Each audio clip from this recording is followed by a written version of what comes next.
Oh, jeez. Okay. I dropped my whole... That wasn't supposed to happen. That was the phone is held up by this arm that I connect to my desk, and it decided to snap off of the desk. So give me one more second, because I'm retarded. Hopefully your phone didn't break. No, it's long gone. It's seen the war, so...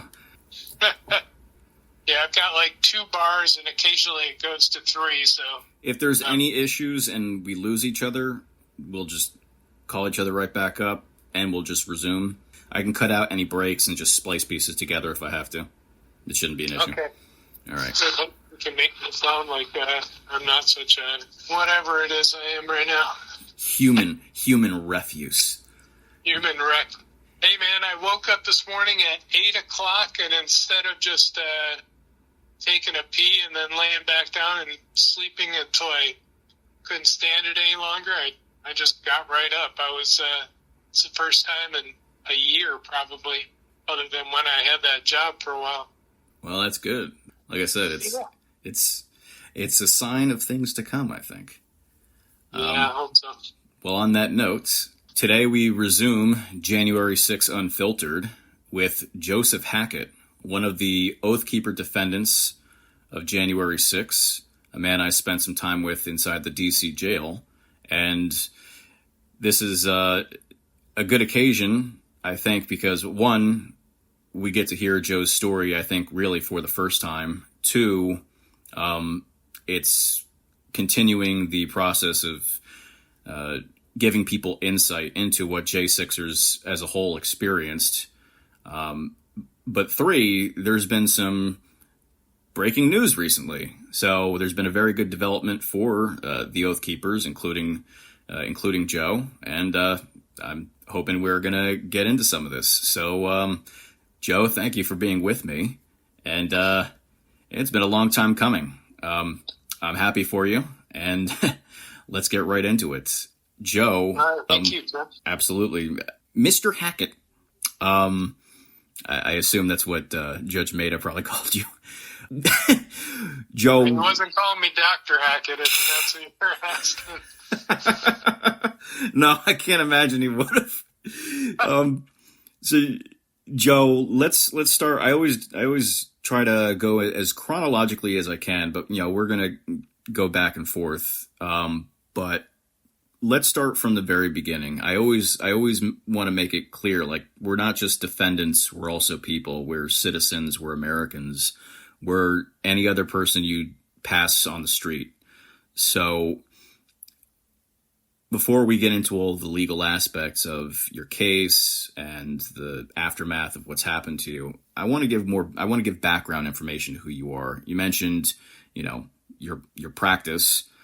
Who was Joe Hackett before January 6th? Tell us a little bit about your life. Tell us a little bit about who you were before you got involved with the Oath Keepers before January 6th. Who was Joe Hackett? All right. I suppose that depends how far you want to go back, but let's start it like this. I went to chiropractor school in Georgia. My parents that are passed away helped to make that happen.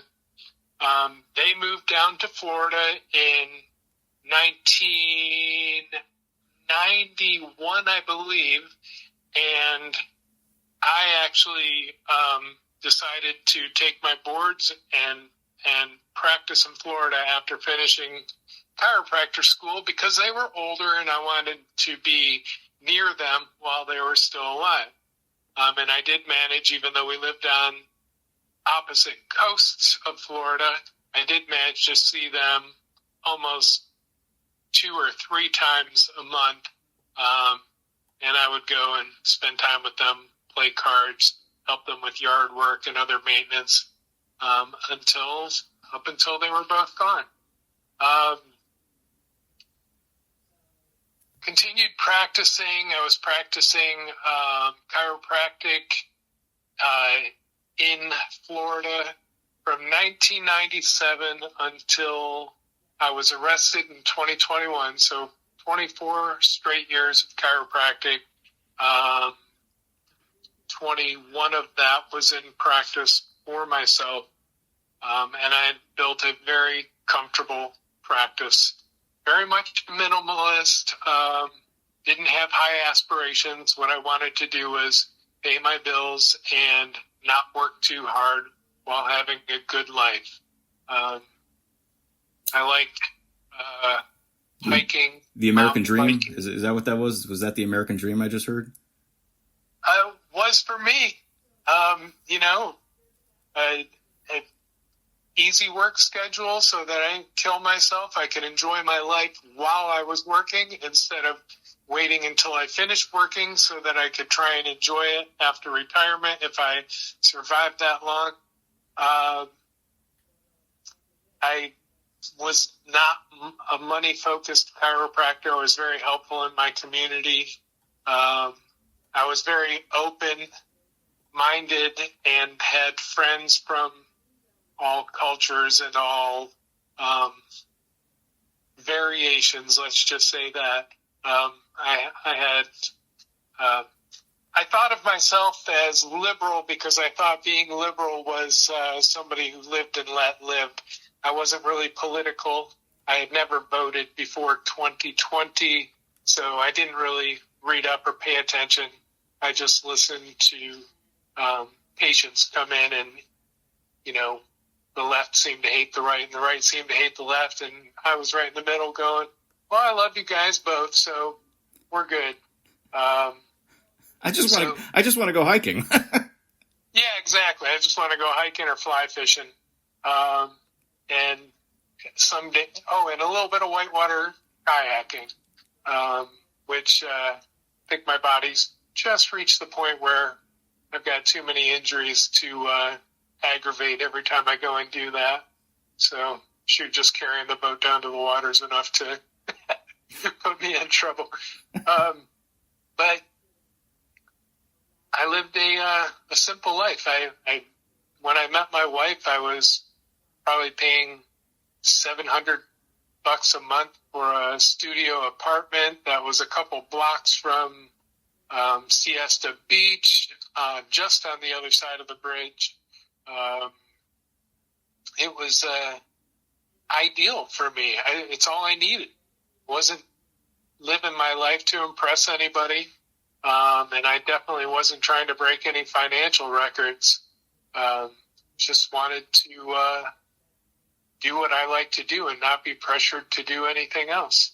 Eventually, my parents passed away, and about that same time, I had met Dina, my wife, and she was pregnant with my daughter.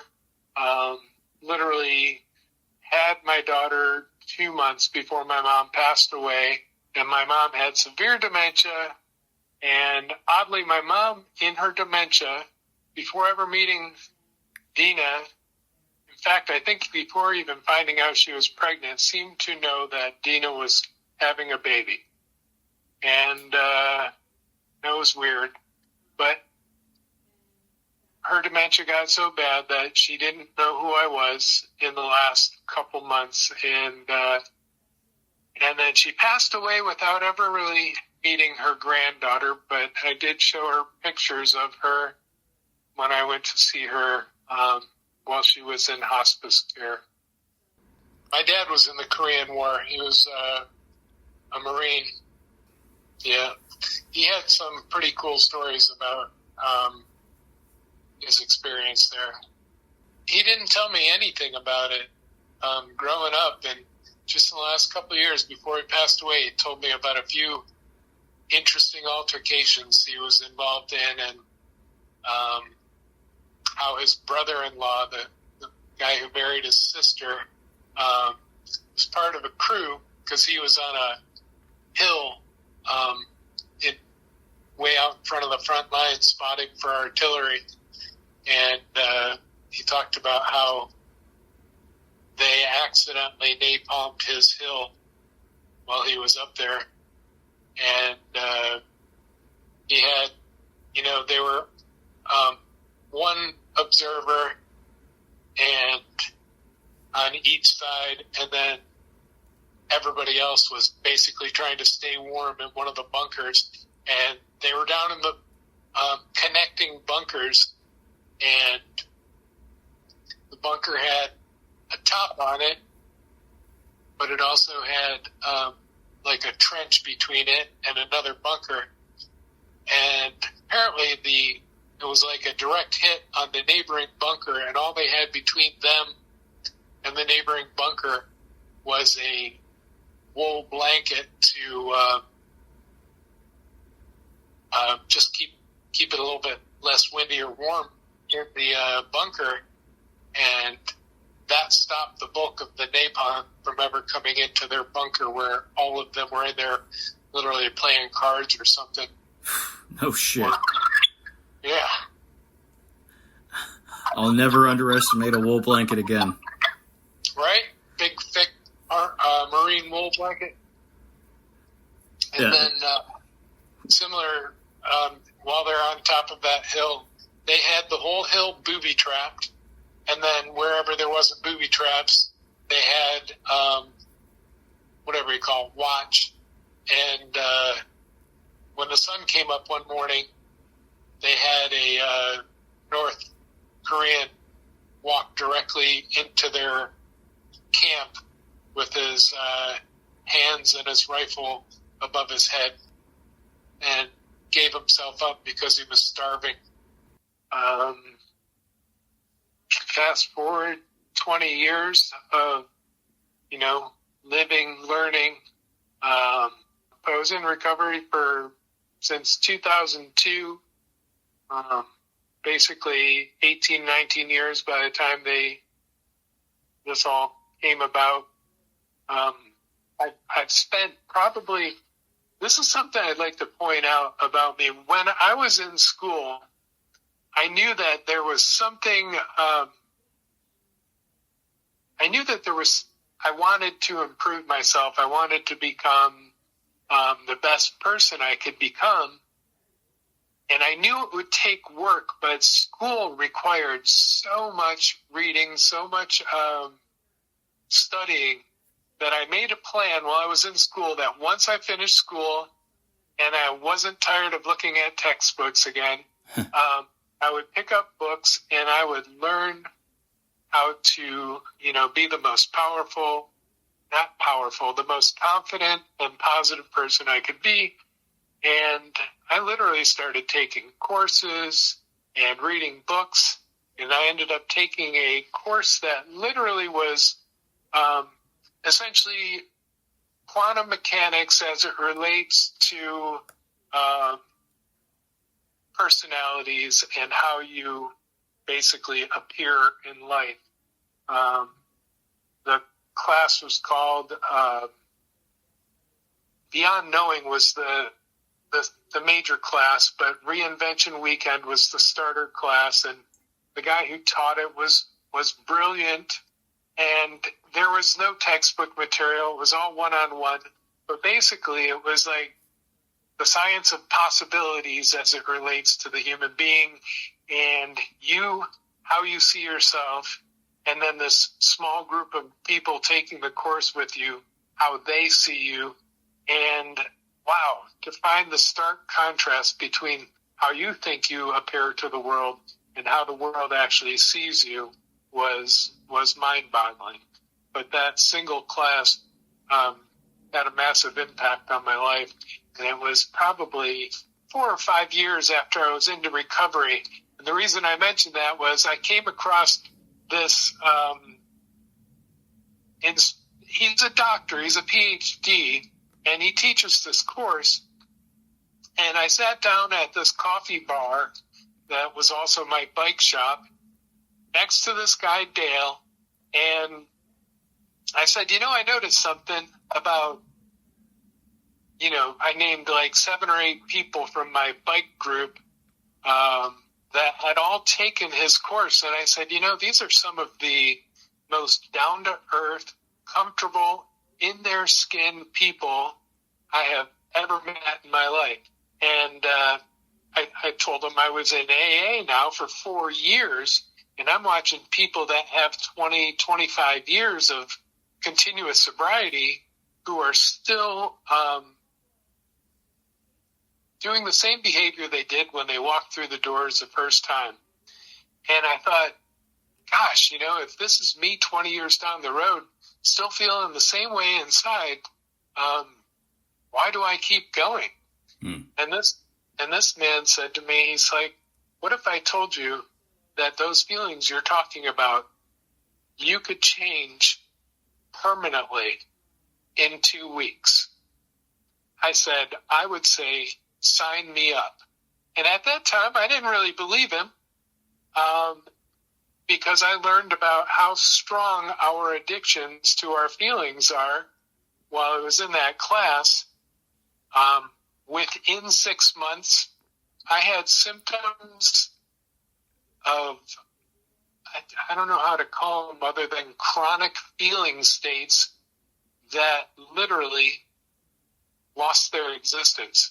I used to look in the mirror and see one person, and now I look in the mirror and I see a completely different person. And it was a result of that class.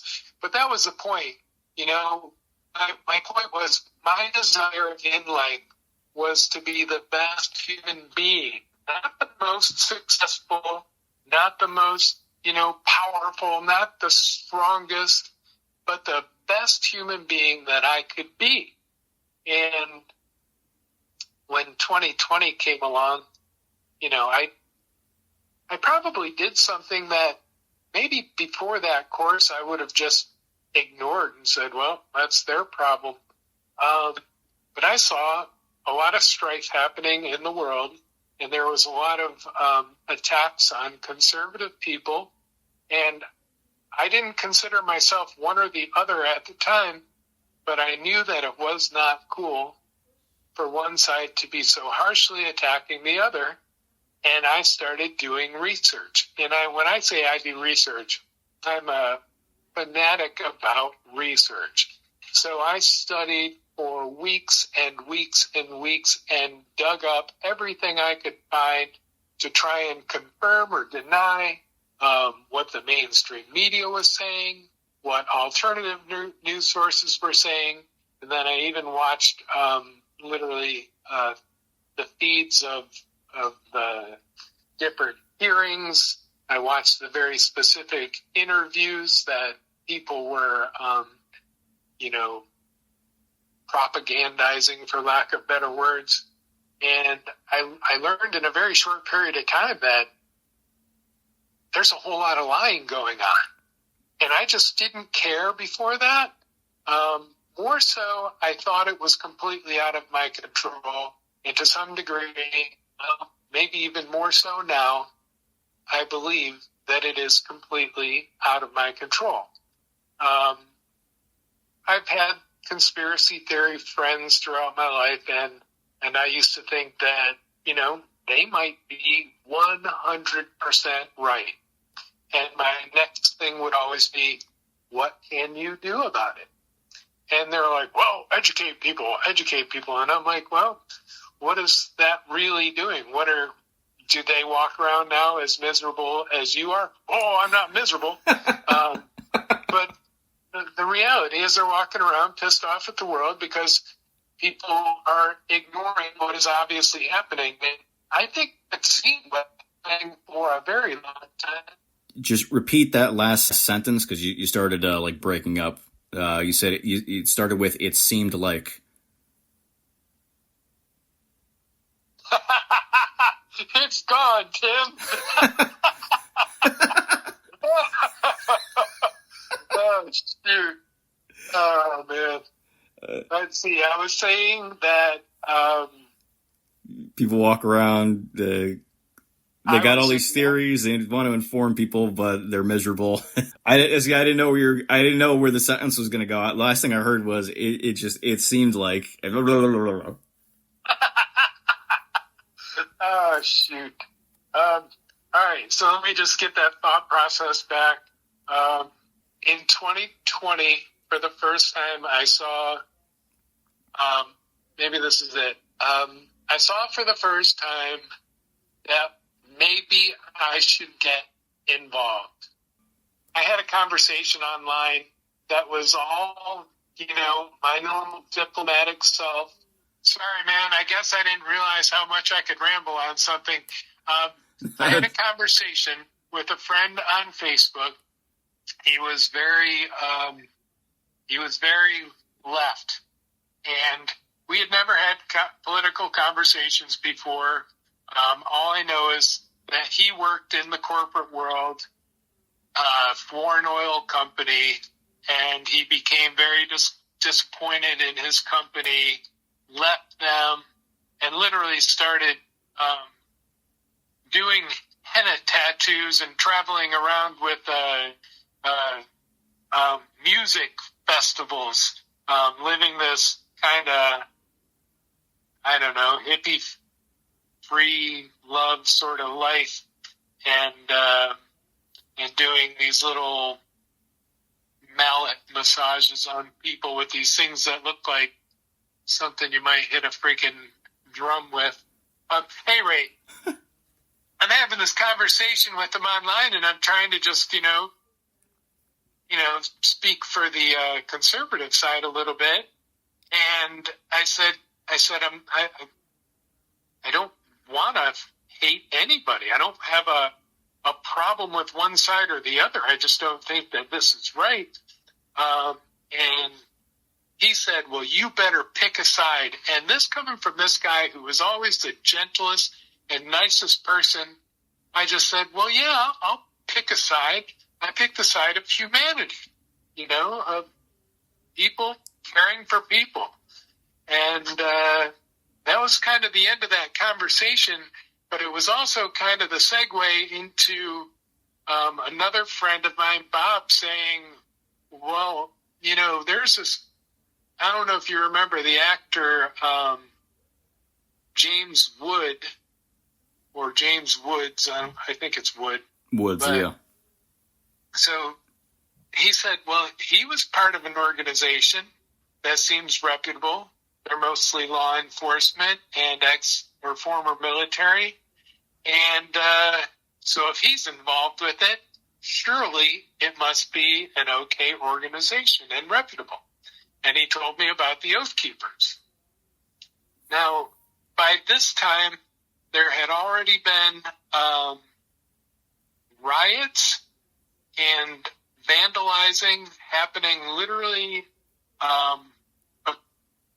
There's a public parking lot on the other side of the fence from my home, and literally one more parking lot away across Lockwood Ridge Road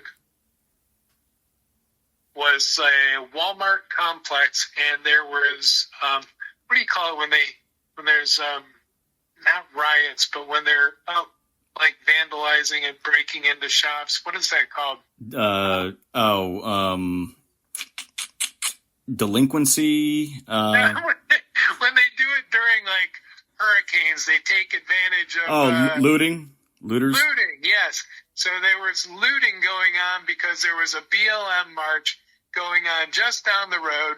So looters decided to hit all of these different areas while the police were busy, and that was literally, helicopters flying over the top of my house, and I could hear see the flashers across the fence, hear the crowds, hear the rumbling, and for the first time in my life, I got to add to this equation, I had just seen a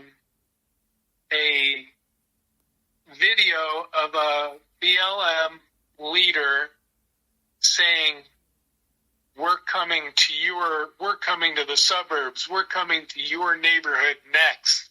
And I'm like, wow, do I really need to worry about protecting my family? So that's when I sincerely started thinking about joining a group so that, I could back up somebody and somebody could back me up. It wasn't, any political movement. It was just fear and protect my family. Of course, once I got involved in listening to the chats, I got to hear so much more rhetoric and political information, and of course I did my research on that stuff, and I found out disturbingly how much of it was true. Again, I was no activist. I wasn't there on, all right, I don't want to fast forward again, but long story longer, I got involved with the Oath Keepers, started going to meetings, started learning about, first responder stuff because my history was healthcare. So I figured I could be helpful if I was on the scene of a security job and somebody basically was injured. I could be in a good position to help them if I learned. We did do some security details, and I got to tell you, that feeling you get when you maybe are about to do something and your body is trying to tell you not to? Yeah. Yeah, the gut feeling, I suppose. The pit in your stomach? Yes. So I had that happen quite a bit during this whole thing. Every time, Stuart Rhodes would basically ask us to do something, that pit in my gut would show up and say, just don't do it. And I, at that point, I couldn't determine whether that was just fear or, some sort of sixth sense saying, stay out of it. And so I simply overrode and,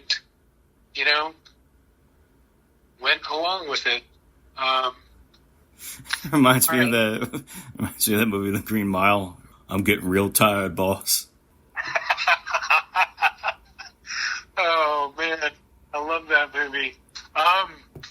Something that comes to my mind that I think is important to point out, even though I'm not gay, I have had probably as many gay friends as I've had straight friends in my life, and maybe even closer to some of them than some of my other friends. And so I just couldn't believe what they were, referring to Oath Keepers as, as white supremacists, tell my,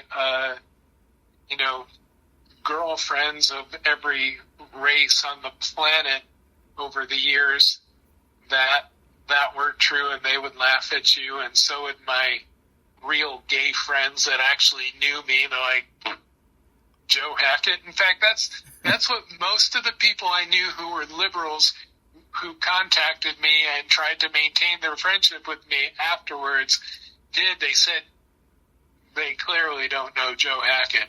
That's why, if I were to be honest, I was sitting in my cell waiting for the guards to show up and say, oh, sorry, Mr. Hackett, Dr. Hackett, we clearly have you profiled you all wrong. And this was clearly a mistake. Why don't you go home and have a nice day? We're sorry for all the inconvenience. Oh, Joe? Joe Hackett. Yeah, his nickname's the United Nations. What are you talking about?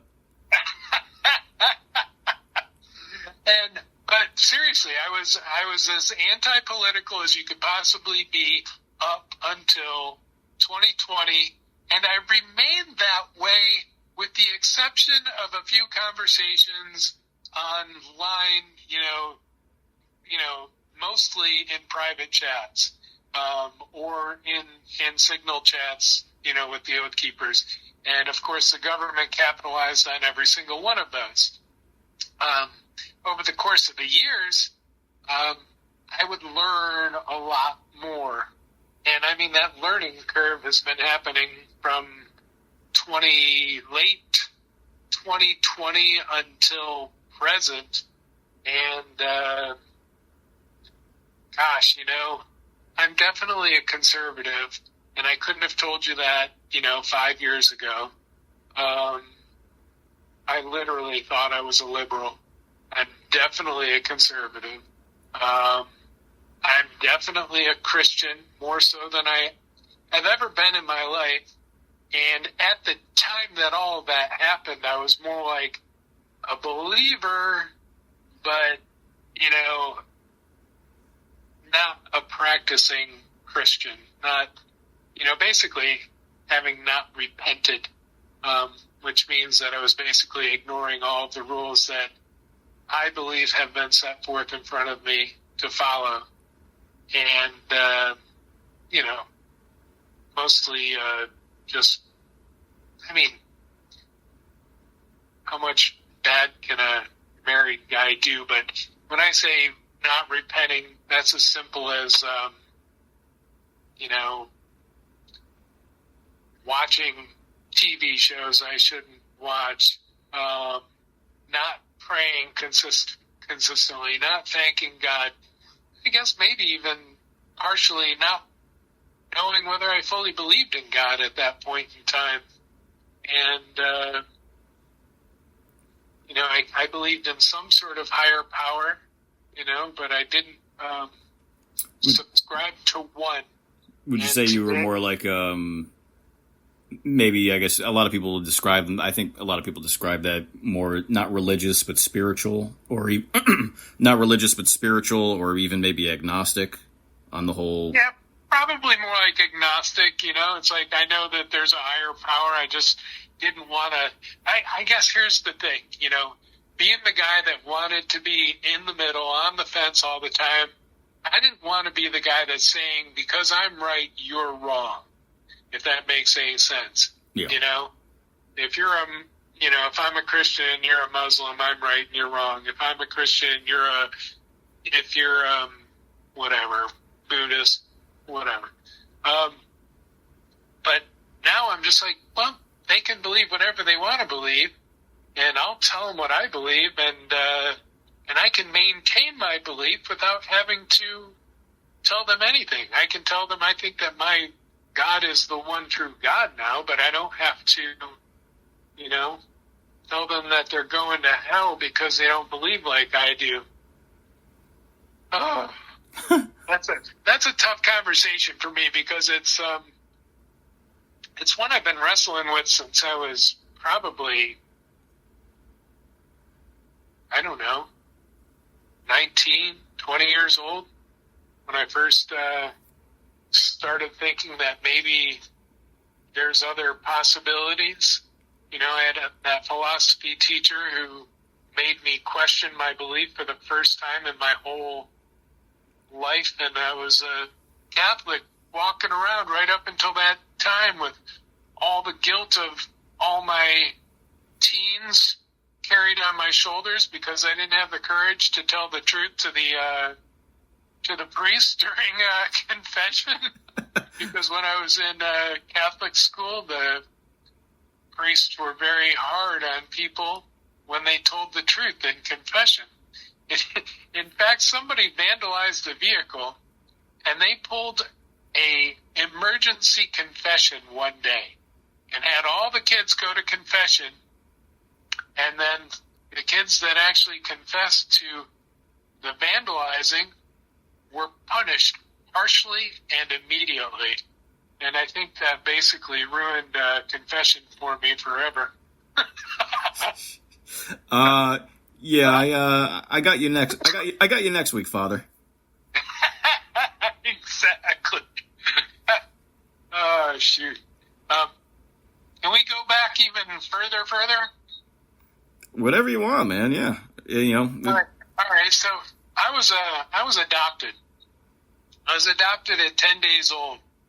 My parents were about 40 and 42 years older than me, my mom being the older of the two. My dad worked in Detroit, and we lived about an hour and a half drive from his office. So he drove, an hour and a half one way or both ways each day, just so we could have this house on this little lake in Michigan that I believe they probably paid around $12,000 for. It was nothing more than a cabin when they got it. But by the time we moved from there, It was more than 3,000 square feet and had an amazing deck out on the water, a little island, quarter of a mile out in front of our house.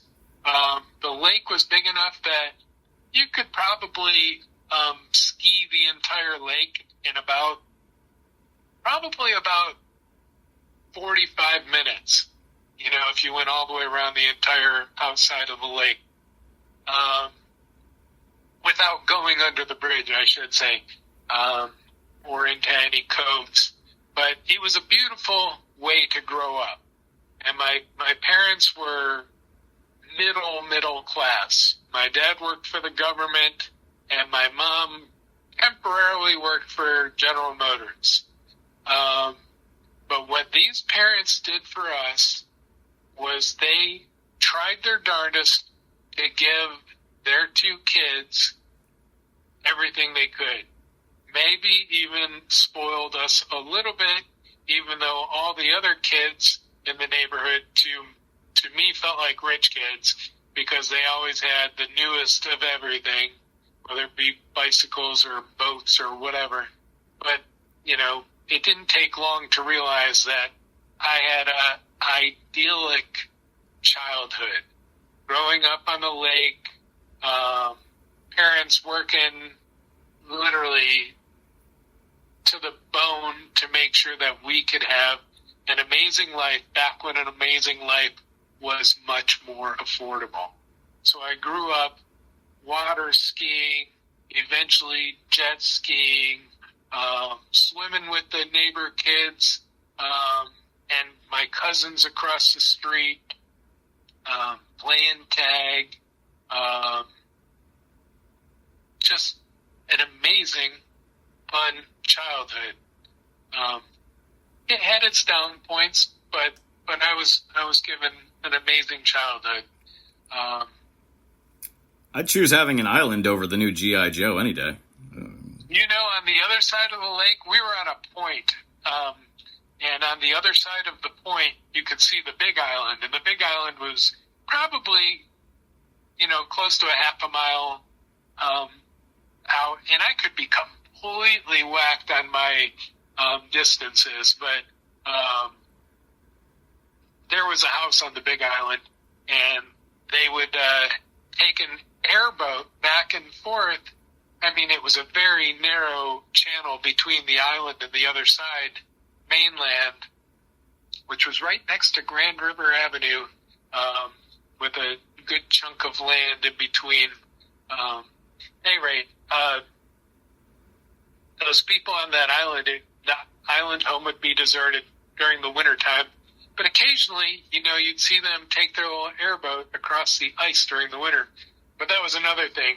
Wintertime meant literally ice skating right in front of the house, ice fishing, setting up an ice fishing shanty, and, hanging out, doing fun things, learning to play hockey on the ice in front of the house. But, I say, they gave us a good life, but my parents were a little bit too cheap to buy, hockey equipment. So I couldn't play hockey. Hockey was too expensive. You had to pay for ice time, and you had to pay for all your hockey equipment. And so that wasn't allowed. But I was allowed to play football, but I was too skinny and kind of wimpy for football. But I played it anyway in my junior years, and then eventually I played varsity football. And I kind of sucked at it, but I did it because, that's what all the cool kids were doing. Everybody's doing it. Yeah, exactly. And I had quite a long road ahead of me of learning about myself and learning to like who I was. You know what I mean? Yeah. But I think I made great strides in getting to a point where I was comfortable in my skin, and I wasn't out to prove anything to anybody. And I'm still not, There's a part of me that I really don't give a shit what anybody else thinks about me as far as, the felonies and the charges or where I stand.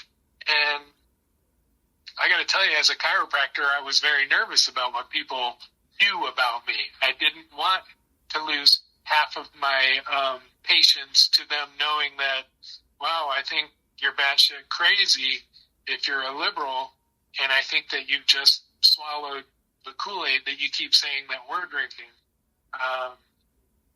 So I kept my mouth shut at the office, but I feel free in that sense that I don't have to give a shit now.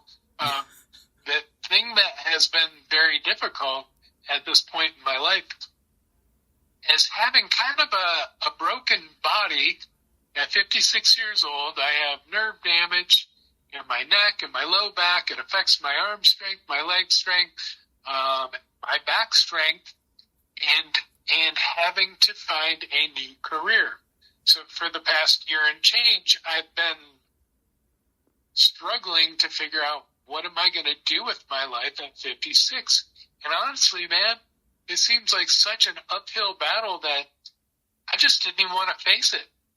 I every time I'd wake up in the morning, I'm like, I'll face this tomorrow. And as everybody knows, tomorrow never comes. But I've had a whole year and change of, I'll fix this tomorrow. Now, I've gone out and I've asked people if they'll hire me. I've put the word out to friends. I've applied through Indeed, probably 1,000 different applications. And out of all those applications, I got one solid, I got a job. And that job was just because I called an office, or an office called me, and that person happened to know me because of, it was in the chiropractic field. So the batting average hasn't been good for the career search. And honestly, man, I think I've told you this before. I was running out of steam. I was ready to throw in the towel, but I'm way too much of a chicken shit to take my own life. I was, I could have said that I wouldn't do it for fear of hurting my daughter, but the total absence of my wife and daughter from my life have made it so they're not even part of that decision equation anymore. But if I ever got to that point, I promised myself I would call your aunt and say, maybe you should hook me up with that counselor. And so obviously, I didn't get to that point, and I think that God was right on time with this dismissal, because, well, I don't know what would have come after, today, but it just feels like he was right on time. I was getting to the end of my rope. I was talking about quitting on life pretty much every day, and in my head, of course. Yeah. And I'm sure tons of people do that.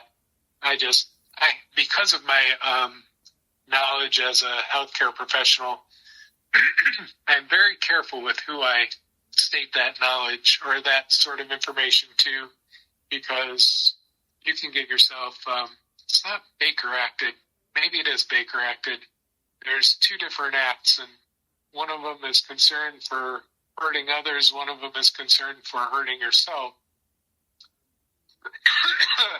And so I keep that shit to myself, because if I were going to act on it, I literally would contact somebody. Yeah. And if I'm making those comments inside my head, it's probably me going through a self-pity cycle. And I don't like to, I don't like to do the self-pity thing. I really don't. In AA, they'd say, oh, poor me, oh, poor me, oh, pour me a drink. I never heard that before. Yeah, there's hundreds of AA idioms that would crack you up, but those have been in my head. So those 20 years of recovery, I've definitely. Yeah, I went into recovery in 2000, but I consider my official recovery date December 20th, 2002, because I had a little slip up back then. But between that and now, shoot, I decided to have a glass of wine with my wife and cook and do that sort of thing between being arrested and when they sent me home. I'm like, you know what? If they're trying to throw me in prison for 20 years, we're going to have a glass of wine together, But mostly I stuck with my non-alcoholic beers, but I have dabbled in having a beer here and there. I won't tell anybody other than all the people listening. Yeah. Yep. It's on the subject of like the hopelessness that you felt, without divulging too much, the times when we would talk over the phone, I could hear the pain. I could hear the pain in your voice every time. But when we just talked, just yesterday, right after that news came, it really, to me, it seemed like it was I don't know if you would call it a miracle, but I mean, you relayed to me basically what you just said now about, just not wanting to get up every day. And then this news comes about the dismissal. And I believe your exact words were, "This is everything I could have ever wanted." So, I mean, that's big news. And, I don't think people, if someone's not familiar with, the struggle that you and the Oath Keepers have been through for the past few years, I don't think it's easy for people to understand just how important this was, especially for you. And if you don't mind, Joe, so people understand the impact and how powerful this actually is. I want to rewind back to you joining the Oath Keepers and how this, humanitarian disaster, I guess, really unfolded. Let's get into January 6th, the build up to it, and how you got caught up in all of this. Because until people realize what you had to endure, I think that they're not going to understand what a weight has been lifted off your shoulders here. So if you could you take us back to you joining the Oath Keepers and why that mattered for January 6th? Okay.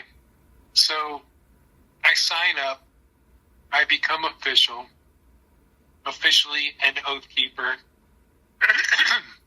I make contact with the previous Florida president of the Oath Keepers, or whatever leader of the Oath Keepers, Florida leader. And I meet up with him and a few others, and in a small hotel meeting room, and they discuss exactly what their purpose is. Their purpose was community preparedness, literally going to your neighbors and saying, in the events of a natural disaster, or any sort of shit hits the fan disaster, start to educate your neighbors on how they can work together to be a communication network, to help each other out, to basically stand with each other and help each other out during a catastrophe, for lack of better words. We were focused also on being there to help protect first responders, so that they were able to do their job. Anybody from doctors to paramedics to police officers, etc. So we were getting that sort of training, that sort of learning. And in order to do that effectively, they wanted, some people suggested that, well, maybe we should learn about handling weapons if we're going to, own them. And so they did sign us up for a few courses. And to me, I had grown up hunting my whole life, so I was very comfortable with guns, but the idea of going and learning from some trained military personnel, it was just a weekend outing. It was fun. It was not something I did thinking that we were going to be trying to save the world someday. So that was the very first event that we did. It wasn't the first event that the Oath Keepers did, because they went and did some hurricane relief in Louisiana. They basically guarded food vehicles that were traveling down to places to deliver food to food banks that were feeding people during disaster relief. And I didn't make it to that, but I did go to Louisville, Kentucky, just because the timing worked out in such a way that I could go. And so I went on what was called a security detail to protect a shell station and a pawn shop that had been threatened with arson, and they received death threats and arson threats for the upcoming march. They said it's going to go down, and that's what I heard from our leader at the time. And so we basically went up there, and I literally bought stuff on the way there to wear. And I wore some old Army helmet, but eventually I bought all my own stuff so that we could protect ourselves. But we basically dressed ourselves up to look like soldiers, and mostly for me, that was the only reason I did it. And I got to be honest with you, I was kind of embarrassed of it because I didn't think that I was worthy of wearing anything that even approached looking like a military uniform, because I know those guys have to earn it. But I was wearing it in hopes that it basically made other people feel as if I knew something they didn't. It was more of a deterrent than anything. So we stood guard in front of a shell station and a pawn shop in Louisville, Kentucky, and we were setting up for, I think, day 2, or maybe it was day 1, I don't remember, in the parking lot. And the entire march that was angry about, the death of, I can't remember her name, it's been too long. Was it Breonna Taylor? Yes. The death of Breonna because of the no-knock warrant in the middle of the night and the gunfight, and she was hit by, wandering bullets, and it was a terrible tragedy, and we were not there in any way related to that. I mean, we knew that, the people that were threatening the gas station, well, I didn't know anything at the time, honestly. All we knew is that people were threatening the gas station and the pawn shop with death threats and arson threats, and Stuart Rhodes was answering that call. And so we went. We stood there. We were warm bodies standing there as a presence saying, you can't attack this place, you can't hurt these people. And it was, to us, it was simply a statement, don't try and, bully people. And I'm all for that. And I think it's important to understand that when I was a child, in first grade through about fourth grade, I had a persistent bully at the bus stop, and I was terrified of school before ever getting there. I was terrified to leave my mother. I was definitely a scared, weak little mama's boy. You said it, not me. I don't. Yep. And it wasn't until fifth grade that my dad and mom stopped giving me the Catholic response, which they were told by the principals to give me, which was turn the other cheek. So basically, I got my butt kicked for 4 years. At the start of fifth grade, I started getting attacked again, and my dad told me, when somebody comes up to you and they're about to start bullying you, you throw the first punch.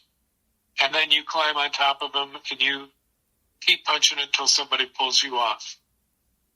And that's exactly what I did. And nobody ever bothered me from that point forward. No, I didn't become a bully after that. I was still scared. I was afraid somebody stronger, tougher would pick on me and call me out. And so I just kept my mouth shut. Eventually started working out so I could look bigger like everybody else does, that wants to not be bothered. And then it didn't make me mean. It made me have more compassion, and I was always full of empathy, and that's the sort of thing that, led to chiropractic school. So we did the Louisville thing, and that was terrifying at a couple moments because of the crowd coming in and getting right in our face, putting their fingers right in our face, putting their cameras right in our face, loaded like bear with weapons also. And they surrounded us. They surrounded us all, and, there were like 300 of them, and there were like 15 of us at the time. And I'm like, okay, I don't ever need to do that again, ever. Kelly Meggs made a comment, and I was like, why would you even say that? Of course I was scared. I was afraid we were all going to have to defend ourselves, and, people were going to be going away for shit, murder, or some shit, If you weren't afraid in that situation, armed people on both sides, head-to-head, political anger, the anger of the death of one of their members of their city, and us, what are we doing there? And that was their question for us. What are you doing here? And, a lot of people explained it to them, but they didn't want to hear it. They were just angry, and probably rightfully so. I've seen the videos you're talking about, though, where they're literally in your face. And that is, I mean, granted, I wouldn't have signed up for that, I guess. But even then, I can imagine being in that position. I'm kind of an introvert, having all those people screaming in my face while I'm basically just told to smile and say nothing back, because I don't know how I would have acted in that situation. So a lot of self-control on your guys' parts. Yeah, I was truly, what was going through my head? My wife and daughter, my practice, my reputation. Back then, I was already thinking about losing everything because of being in a circumstance that I didn't need to put myself into. But I did, because other people were bullying other people. And I really hate a bully. I really do. And I don't want to strike the word hate. I have no respect for a bully. I think that, I don't know what else to say other than I've suffered at the hands of bullies, and I don't if I get the opportunity to stand up for somebody that's suffering at the hands of a bully, I've taken a butt kicking more times in my life than I care to admit, by doing just that. 2 people ganging up on one and beating the crap out of him. I was a guy who didn't know how to fight, but I would get in there and try and break it up. Next thing you know, they're beating the shit out of me instead of him. I guess I served my purpose.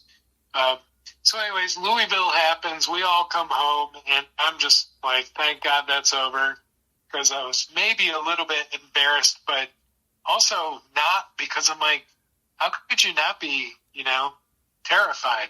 Although I saw people there that I'm like, I don't think they were the least bit scared. They were just as cocky and confident as, a top prize fighter going into their fight, So that was Louisville, and Kelly took Louisville and every little gun training we did and used it to make his own sort of propaganda, which he thought was making the Oath Keepers look good, but also making us look fierce. And I knew what he was doing, and I figured out, what's the big deal? What can it hurt? But I also had that fear, even at that time, that he and Stuart Rhodes were drawing the kind of attention that could hurt us later.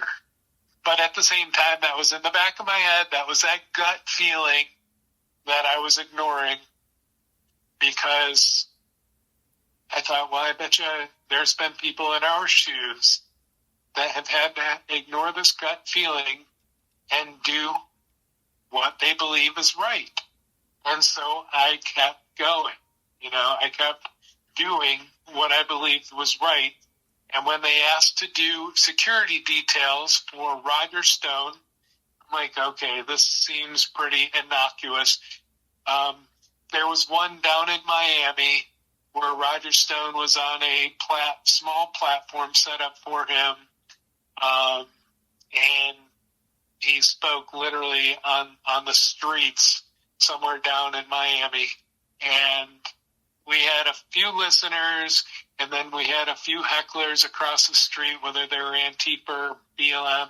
I have no idea. Probably Antifa. And we did that. That went off without a hitch. Had a nice lunch and a nice tea with whoever else showed up, and then went our separate ways. A similar thing happened in Tampa. Roger Stone was speaking again. He spoke at a small bar and grill that, believe it or not, was filled with hundreds of people. And for the first time, I saw a few of the Proud Boys show up, and they all looked big and tough and young, and they all stood kind of in the back along the bar, while I stood to the right or to the left of Roger Stone speaking, but to Roger Stone's right, while Jeff, the guy that apparently was ex-CIA, who was also an Oath Keeper, ex-law enforcement, I know for sure. But he told me that, I would be good for this type of security detail because I follow simple instructions and I'm calm. And I liked Jeff, and he literally, his attorney wouldn't let him testify, wouldn't let him have anything to do with us to help us in our defense, because they, of course, would have attacked him like they do everybody who tried to give a positive defense for us that had any sort of legitimacy. So we did that event. Caleb Berry, who was a co-defendant that became a witness for the government and testified against us, misconstruing everything. Kelly Meggs asked me to give him a ride from a couple different events, including giving him a ride home from Ocala after we came back from D.C. And we talked at length on the drive, and the kid said that his dad was kind of non-existent in his life. And we talked about how when this is all kind of in the rear view mirror, hopefully, Trump wins and whatnot, but when this is in the rear view mirror, we'll do some of the things you didn't do with your dad. I'll take you fishing and camping, up in North Carolina when I go, if you're up to it. And he said, heck yeah. So it was, we had a good little friendship that, was sparked between a couple different, interactions. But he ended up being the one to lie about me in court and misconstrue anything and everything that was said, no doubt at the prosecution's urgings and interpretation. So did that event in Miami, did the event in Tampa, basically got a little confidence back after, the Louisville thing made me think I don't ever need to do anything like this again. But knowing about January 6th coming and the earlier thing that happened in either November or December, I don't remember which. It might have been late November, it might have been early December, whenever it was, I said then, nope, not going anywhere near DC. It's just asking for trouble. Are you talking about the Proud Boy getting stabbed? I think it was in December. Yeah, that's probably the same time frame. Yeah. So all of that happens, and I know at this point that I am not going up there on January 6th. As soon as we find out about January 6th, I'm not in the January 6th, chat for, there was a specific chat set up for that. And Kelly knows and everybody else knows. I'm like, no, I'm going to be in Virginia visiting with family up until January 2nd. So I'm not going to turn around the second I get back to Florida and go back up there. And besides that, Tim, that gut feeling was strong, and it was saying, don't go, Joe. And so I had no, I don't want it. And so I had no plan to go, and I had turned Kelly down 3 times, not once, not twice, but 3 times. And Kelly, being a good car salesman, hit me up 3 times and said, we could really use you, Joe. Well, apparently he was doing the same thing with everybody else who had said no, and he managed to get quite a few of us to get over that hump and come. And I know he feels bad about that, but he shouldn't, because none of this should have happened to any of us. But at any rate, so January 2nd comes around, and I'm literally same day, just back from Virginia, drove 14 and a half hours. I get the message from Kelly, and I talk to him, and that's when I tell him the 3rd time, no, I'm definitely not going. I've been away from my patients for 2 weeks. They're going to be waiting to see me on Monday, or in this case, it's going to be on Wednesday, because I think that was a Monday. And my wife comes to the rescue. I tell her, I'm like, yeah, I just got off the phone with Kelly. He was urging me to go. And I said, no, and what's funny is a month had gone by, and I kind of forgot a lot of the, rhetoric that Stuart Rhodes had put out there and his letter to the president. I kind of, let all, this short-term memory, older guy stuff. I just forgot about how intense his stuff was that he was saying to the president, like, you need to use the Insurrection Act now, and we'll be there in support of you if you do, and all this stuff. So I kind of let all that stuff slide from my memory, and my wife says, why don't you go, Joe? and I argue with her. I'm like, no, I'm not going to go. We've been away for 2 weeks, and I kind of have a bad feeling about this. And she's like, well, you may never get to see a president speak again in your life, and this is an opportunity to go for basically free. You're gonna share hotel rooms. It's gonna be, you have a ride, all this stuff.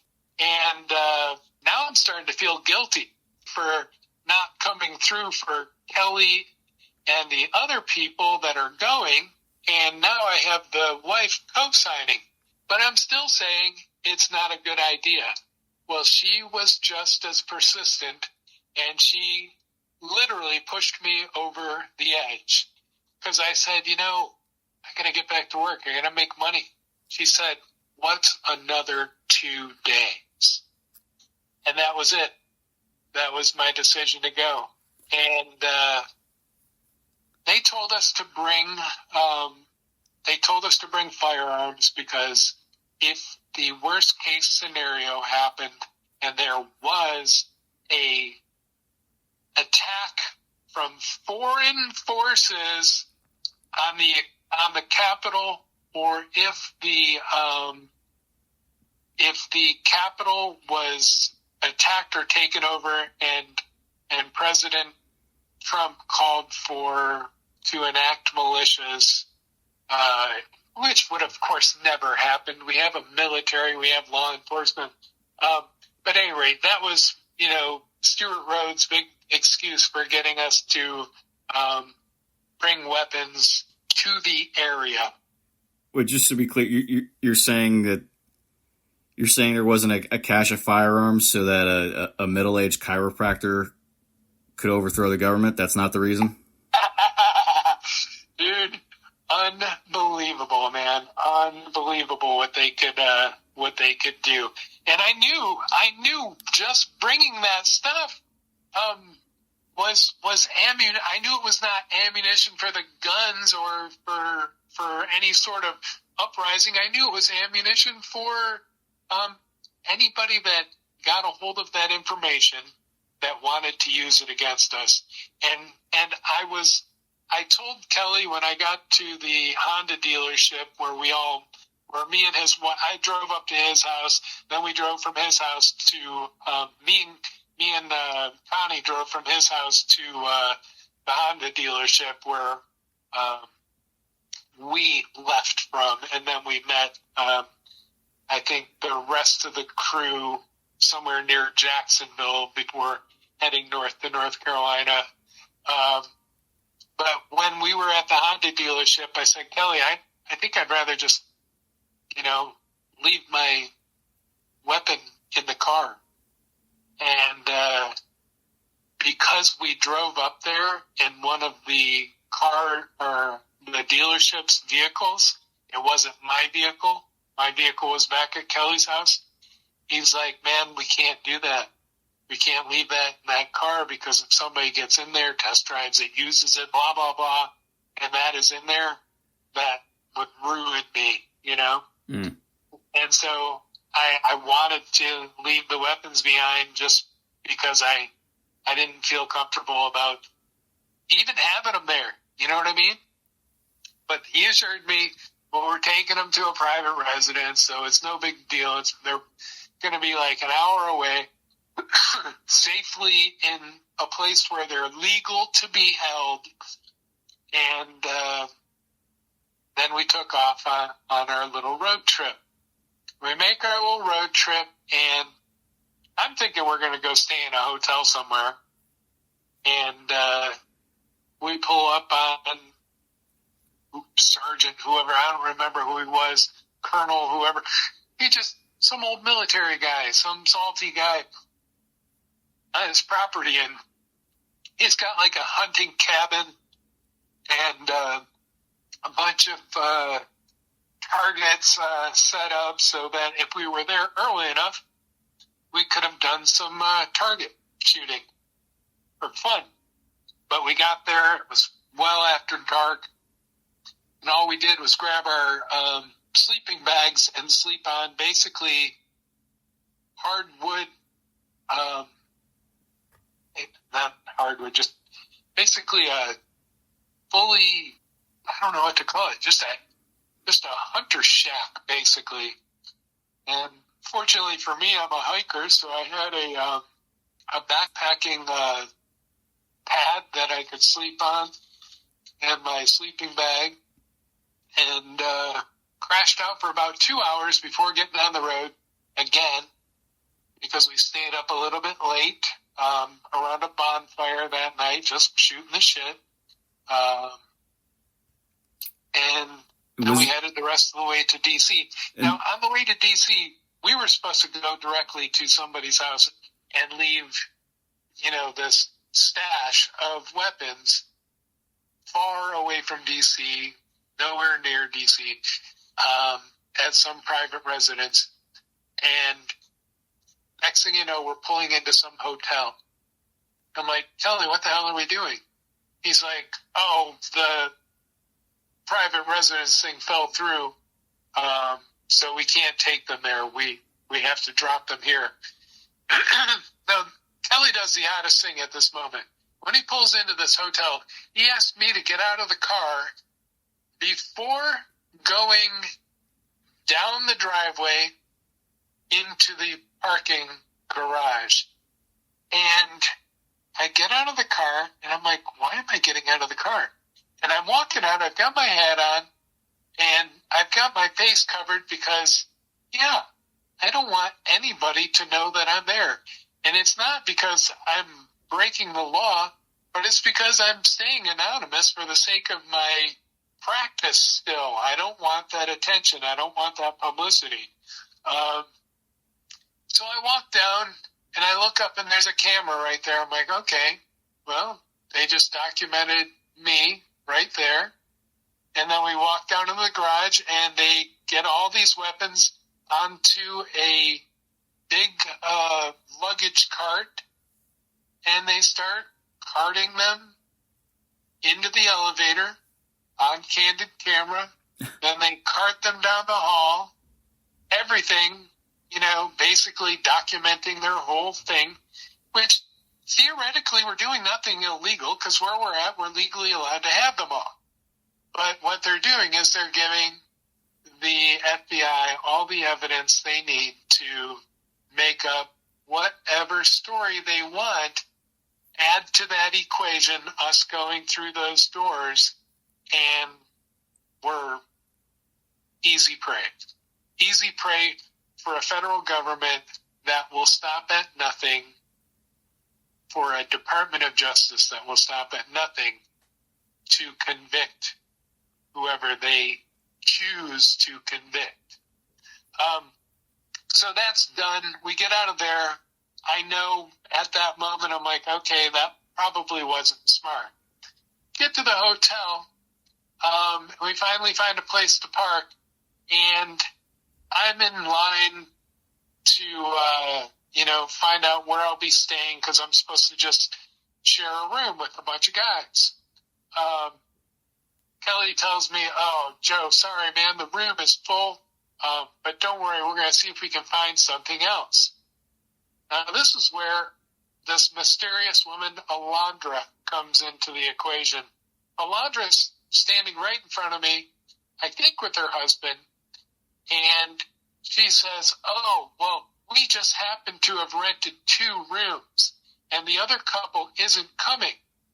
You want to take that room? And I'm like, okay. So I spent like $260 and got a suite, right? And now this is how my paranoid mind is thinking. I've just documented myself staying here at this hotel. Already I'm thinking about all the ways that if shit goes stupid, because I'm paranoid of somebody doing something stupid, the next day.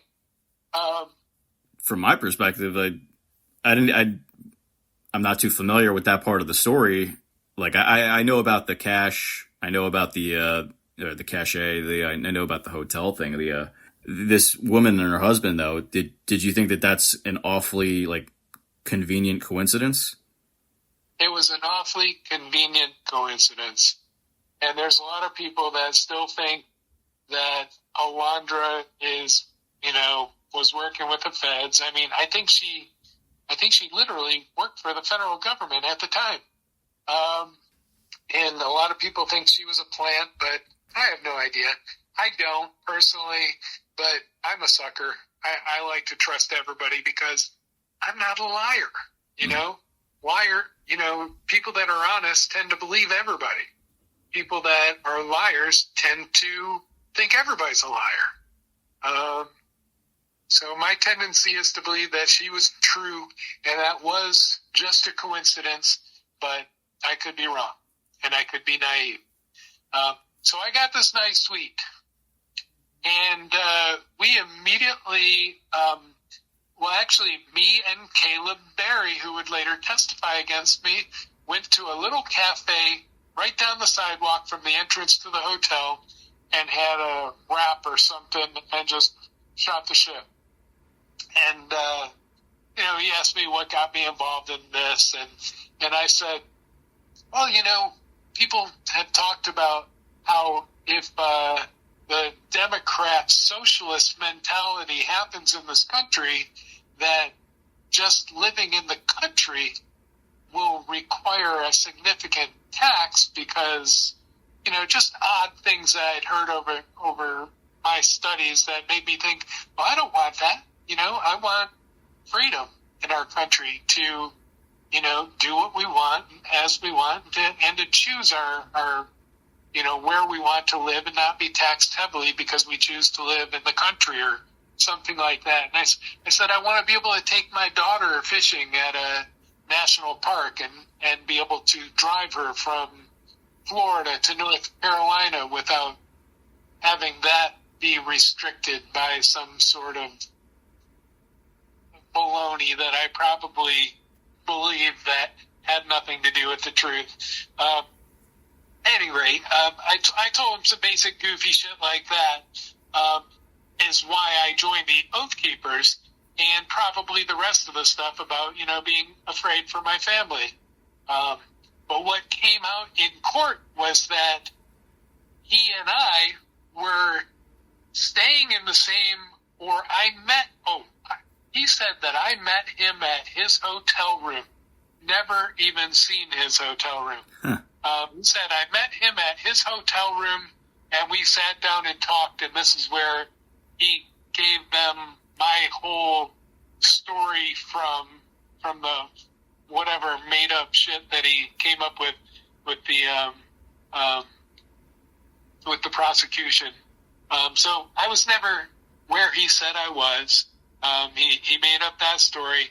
My attorney destroyed him on the stand and proved him to be a liar 3 times over. So he should have been completely disqualified as a witness, but no, absolutely not. His testimony was used that, liberal jury ate it up. So anyway, I get my hotel room. It's nice. I've got a bed. I've got a couch. I've got a garden tub, jetted garden tub, and man, I'm like, well, shoot, I'm staying in this place. I'm going to use that tub. I took a hot jetted bath, and then Meg says we're going to get up bright and early and we're going to go. Somewhere in between then and now, there was also we did a security op the day before. So that same day that we got there, we must have suited up and gone straight to wherever Roger Stone was speaking. I don't know where that was, but it was somewhere halfway between where we were staying and the Ellipse, because we walked there. And we basically stood in the crowd, looking official and basically being Roger Stone's protection. And people were coming up to us and asking us if they could take pictures with us. We thought it was cool, some lady and her two pretty daughters stood on either side of me and took pictures with me at Roger Stone's talk the day before. And I thought that was fun and funny. And people would come up to me and say, "Hey, are you Oath Keepers?" And I was just awestruck that people knew who the heck we were. So we finished that up, and it was freezing cold. So needless to say, we just could not wait to get back to our hotels, and that's just what we did. Went back to our hotels. I think that's when I took my nice hot bath. Managed to get to sleep, and then instead of, suiting up and all that military gear, I think I carried it in a big bag and went down to close to the ellipse, that morning. We took a Uber and got within walking distance. And then I remember walking past the monument, and the moon was right above the monument, so I tried to take a picture. Every picture I took with my phone was garbage because my phone was an iPhone 6, and this was like the era of at least iPhone 10 or 11, right? And my camera had malfunctioned, so I did take the hot air or hair dryer and unsealed I basically took my phone apart and fixed the camera myself with aftermarket stuff from Amazon, and the camera was garbage, man. Every time I took pictures that I thought would be nice tourist pictures while I was in D.C. were terrible, including the one that I thought I took in the Capitol, but what it turned out was I hit the record button, and so I took a short video that was just nothing but a blur aimed at the ceiling, because I noticed for the first time in my life, I'm like, oh, look, the ceiling of the that big round room, whatever it's called. The rotunda? The rotunda, yeah. The ceiling of the rotunda had a beautiful mural on it, and so I tried to take a picture of that, and it came out terribly. I was driving back from this is the next day, and I'm driving back, and I know I'm fast forwarding, but I was looking through my pictures, and I deleted them all because they look like garbage. And Caleb sitting right next to me said, "What are you doing?" I said, "Well, I'm just deleting these pictures. They came out like crap, and I probably don't even want to have pictures from inside of the Capitol in my phone." And he freaked out and said, "I'm going to delete my whole phone." So he literally did a factory reset on his phone right at that moment. So that's a major fast forwarding, because, all right, back to, we get to the Capitol, we drop all of our bags of all of our stuff outside of the ellipse, because we're not allowed to have it in. But I don't remember, I think it's the Secret Service, allowed all of the Oath Keepers to come in as VIPs. They gave us little flags to pin on ourselves, and we got to sit in the VIP section for the Trump speech, which, at the very back of it, but we were still in the VIP section at Trump's little speech. We sat there, and while we were sitting there, somebody came up to me and said, "Here, hand out these brochures. Will you help us hand out these brochures for the speeches that are going to happen after? I think that's what they were for. I honestly don't remember. And so I went with them, and I took a box, and I'm literally walking up to people and handing them brochures. I don't remember whether this is immediately before or while the Trump speech is going on. I'm guessing it's before. So I do that for a half an hour or so, get rid of a whole bunch of those, and I finally go and I sit down. And I sit right next to Alondra, and on the other side of me is, I don't know, either Caleb or one of the other people who witnessed for the government, Graydon Young. So I sit down with with the whole row of oath keepers, and we're sitting there, we're listening to the whole speech, and this message comes down the line to me. I don't remember a whole lot from that day, but I remember this. This message comes down the line to me and says, pass it on. The electoral vote passed. Trump or Pence fucked us, was what somebody said to pass on. And I was, you ready for this? Oh yeah. I was oddly relieved, because I was afraid that if Trump had won at that moment, that's when we would be in fear for our lives for being Trump supporters. And that sounds weak and cowardly, but it's my honesty. And so I thought, okay, well, we're just going to walk our VIPs over to where these conversations are going to be happening in front of the Capitol, and then we're going to head back to our hotel, and I'm going to jump back into that nice big hot tub and get the chill out of my bones, because it was freezing freaking cold that day, especially for a Southwest Floridian. Before moving on to the Capitol itself, at this time, obviously the certification was not done, actually. So, do you know who passed that message on, and what do you think the intent was for that? I don't know who passed that message on. You better question for Kelly. He seems to always know these things. I don't know whether he got a call from somebody saying that, and so he just passed it on. But it was definitely passed on to me.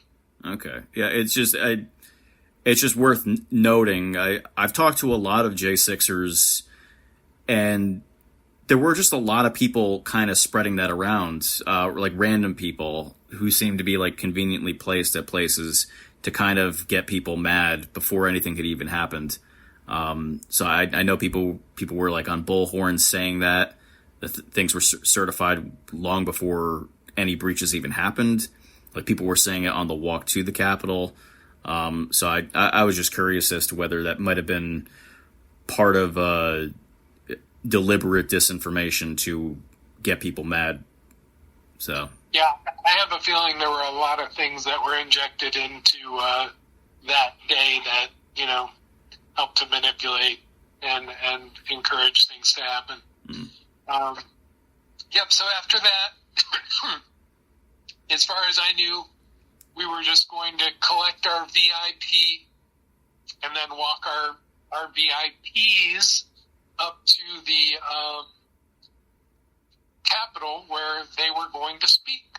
And by the time we got back to that big row of where they had the video screen set up, it was like a big division between the ellipse and where the monument stands, that road all the way down. Anyway, we got back there where one person was standing guard over all of our gear, which was basically protective vests and helmets. And We pick up all of our gear. We find our VIP. Most of them are already gone. They left. But there's this one little lady, little black woman, who apparently her son is a senator. That's the story I got. And all we're doing is taking her to the Capitol to see her son speak. Well, we're standing in a circle around her, and she's moving real slow. Apparently she has MS or something. And we're all pretty well spread apart. All we know is we're going from point A to point B. I have my phone, which is an iPhone 6, on airplane mode for one simple reason.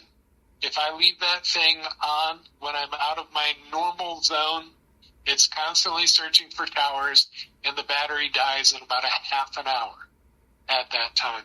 So it's in airplane mode. If I turned it on one time, it was to call my wife while I was sitting, talking, listening to the president talk. But then I turned it off afterwards.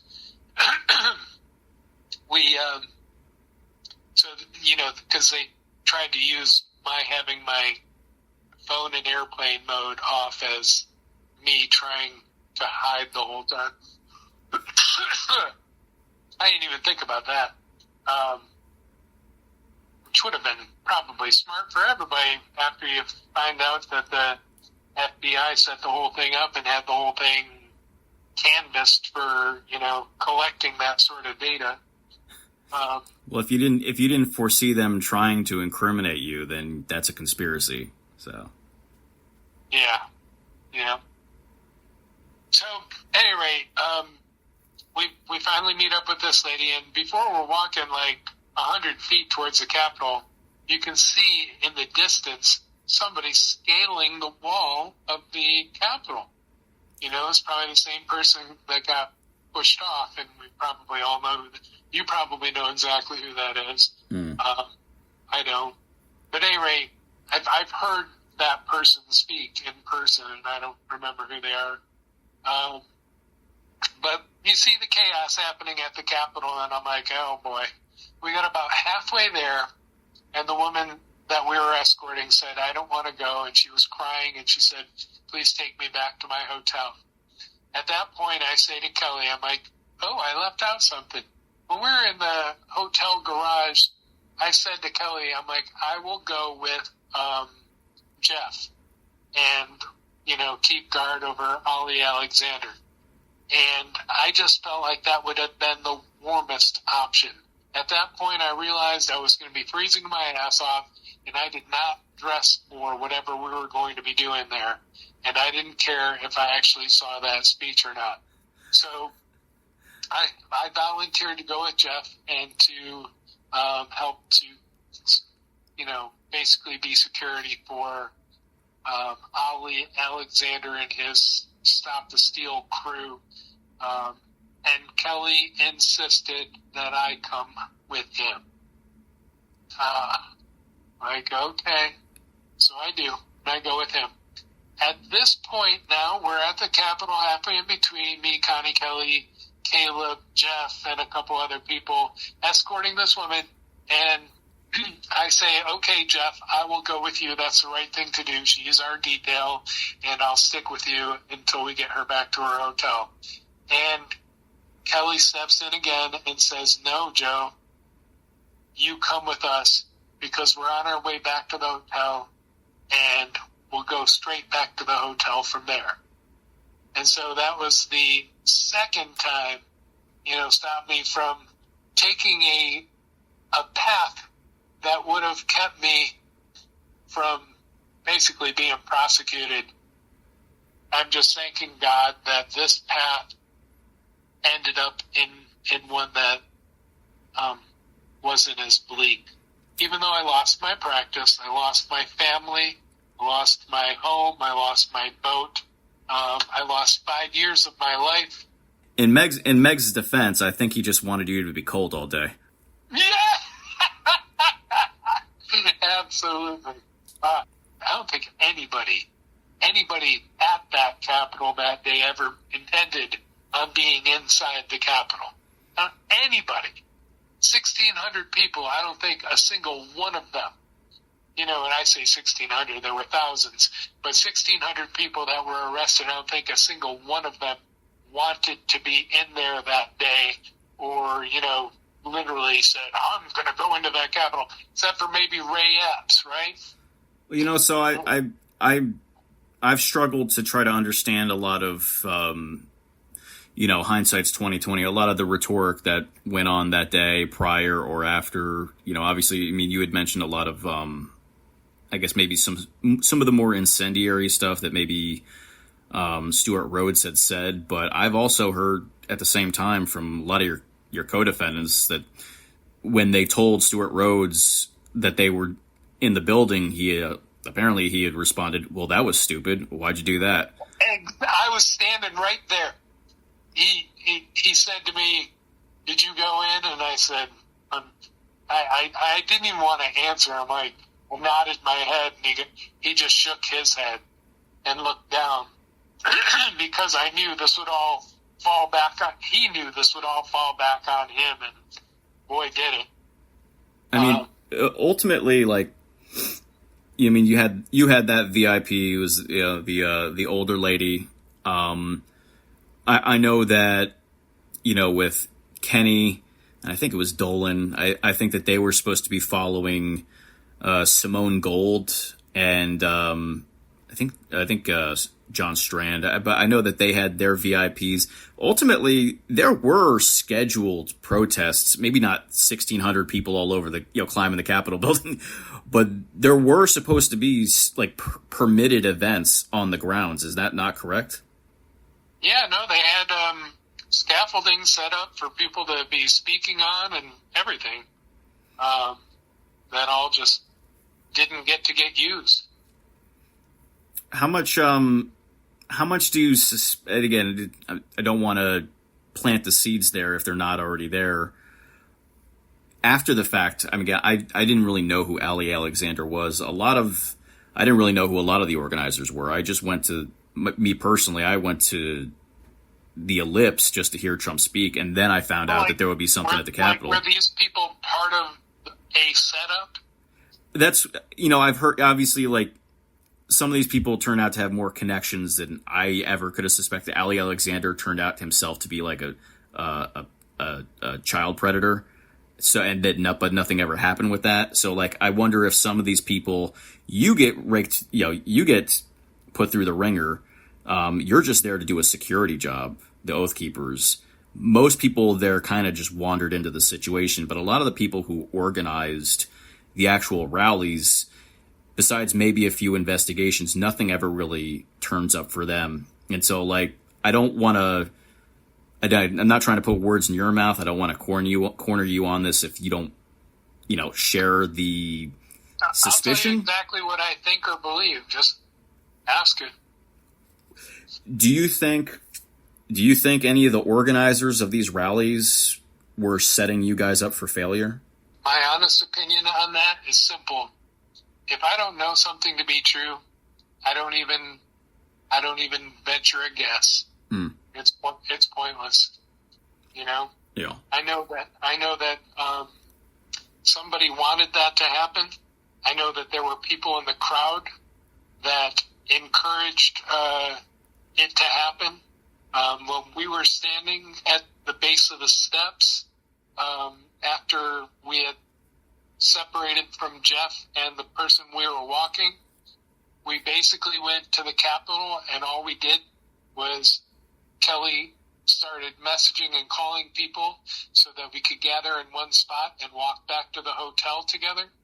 And while we were standing there, we ventured in close to the Capitol steps, and I was hanging out far away from everybody else for a long time until somebody came up to me, and they were very suspicious looking, kind of probably young. I'm standing probably 50 or 60 feet away from Kelly and the rest of the group, because I'm like, okay, let's go. I'm kind of leaning towards the hotel, ready to go, And this guy comes up to me and says, I think a bunch of Antifa are beating up on somebody. Come with me. Help these people out.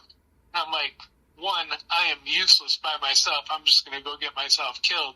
And I said to this guy, I didn't trust him. I said to him, I'm like, well, let me go and see if these guys are willing to come and help. And I went up to Kelly and told him what just happened. And he said, I wouldn't trust that guy. And I turn around, that guy is nowhere to be seen. So now I'm back in the little, huddle, they called it, in court. And kind of afraid to go back out to the outlying area, because I feel like I'm just an easy target. So I go back to them just for the security of numbers. And while we're standing there, and I don't know how much time passes, while we're standing there, a guy near the top of the stairs starts yelling out to people, hey, everybody. And, man, I've talked to Kelly, I've talked to Kenny about this, and they just, I don't know if they were just having a conversation or if they were in their own freaking heads, but this guy yells down, hey, everybody, the Oath Keepers are here. And he literally gets the crowd to start chanting, Oath Keepers, Oath Keepers. And then he walks down the steps and grabs one of us and starts leading us up the steps, telling us all to grab a hold of each other so that we don't get disconnected. Creating the, what did they call it? The stack formation. The stack formation. So like a bunch of kindergartners holding on to each other's tail, walking through a crowd. That guy orchestrated a stack formation. He said, grab each other by the shoulder. He was very specific. And so I walk up the stairs, and I'm literally immediately behind this guy. Now, I think he's taking us up the stairs, and he's just basically going to recognize us to the crowd because they're all chanting Oath Keepers at this time, treating us like we're heroes for being there on behalf of our country, that sort of thing. Yeah. And we get to the top of the stairs, I'm landing, and instead of stopping there and waiting for us to assemble, he walks straight up to the doors of the rotunda and says, okay, let's get in there. And I look at him like, you're out of your fucking mind. But what I say to him specifically is, I'm not taking any orders from you. And I start turning away from him, and he literally looks panicked. And he walks past me, grabs somebody else, and he drags them to the door, and then literally makes a signal to the door. The door opens from the inside, and then this massive, crushing vice of a crowd closes in around all of the Oath Keepers and pushes us towards the door. At that point, like a freaking cat, in a cartoon that hits the ceiling, sticking out of the ceiling by his claws, I grab onto the side wall, holding on to this rounded corner of the wall before you ever even get to where the door is open to, because it opens out, because they tried to say we busted through those, what do they call those crash doors? The Columbus doors? Yeah, there's some fancy term for them that you couldn't go through them with like a Mack truck or something. Anyway, so I'm holding on to this wall, and the crowd's just about past me. I'm gonna make it. I'm gonna be able to stay outside of those doors, and then I'm gonna go right down those damn steps and stand at the freaking bottom and wait for this mess to be over. Well, somebody grabs a hold of me by the vest, by the protective vest, and grabs a hold of me and pulls me off of my perch. and all of a sudden I am right smack in the middle of the circulation, being pushed into the building. And I would later find out on video that person that pulled me into that mess, that pulled me off of there, also was the very same person that got down low on David Morshell and pushed from his lower back upward towards the door, making it almost impossible for him to stop from being pushed out of the flow. So that was Graydon Young. He pulled me off of my perch and into circulation. He pushed David Morshell directly towards those doors. The same Graydon Young who would then snitch on all your co-defendants. Snitch on all the co-defendants and even throw his own sister under the bus. Nice. Who was a police officer.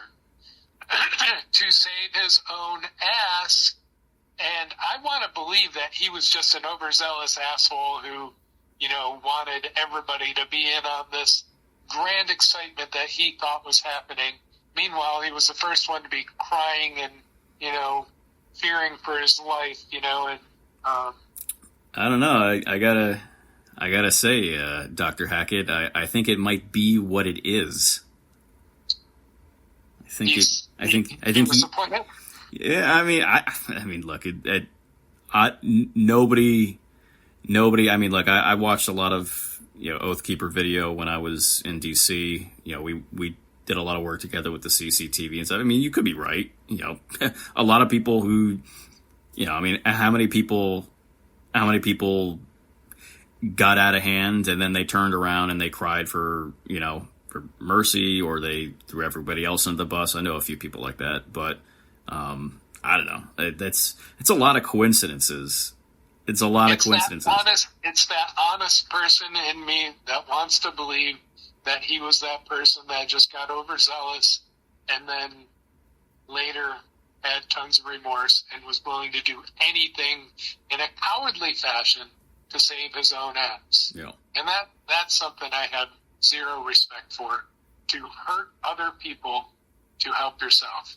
And that's why I'm not a salesperson, because most of the time, in sales, you have to make somebody lose in order for you to win. And I'm not good like that. So, whether he was a plant or not, you guys basically get pushed into a deluge, a flood of people. You end up inside the Capitol building, much to your own chagrin. And yes, and let me fast forward before moving forward. A couple of my co-defendants made some stupid comments. They were joking. Kenny just, threw an arm up like, yeah, but, he certainly wasn't there for any ill purpose. But he definitely, he didn't feel like there was anything terribly wrong with what he was doing at the moment. I fear all the worst consequences all the time, so I was petrified the moment that thing started going down. So Jessica made her comment something like, "We're storming the Capitol," or something like that, and I would hear about that on the drive home. I saw the video. She's like, "We're in the."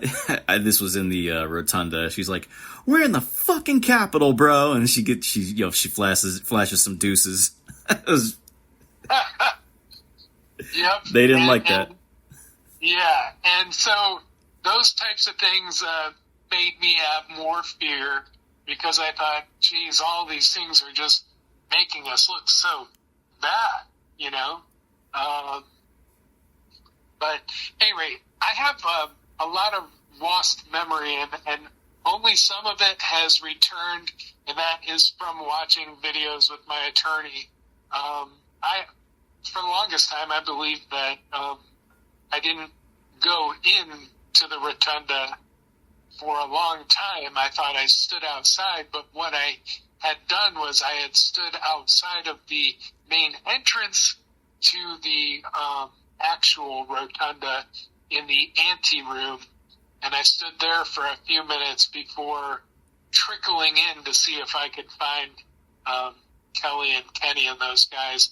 And apparently while I was looking for them, I came across Harry Dunn and saw that he was in trouble. And I went back and reported that to Kelly, and he gathered Kenny and a few other people, and they literally ran to his rescue. And I didn't even know they did that. I was literally walking around in space going, my life's over. I'm going to get some sort of felony trespass, but worse than all of that, my patients are going to know who I am. They're going to know I'm a full-on Trump supporter and a conservative, and I'm going to lose, my business is going to suffer. This is where I'm at in my head. They're going to know I have an iPhone 6. I'm gonna hurt my family's business. My wife's in business with me. These were the concerns I had. Nothing, like what the government would eventually come up with was ever in my mind until the day I'm driving down the road with them and they're announcing my charges, and my heart drops, into my stomach, out my ass, and through the floor of that freaking car, destroyed instantly at that moment when I hear what they're conjuring for me. Well, how does that develop? Because I know different Oath Keepers start getting charged at different points, and that was before all the superseding indictments. That was just the 912, whatever it is, the 5112 or 5, whatever that one is, that somebody got overturned. The obstruction charge, the 1512. Yeah, the 1512. Yeah, so that charge, and just all the other stuff they said about, I don't remember what they were, that,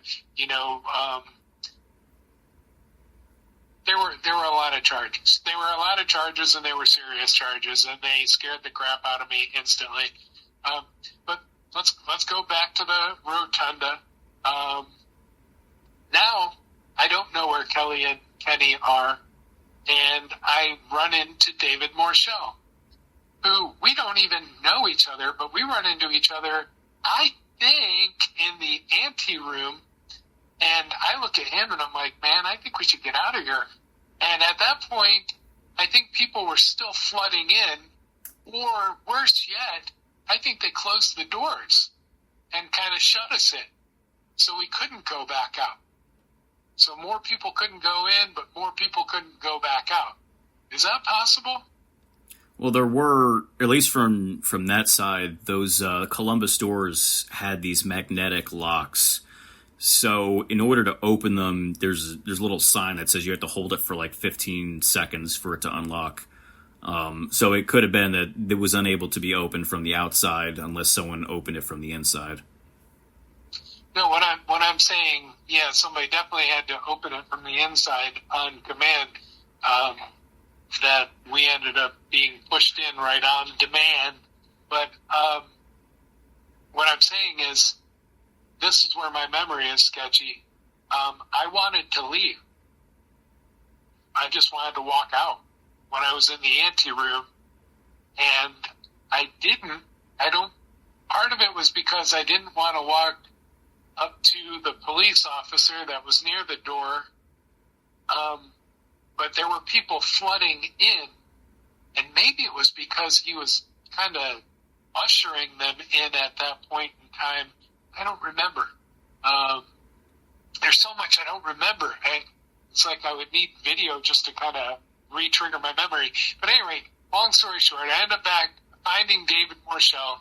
Me and David Morshell end up finding Kelly and Kenny and Connie and Caleb all standing between Harry Dunn and this crowd of people that quickly dwindles, and then there's one person left, and he's literally pointing his hand over the Oath Keepers at Harry Dunn. I'm going down those stairs. I'm going down those stairs. And Harry Dunn is like partially lifting his rifle like he's going to lift it up to shoot. And I didn't hear any of the conversations that Kelly had heard that happened previously, where he literally sounded like Harry Dunn was going to open fire on people. But that last guy finally leaves, and we literally just walk away from Harry Dunn and exit the building. And me and Morshell are like the first ones out. And then we stand at the top of the rotunda stairs, waiting for everybody else to come out. At that point, I'm like, why are we not going straight the fuck out of here and back to the hotel? And Kelly's like, we're going to wait until we all are together and we'll all walk back together. Which is probably the noble and right thing to do, but did it really have to be at the top of the stairs, standing next to, 10 police officers on either side? Kelly said, why don't you go up to the police officers and ask them if there's anything you can help with? And so I did. I walked up. I said, is there any way we can assist you guys? And he said, well, somebody came in through a window. You could go over there and guard that broken out window. And I walked up to Kelly and told him what he told me. And Kelly said, somebody got shot trying to go through a window. I wouldn't go anywhere near that damn window. And I said, okay. So I stood right there, and then the young kid, I forget his name, Oath Keeper, came out, and he took a direct hit of pepper spray in the face. Isaacs, yes. Nice kid. He's sitting there, bloodshot eyes, watering, with, I think Jessica's down there helping him at that point, trying to squirt water in his eyes or something. I don't remember. But we wait until he's basically okay to walk, and then when he's okay to walk, we literally get up, walk down the stairs, and walk back to the hotel. And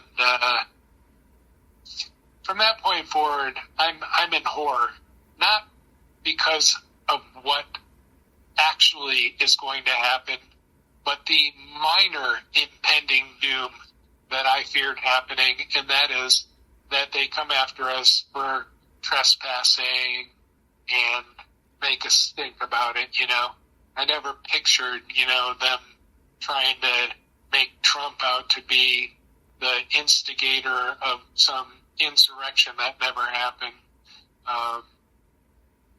And so I'm already destroyed mentally, worried about being called out for trespassing. And by the time we're on our drive home the next day, and I'm dead quiet the whole time while everybody's talking and laughing and saying, oh, we're probably going to be heroes. They'll probably have us on film, stopping that crowd of people from attacking Harry Dunn and literally stopping more death from happening that day. And I'm dead silent. And finally, they say something to me, and they're like, Joe, wow, why are you so quiet? And I look over at Jeff, and I said, what do you think's going to happen? And he said, I'd say they already have a file on every single one of us, and it's just a matter of time before they come and pick us up, one at a time. And Kelly was like, nah, it's no, we didn't do anything. We didn't break anything. We didn't do any damage. We didn't have any arguments. We helped. He was all positive. He thought nothing was going to come of it. And in fact, we would possibly even be heroes. But my heart was sunk, and it would stay sunk and slowly become less sunk all the way up until my arrest date, which was May 19th, I think. May 19th or 20th. Gosh, you'd think that number would be burned in my brain forever. But I think it was May 19th of 2021.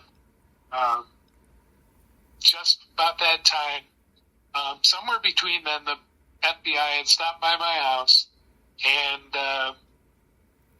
for some reason or other, they may have smelled some substance that somebody under stress might use.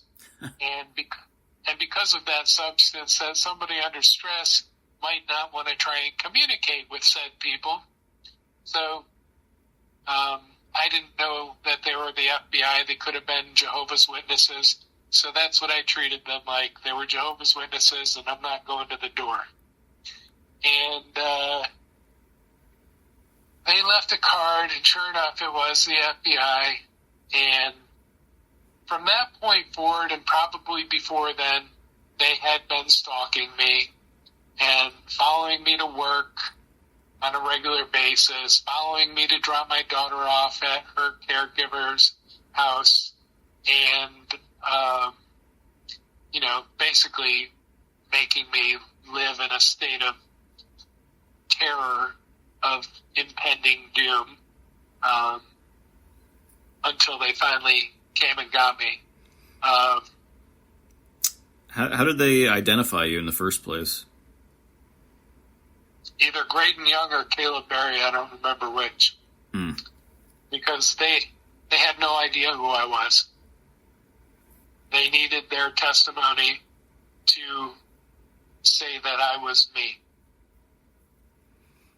And then you get, when you get picked up, do they, how does that go down? Do they want you to turn yourself in? Do they raid your house? All right, so oddly, I get a call on a Wednesday or a Thursday night, and I don't work on Thursday. I'm working Friday just until noon, and I get this odd call saying, I got your number from the internet, and I'd like to come and see you. And I'm like, really? How'd you find my number on the internet? And I'm paranoid already, so I kind of have a bad feeling. And they convince me that they're legit, and so I schedule them for a new patient appointment on Friday. I tell them I don't usually see new patients on Friday, and I really usually don't see any patients unless they're people that have been referred to me by somebody who knows me.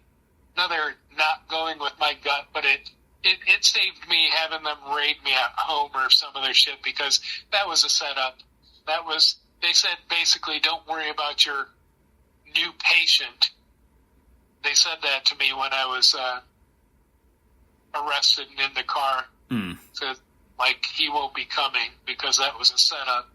But anyways, I drive. So before this ever happens, I take my daughter and drop her off at her Mimi's house. And Mimi's a honorary grandmother. She's my, second mother. And I've got, two second mothers, my actual birth mother and Mimi. And when I drop her off, which is very close to my work office, I go, there's the FBI. They literally stop, 200 feet away, across the yard, fence between them, and anyway, her property between him and us. And I go, there's the FBI. I said, please try not to notice. And she looks at him, and she waves to them. I'm like, oh, Mimi, little 81-year-old Mimi at the time, waves to them, and they drive off. And I'm like, oh, you don't taunt these douchebags. At any rate, so week or two later, I don't know when it was, but, after I get that call, and that appointment set up for my half day, happens to be Memorial Weekend, by the way, so it's a Friday. We could pinpoint exactly what day that was. It probably was the 19th. I pull into my parking spot into my office, and within seconds, I'm surrounded by, I don't know, 6 or 7 cars, and I have all these FBI agents, federal marshals, and local law enforcement out. Everybody guns drawn except for the local law enforcement, which I thought was kind of cool. And of course aimed directly at my head while I'm sitting in my car. And I reach for my phone and they signal me no. And eventually they have me call my wife and tell her that not to come home because things are going to be in disarray. And then they ask me, would you rather I break into your house or would you rather just give up your keys so we can get in there? And so I gave them my phone and I made sure I hit the power button so they'd have to break into my phone. I'm like, that was my borderline FU for those guys.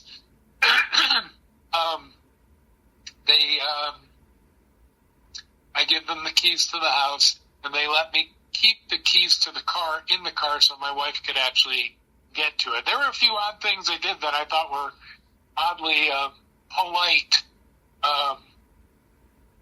And they also told me that they hit me at my office so that they didn't have to break in on me and my family in the middle of the morning. And that was also a favor that was done for me. Before all of this conversation happens, I'm standing, shackled at the feet and cuffed at the hands against my car for, I would say, the better part of 2 hours while they parade me, basically. Walk around, do their stuff, kill their time. I have no idea what all they're doing in the meantime, but they're killing a whole lot of time while they have me sitting there hoping, I'm guessing, that media will show up. They never did. And people didn't come out and gawk and take pictures. It was, as far as, setting up a scene to try and parade me and make me a public spectacle, I think it was fairly unsuccessful. And I don't know if somebody had some hand in making that unsuccessful. I had a lot of my friends that I rode bicycles with were in the Sarasota Police Department and in the Sarasota County Sheriff's Department. These people know who I am. They know what I am. And they know that I'm not what I was made out to be. And so many people have called me that are law enforcement to express their support and how sad they were for me and disappointed in the law enforcement. And some of those former law enforcement friends who I talked to later, I said, I really trusted the FBI to come through for me, to have a profiler say, we profiled this guy and he simply does not fit the profile for what you're trying to pin on him. And that's why I say I so expected them to come through for me and say, this is all, sorry you had to go through this, but wish you weren't there with, said group and, get on with your life and I hope you can restore whatever damage is done. But of course that never happened because that was never their intention. But when I would tell this type of story to police and former police, they would say I would never become an FBI. They would say that if that agency were ever any good, it was 10 or 20 or more years ago since the last whatever. They basically said it was no longer a good law enforcement agency, and I was very disappointed to hear that because right up until that moment, the FBI were heroes of mine. I mean, I was heartbroken to have the FBI misconstrue to create a case that should have never existed. I mean, in spite of in spite of the realities of, three-letter agencies, corruption, I mean, even in my younger life, I mean, I think all of us pretty much grew up with action films or law dramas on TV, and the FBI has always been portrayed as these vanguards. Superheroes. Yeah. It's they're the good guys. We can trust them. Yeah. No matter how much corruption is happening, we can trust them to come through for us with the truth. Hold on a second. I have to shut the window. There's a lawnmower nearby. The lawnmower's recording us. It didn't help much, but it'll help a little. Okay. Where was we? Yeah, no, it's just the dichotomy between how government, federal law enforcement is portrayed throughout our lives versus the reality of it upon suffering their wrath. You would be forgiven to have had that misperception. I think a lot of us all did. And keep in mind, you guys were there. I mean, granted, you were doing a security job, but ultimately, the whole foundation of the Oath Keepers, as far as I understand, and as far as every Oath Keeper I've talked to has related it, is that you were there to support law enforcement. And then in my own experience. I worked for the government for 12 years. I was in the military, and I was also a federal contractor. It's just like, for most of us before January 6th, I think all of us, we might have had political objections to administrations, but in general, we supported our government. But absolutely. But look what happened, And it's just, I think it was eye-opening, unfortunately. I think that it was very important that part of their destructive policy was to destroy the names of reputable people that they arrested, so that their words would have no meaning, would have no impact on opinion or belief of what had happened. There was something that a guy said when I was doing a speaking engagement after being released. And he said, you always tell the story about how this has destroyed your life, because that's what I was asked to do. But people sitting in the audience, they have been told a lot of things about you. And his suggestion was to say,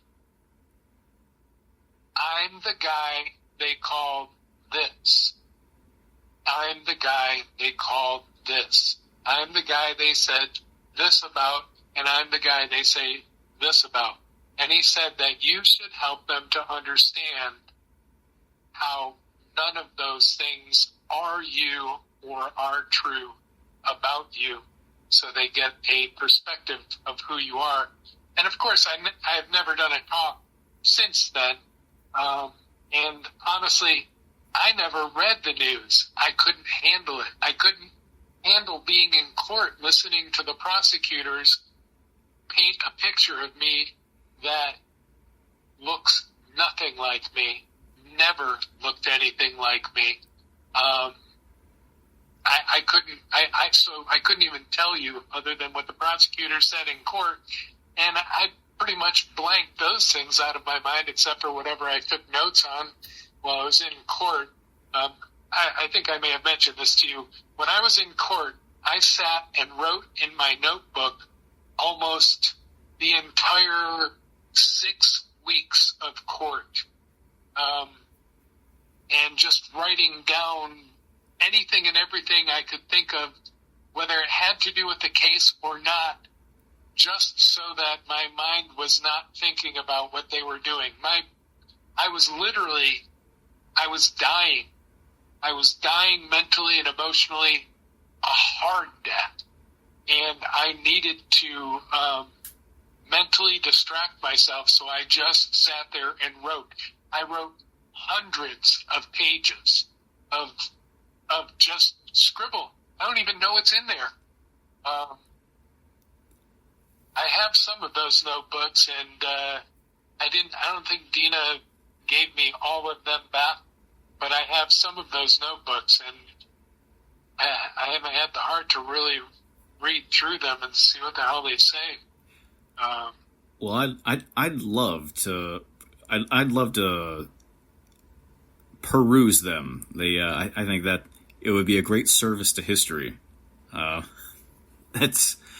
can only imagine. I have most of them. I think I have most of them in this room here with me. If not, they're in a box in storage, which is only a few miles away. So, following your arrest, what happens at this point? Take us through your journey from the point of your arrest to, bond hearings, or if you experienced diesel therapy on your way to where we would eventually meet in the DC jail. If you could you take us through the chronology following them arresting you? Yes, and I wish I would have wrote more stuff down, because I met weirdly interesting people, and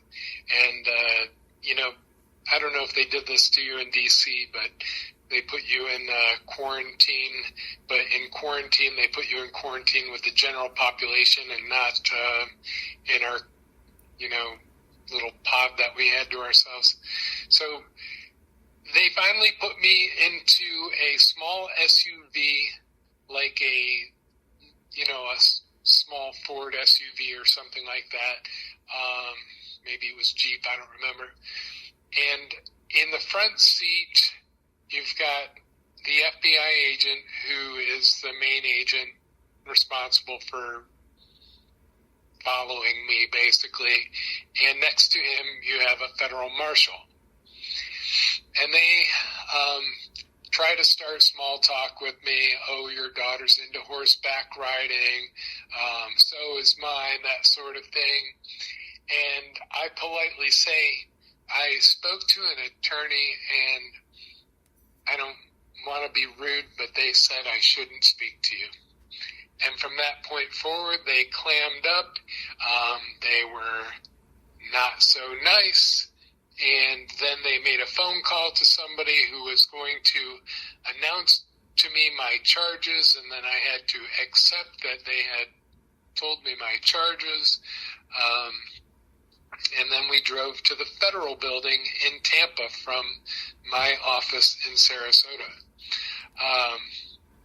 We get to the federal building, and I'm awarded a nice bologna sandwich, and I eat that up. I'm happy to eat that up, because I don't know how many hours have passed since I've eaten yet. It's my first bologna experience in a long time. Didn't typically eat bologna in my adult lifetime after college. It's always bologna. It's always bologna. They did what they do. They fingerprinted me, did this, that, and the other thing. And then they held me until they took me to be arraigned. And I don't remember whether that happened immediately or the next day. Whenever it happened, it was enough time for my wife to get an attorney there. And this judge, the magistrate, I guess he was, sitting way up on his throne, looking down at me when it finally becomes my turn, and this black prosecutor goes through all of my stuff.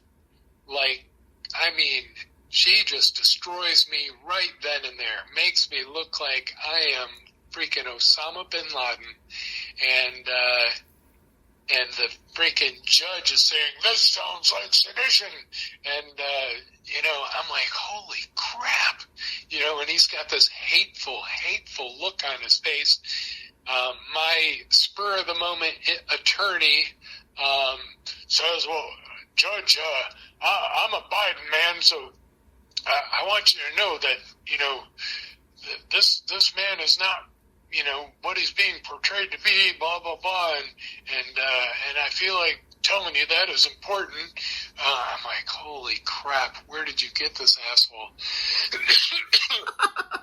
And long story short, bail denied, and remanded to Pinellas County.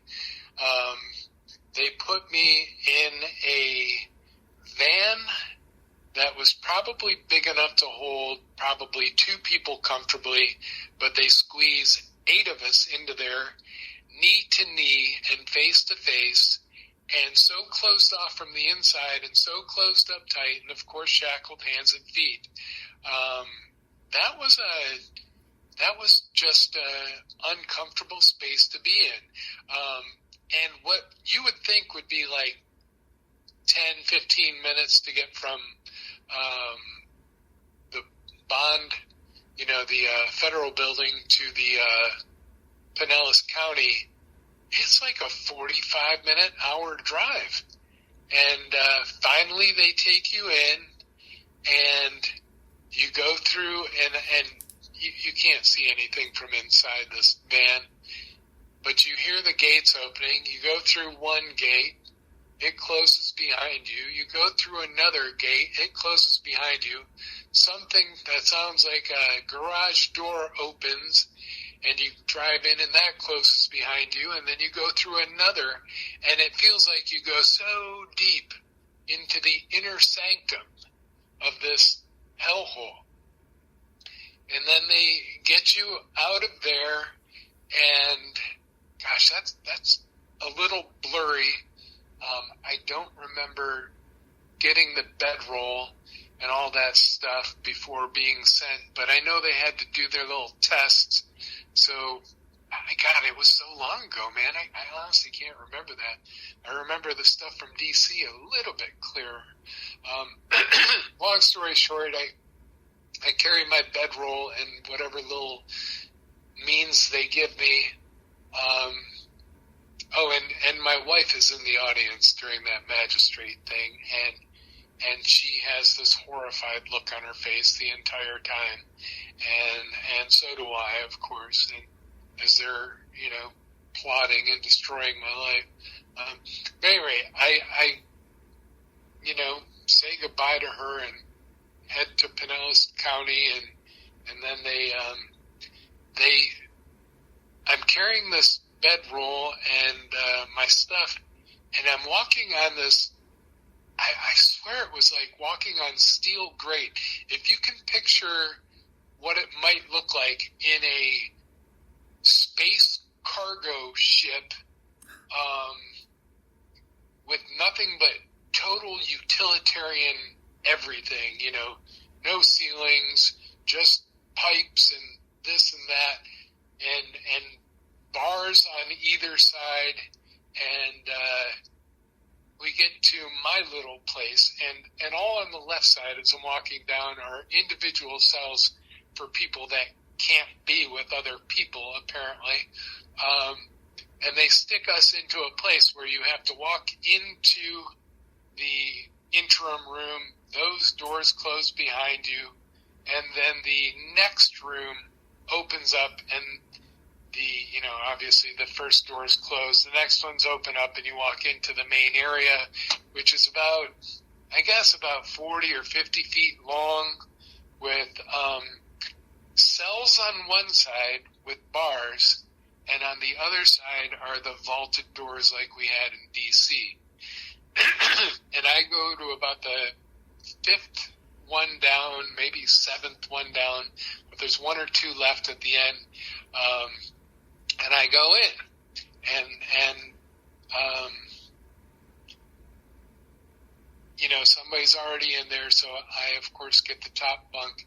I had a back injury so bad that I was on crutches, and I had my right leg virtually not working, and decompression therapy had gotten me to the point where I could at least walk, but with some difficulty.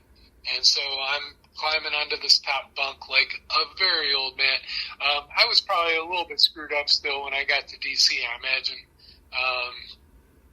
But I tried to keep it under wraps as much as possible. My legs were blowing up with some sort of weird ankle and knee and leg edema.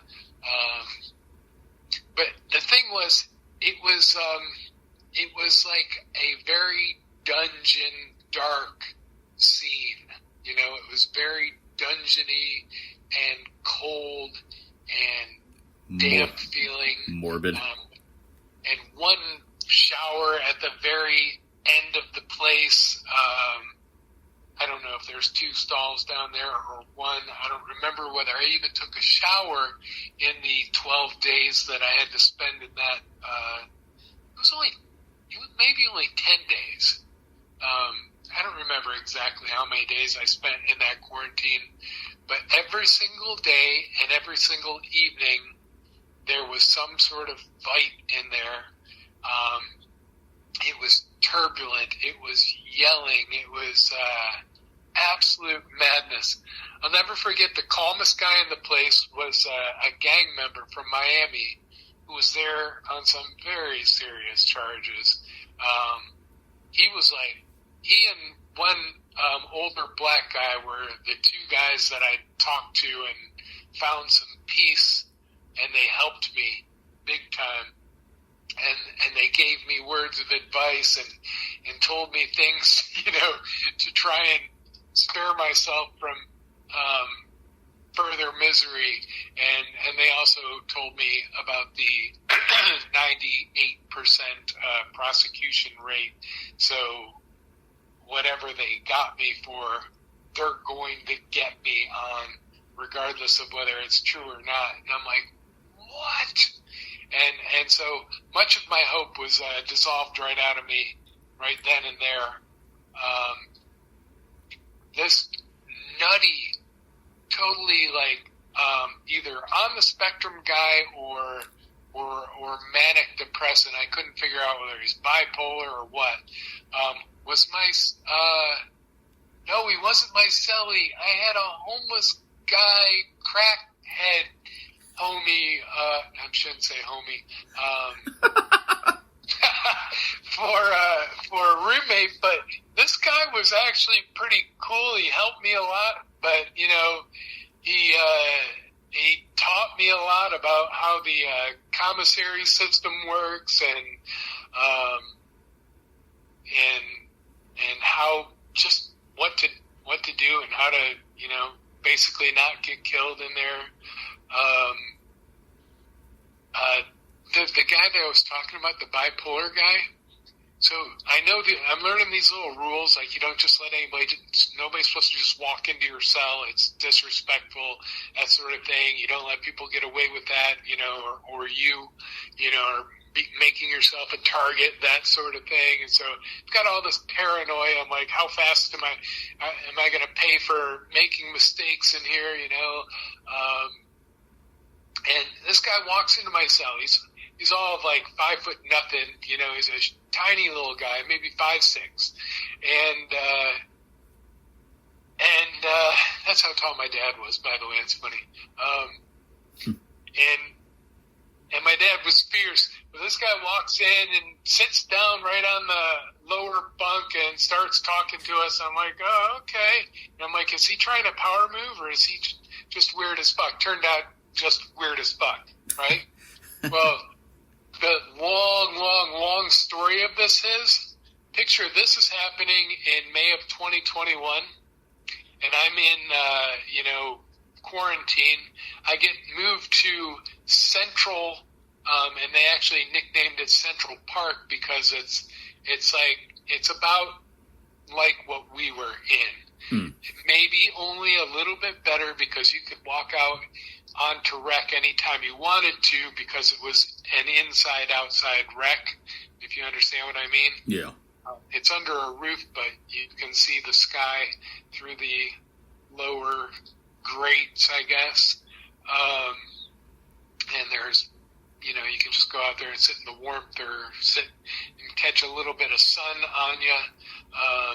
had a little library section. It had a Hispanic TV section. It had a black TV section and a white TV section. I mentioned the little library. It had 2 Bun hot water heaters, 2 microwaves. It was a lap of luxury compared to DC. You know what I mean? Yeah.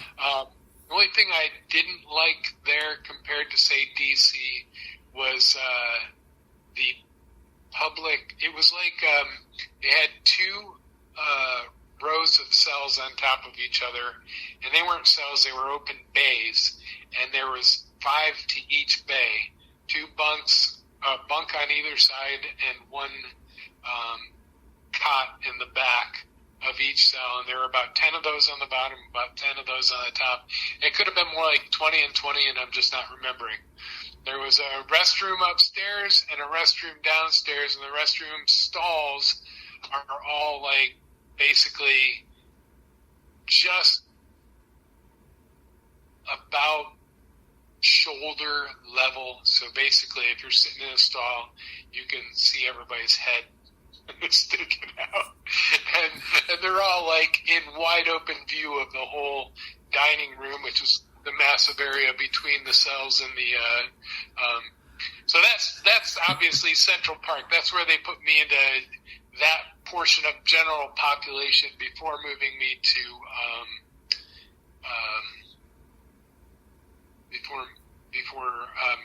after taking me out of quarantine. In quarantine, I forget the name of that area. Jeez, that place was really, really just dank and scary, and the fights, you know, every day kind of made you a little uncomfortable. But if you're pretty cool, I figured out pretty quick, if you're pretty cool and people that are important in there and older and have respect from other people, and they seem to respect you, nobody messes with you, and they didn't mess with me, thankfully. So I get out of quarantine. I've actually probably had a couple. So I finally get my first bit of. No, I don't. I haven't gotten any commissary yet. But my. Gosh, did they have vending machines in my first spot? I don't remember.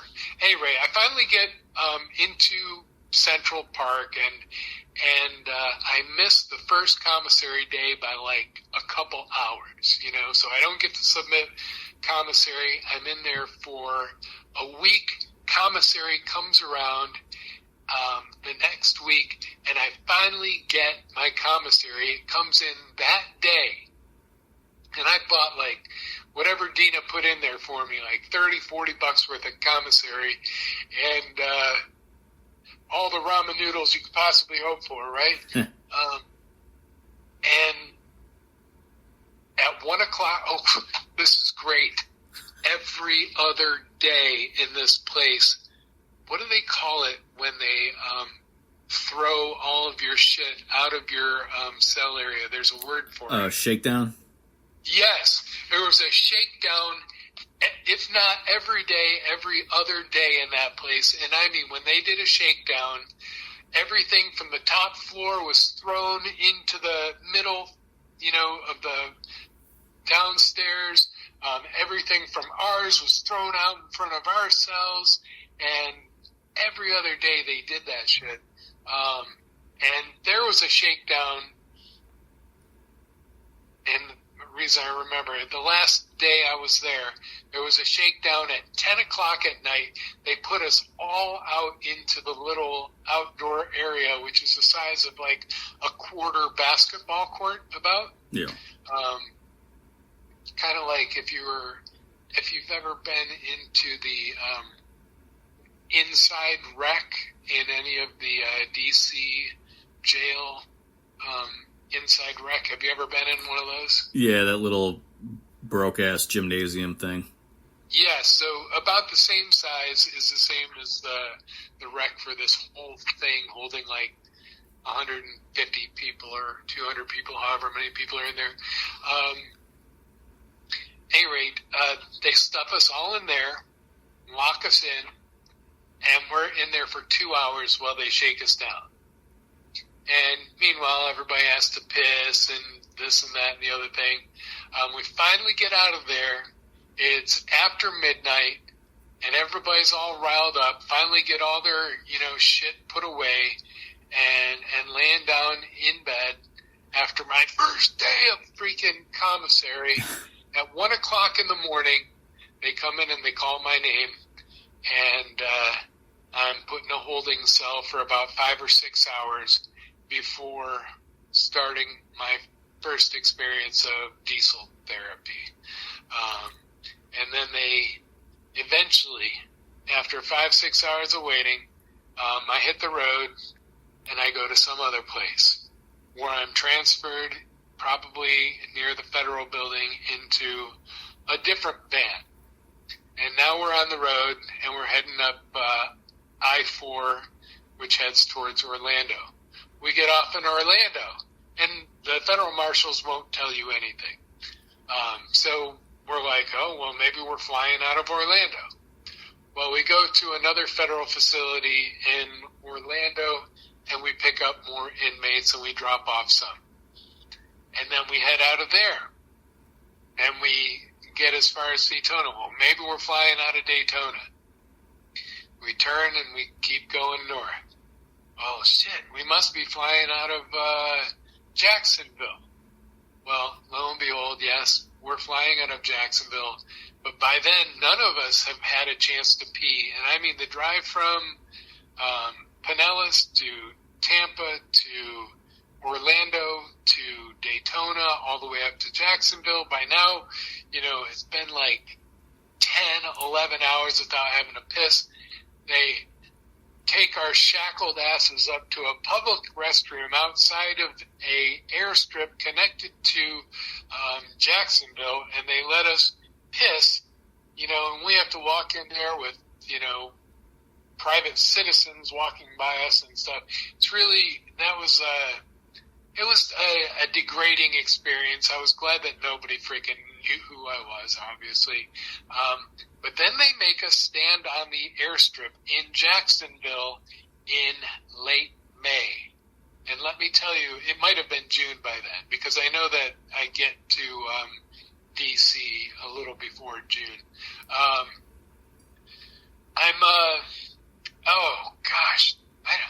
totally off on my time.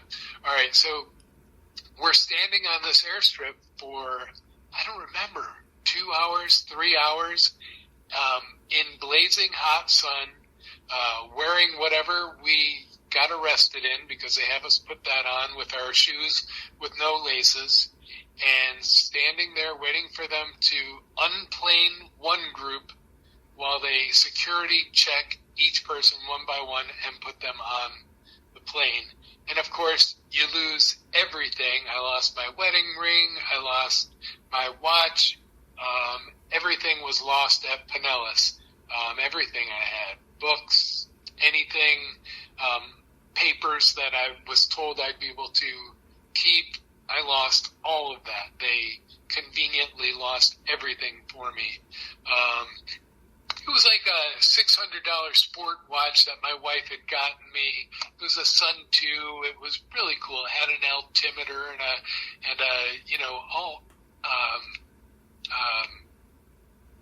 When it's not digital, it's analog. It was all analog, so it didn't depend on any sort of Wi-Fi or anything like that.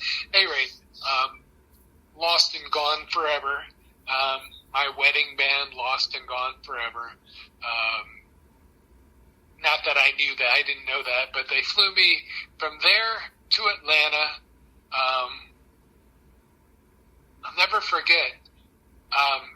During the van trip, they had the air conditioning blowers on super high, and I was freezing my ass off.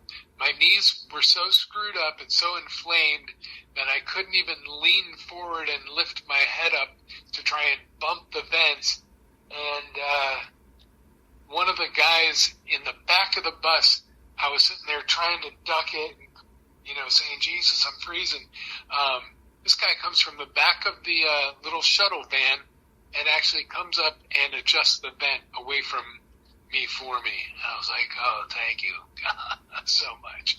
So one of those little small favors that I remember. Yeah. Well, they put me on this plane, and the same thing. The vents are aiming straight at your freaking forehead and on full freaking blast. That alone was probably one of the worst tortures, was just getting ice cold air blown at me, and I'm not even, I'm wearing like a t-shirt and shorts, or t-shirt and light pants because I'm from Florida.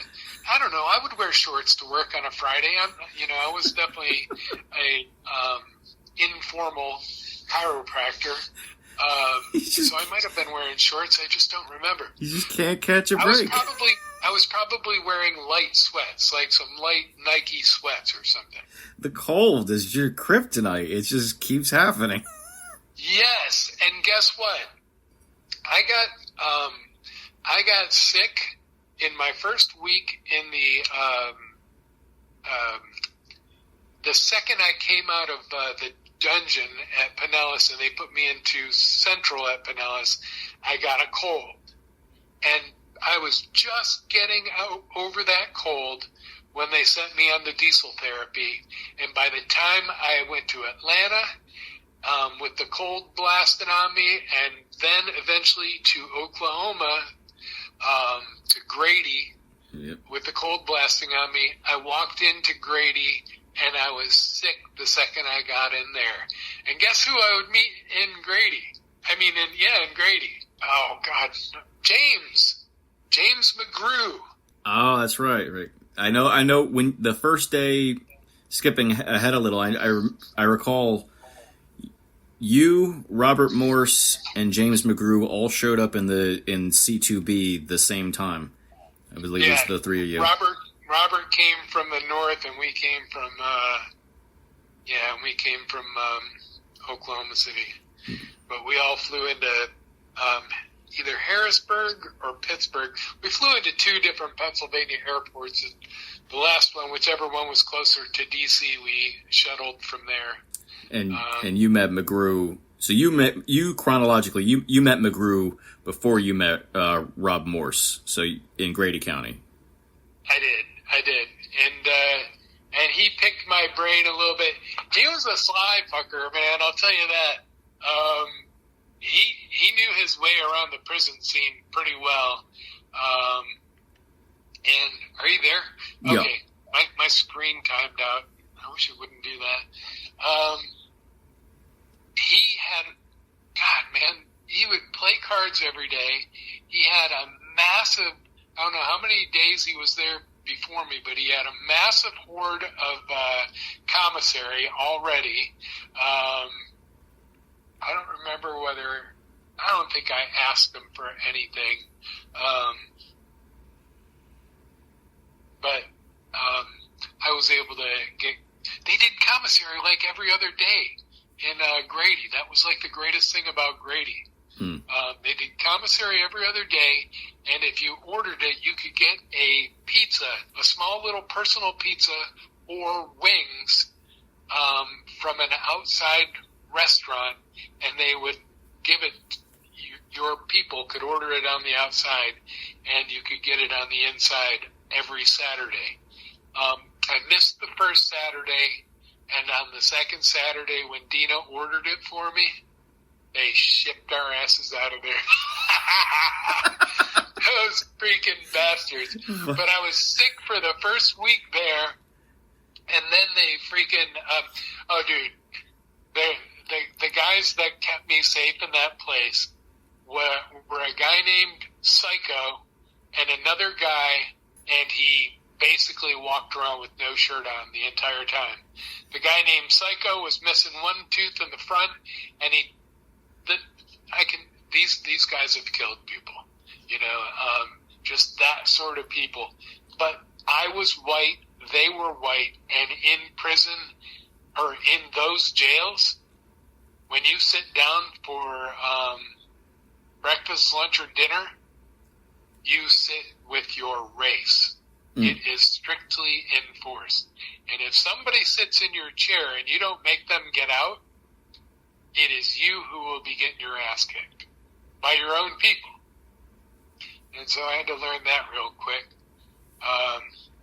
But the oddest of people had my back. And Psycho was a trip. He loved to tell his stories. And by the way, the guy, I wrote down a lot of these guys' names, but in transport, I lost my notebooks every single time. I lost my papers. They did not let me hold on to anything that I was keeping. Assholes. Yeah. You can't have nothing. Yeah, no. Yeah, so between him and Psycho and a couple other white guys, I had my crew, and McGrew was at my table also, you know. And so, so McGrew, I know you met him before Rob, but was James McGrew the first J6er you crossed paths with since your arrest? Yes, as far as I know. Okay. As far as I know, because I wasn't talking to people about it. But I should mention that when I was in Central, one of the guards called me up to the station, and he said, "Man, I just want you to know, he's a black guy," heavy set, but obviously listening to alternative news, said, "I know about you, man." He's like, "What's your story?" I'm like, "Man, I'm a chiropractor. I thought I was going to get some sort of trespassing charge, and they hit me with some crazy shit." He's like, "Yeah, man." He was sympathetic. You know, I got sympathetic guard right off the bat. Certainly not all of them were like that, but those federal air marshals were some of the worst tempered people I've ever seen in my life. They're assholes.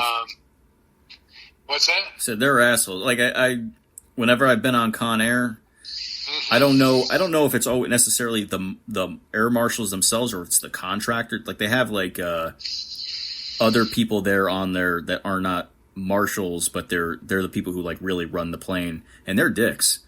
Like they'll total assholes. Like freaking hate in their eyes. They look at you like you're less than human. Yeah, fucking rude. Well, I finally got one of their attention when I was on the plane. I'm like, "Man, can you please shut that vent off?" And he looks at me like he wants to freaking kill me, like he knows who I am and he hates me. And he freaking rips the vent sideways and then walks away angrily. I'm like that was such a freaking pain in his ass. And I was like, wow. And I'm like, truly the nicest guy you ever freaking met. And these people treat me like I am like Osama bin Laden or worse. See, I don't know, like the behavior on those planes. I don't know if you'd call it passive aggressive or aggressive aggressive. It was full on aggressive, man. It was like, it was borderline assault with, it was assault without battery, it was visual and semi-verbal assault, Yeah.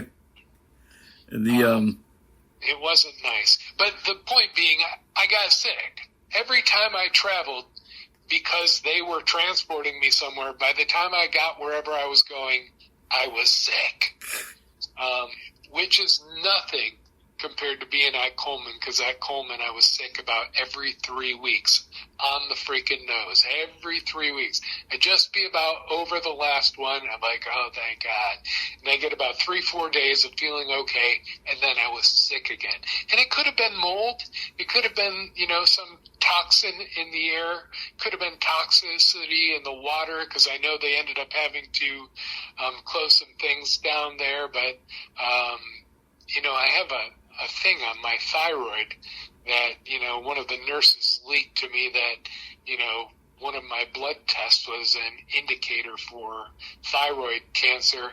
And I've been doing ivermectin and bendazole as often as I can since I've been out, in hopes that it just works prophylactically or, stops or slows down anything before I can actually afford to get proper medical care.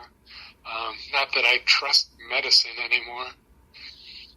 It's very depressing from a doctor. I'm going to go treat all my ailments by eating dirt from my garden. I think that'll fix it. Probably better off. You never know. All right, so we've made it to Grady. I get to do a few video calls with the wife. I get to have some commissary. I miss out on having pizza the one time I get to order it because they ship me out that very freaking night before the day that the pizza thing's going to happen. I meet McGrew, but I don't really know who he is yet. He's kind of wily, so I'm a little skittish around him. He's way too comfortable in the jail setting. I don't understand why at this point, because he hasn't told me his story at this point yet, but eventually he does. And I won't say anything about that because that's his story to tell.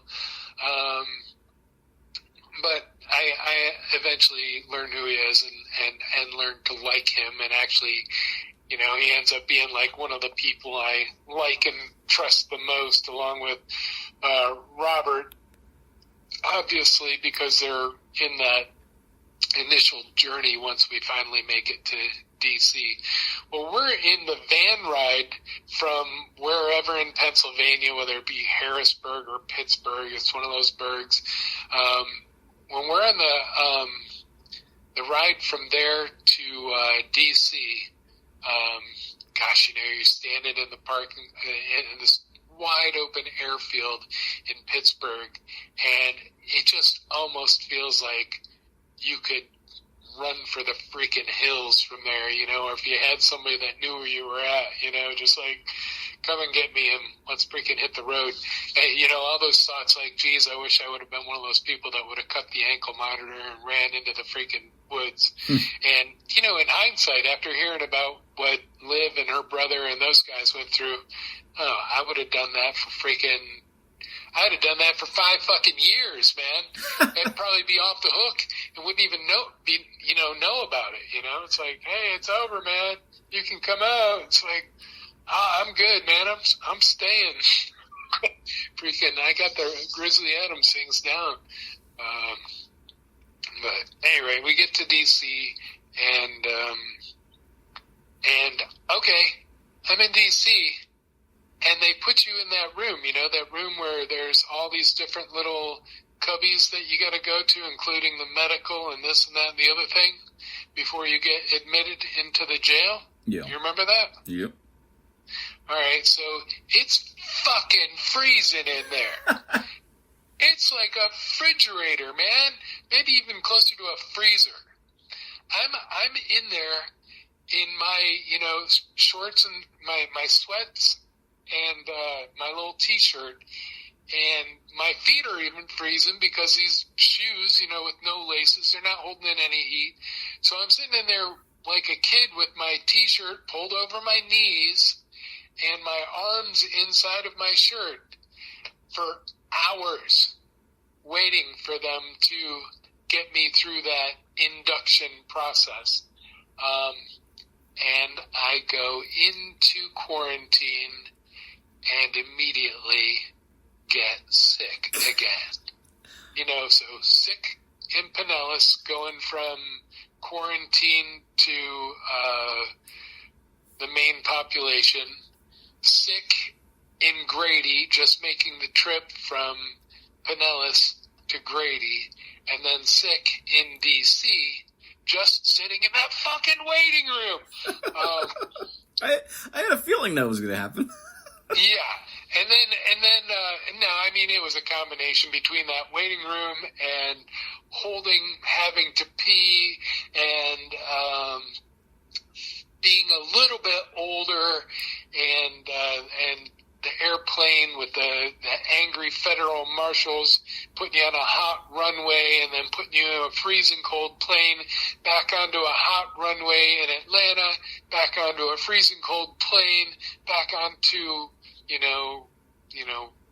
some van in the middle of freaking nowhere, Oklahoma, on your way to Grady. It was its own special hell.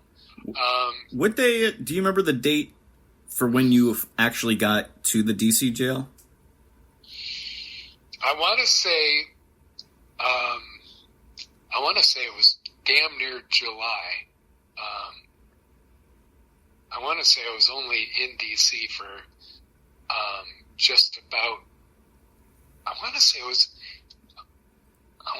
in DC for almost 2 months, and not even that much. Or maybe it was just under 3 months. I don't remember. It might have been. Let's see. If I was May 19th, no. It might have been like I got to DC around June 1st or 3rd. You'd think if it was 3rd, I'd remember because that was my dad's birthday. But I don't remember. I don't recall. But if you do it like this, you go 2 weeks in May 19th, 2 weeks in Pinellas, or just under, 2 weeks in Grady, or just under. So that puts me at 4 weeks. So I should be getting to DC a little before July. Does that sound right? I know you showed up in C2B in the summer. I remember that because you, I don't know if you remember, you were going to be in the cell right next to me. I was in cell 16. They were going to put you in the empty cell in 15. And then instead, they brought Pete Schwartz down from the top tier, and they put him there, and they put you upstairs. Yeah. So. He wanted to be downstairs with whatever people he knew down there or something. I don't remember. And that cell next to me was open because that same day, Jake Lang went to the hole for inciting a riot. Yep, I remember that because when I walked in there, you could still breathe pepper spray. Yep. And you could still feel the burn. And that, he was there, so he came back from another riot, he was in the hole. He comes back the night prior. The next day, a riot's incited with, I think it's Sergeant Robinson, and then he gets taken to the hole. But, so the way he came into the cell 15 the night prior because it was empty, because Michael Curzio went home. He had done his 6-month sentence. So that would have been July, I think the tail end of July, or early, before August. So I'll figure out the math there. You'd think I'd be able to remember those dates, but I want to say I got out of there August 23rd, so it was like almost 2 months exactly. I wasn't in DC very long.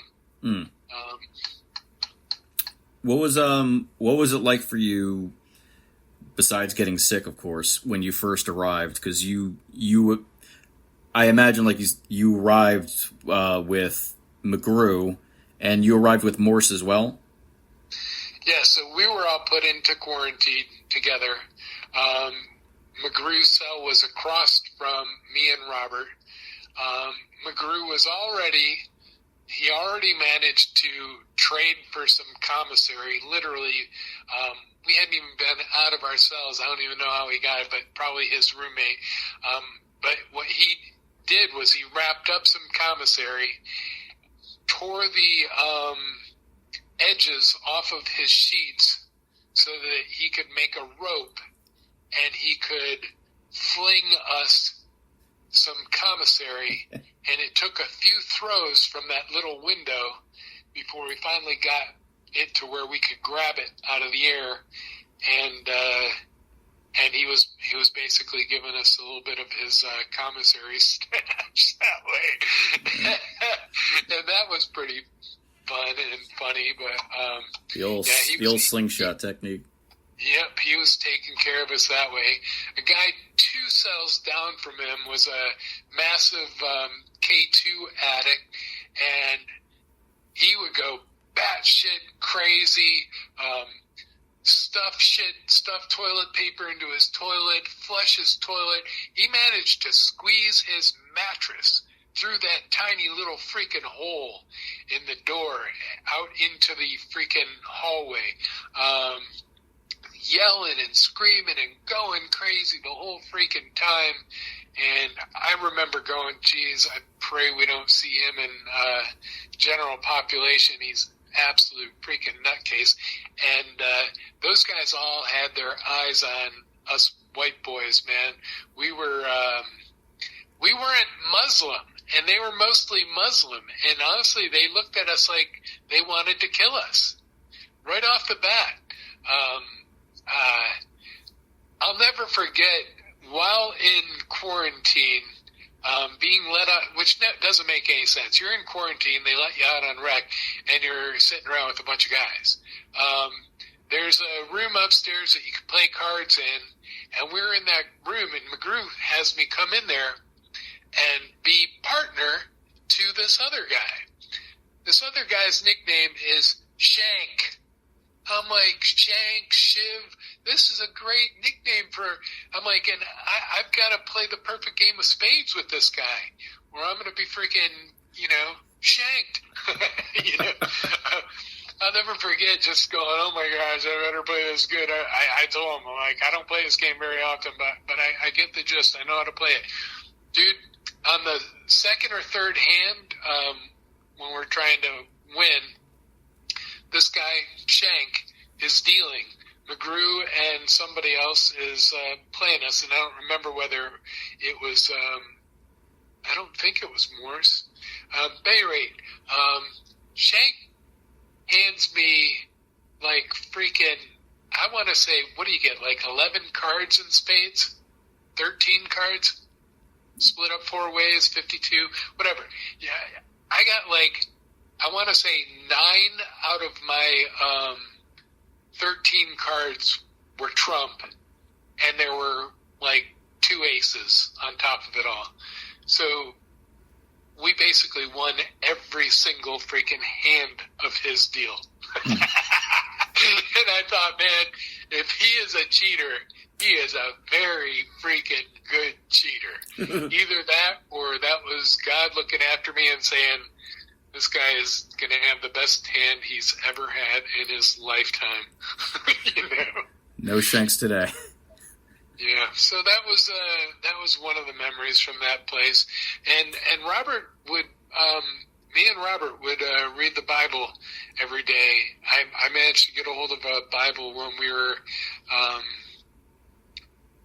in quarantine, and then we took that with us when we went from quarantine to the general population, which was, I don't know whether it was a medium security or max, but they were very scary people there. And they took when we got there right in the middle of rec, and within minutes of us sitting there waiting, trying to get on a phone, which it didn't look like was going to happen, somebody got in a fight, and they came in, cuffed them, and pulled 3 people out of there, and one person was bloodied up pretty good. I don't know whether it was from hits or whether it was from being cut, but we went on lockdown immediately when we got there, and we were on lockdown. Oh, first they send us down to the cell, and the cell is freaking rusty, dirty, nasty, looks like it's never been cleaned ever. And the first thing I do is grab like one of our towels, and I start freaking wetting it and cleaning up whatever I can to just make it a remotely livable space. And another inmate, before they come in, I don't know why they were out there, whether we were all basically getting shut into our cells, and this guy comes by, he's like, you can't stay in the cell.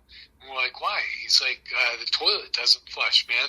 And then we tried to flush it, and sure enough, it doesn't go down. And we managed to get one of the guards to come to us, and he moves us from the cell on the very bottom floor of a 3-level, what do you call those things? It's not a pod. It's a... Unit? A block? What do they call them there? I think they're all used interchangeably. A unit, a block, a pod. It's all basically the same thing. Okay, like it's a V shape with 3 levels on one side and 3 levels on the other side, with the bubble in the middle on the where the guards have their little control panel. Yep.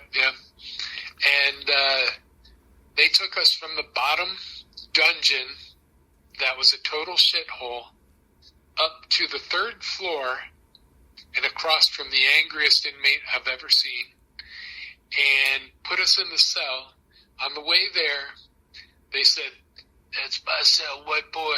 I wanted that cell." And, other taunting, this and that, white boy, honky, the other thing. We get to that cell, and that's the cell of the guy who just got in the fight. Or one of the guys that just got in a fight. So it was like one guy ran to the rescue of his roommate who was getting his ass kicked or something like that. And so we got his cell. So there were anger already because we're going into a cell that was sought after. It's on the top level. It's clean. It's this, is that, whatever. It's like how it is in prison. You can, a small little move. It's like when I was at Coleman, getting one of the outside, getting one of the 2 bunk, what do they call them there?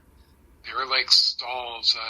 Anyway, getting one of the 2 bunk instead of the 3 bunk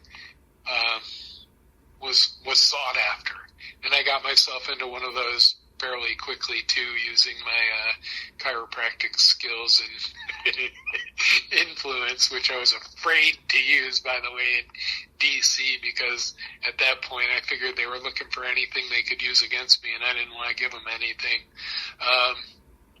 But at any rate, so they move us up to that 3rd floor, and we're on lockdown. We're on lockdown for 48 hours. Or I don't know, there's going to be 48 hours or 3 days or however many days. On the 2nd day, Morse gets a lawyer phone call, and while he's gone, the people down below are saying, "White boy, white boy, white boy, you got to come out sometime, and we'll be waiting." And I'm like, that's comforting. It's very, very inviting, very friendly.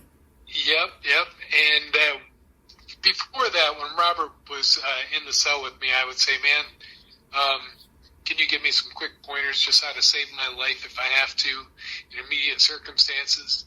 And he did. He showed me exactly what I needed to do to disable somebody very quickly and unexpectedly in the event that I had to. And he gave me some very good soft spots. It had nothing to do with knees or nuts or anything like that, which was very surprising and very enlightening, to say the least. Yeah. So he gets called on this attorney call around 4 or 5 o'clock in the afternoon on the 2nd day of lockdown. And so this is the 2nd day of lockdown, first 2 days in general population, having completed quarantine with McGrew and Morse together.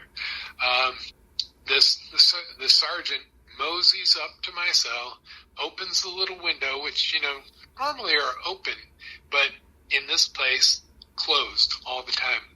Fucking annoying. Oh, wait, no, they're closed all the time. Not yet. He says, he's like, "Man, if you want to put yourself on voluntary protective custody, if you want to sign yourself into voluntary protective custody, I can get you out of here. but I don't think that you're going to live another day if you stay here. And I said, sign me up, please. And he said, well, grab your shit. I grabbed my shit, and we headed out of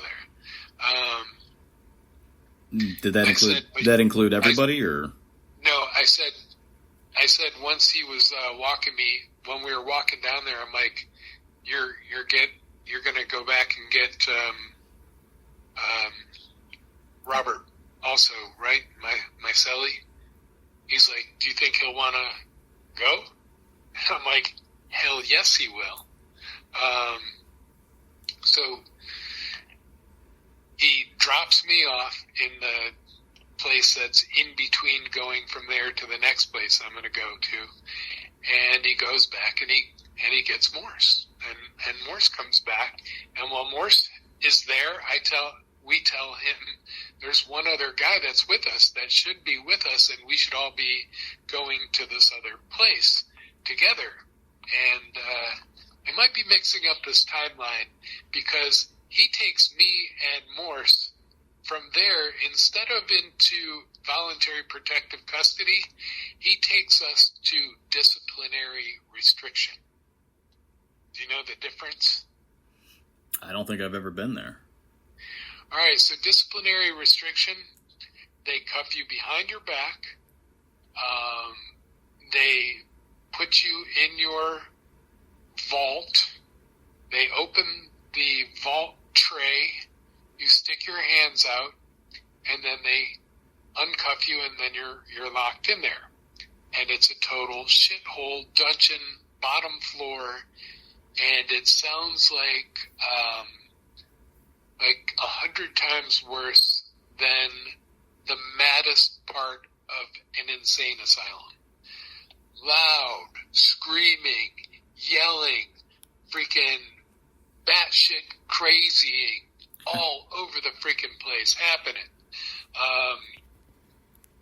And me and Robert get locked into this thing, and we go to use the water. There's no water. The toilets don't flush.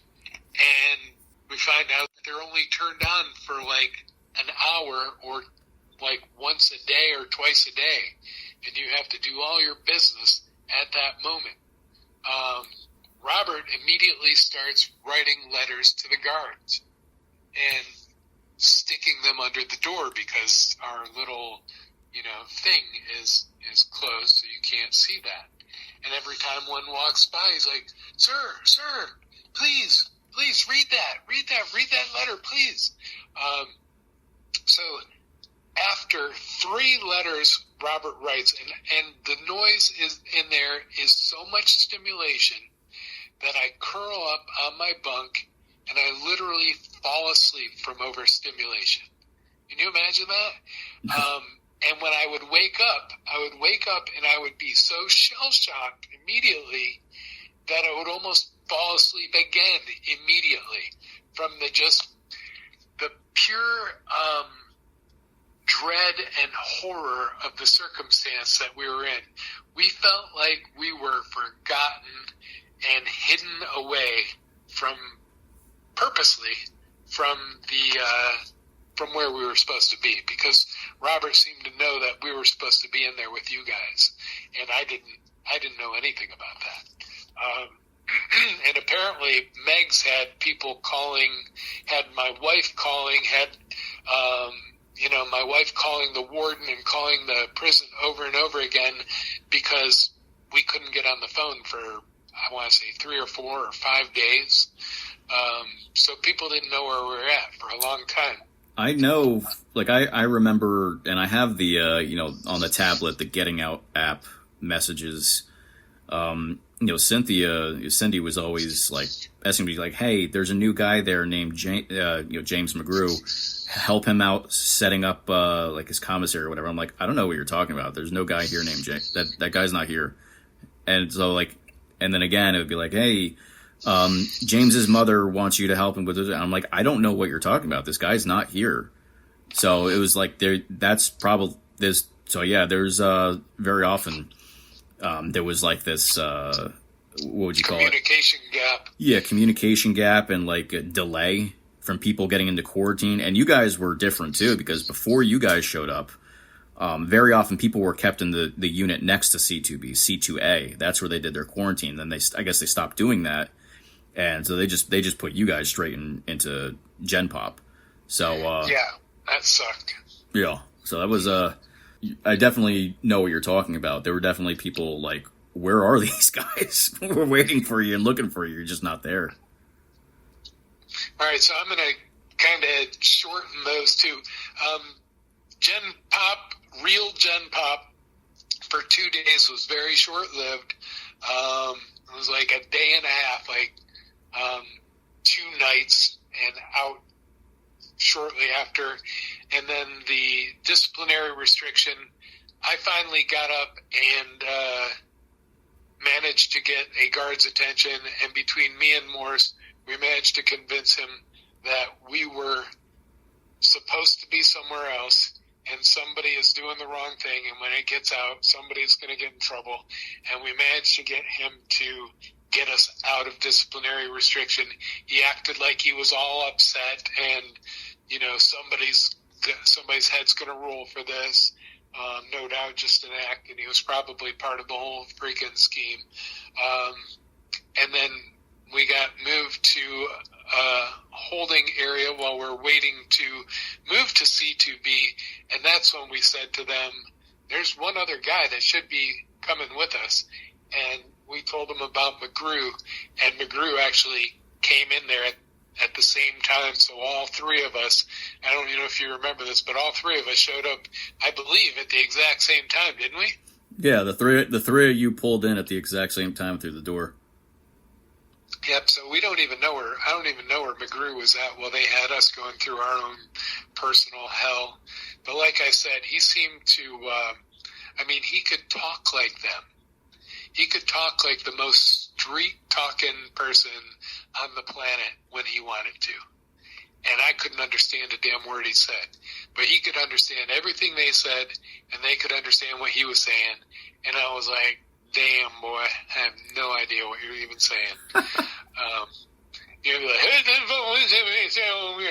what the fuck was that? Oh, shit.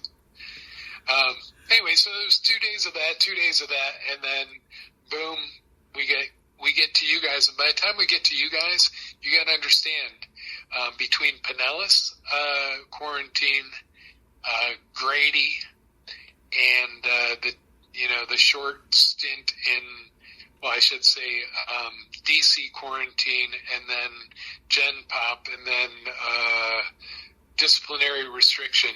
Between those 4 or 5 things, when we got to C2B, it was like coming to paradise.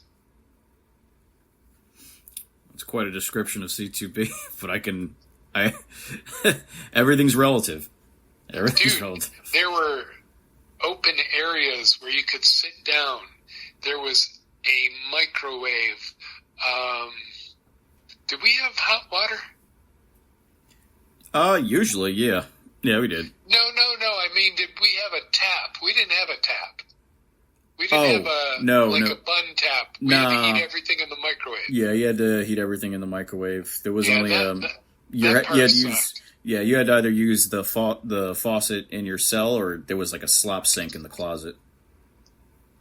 So, yes, I remember using that. You could get some hotter water out of that sink sometimes in the closet. So when by the time I came in there with you and Kelly's making jokes at me about like I look like I'm on vacation, heading down to my freaking daily shower and sauntering back to my cell, I was freaking being in my own cell was. I'm like you in the introverted sense. Being in an introverted sense in a single cell means that my ADD is not being ruptured constantly by. You remember I said in that disciplinary restriction place, the stimulation was so intense that it put me to sleep. Mm. I mean, I couldn't even stay awake. It's like, some people, if they're so hyper, if they drink some coffee, it'll actually help them sleep. It was kind of a situation like that. Well, I mean, I remember, in the time you were there, you were probably the most like chill, laid back person during that time. So I could definitely understand how that was a huge shift in conditions for you. I'm glad you were able to relax as much as you could, anyway. Right. Well, Coleman was the exact opposite. When I got to Coleman was like being in a giant juvenile dorm with a bunch of grown men of all different races and persuasions, and a shitload of pedophiles. God. Oh, but I didn't want to know what anybody's charges were. And then those people that wanted to tell me, I killed a man. I'm like, thanks for letting me know.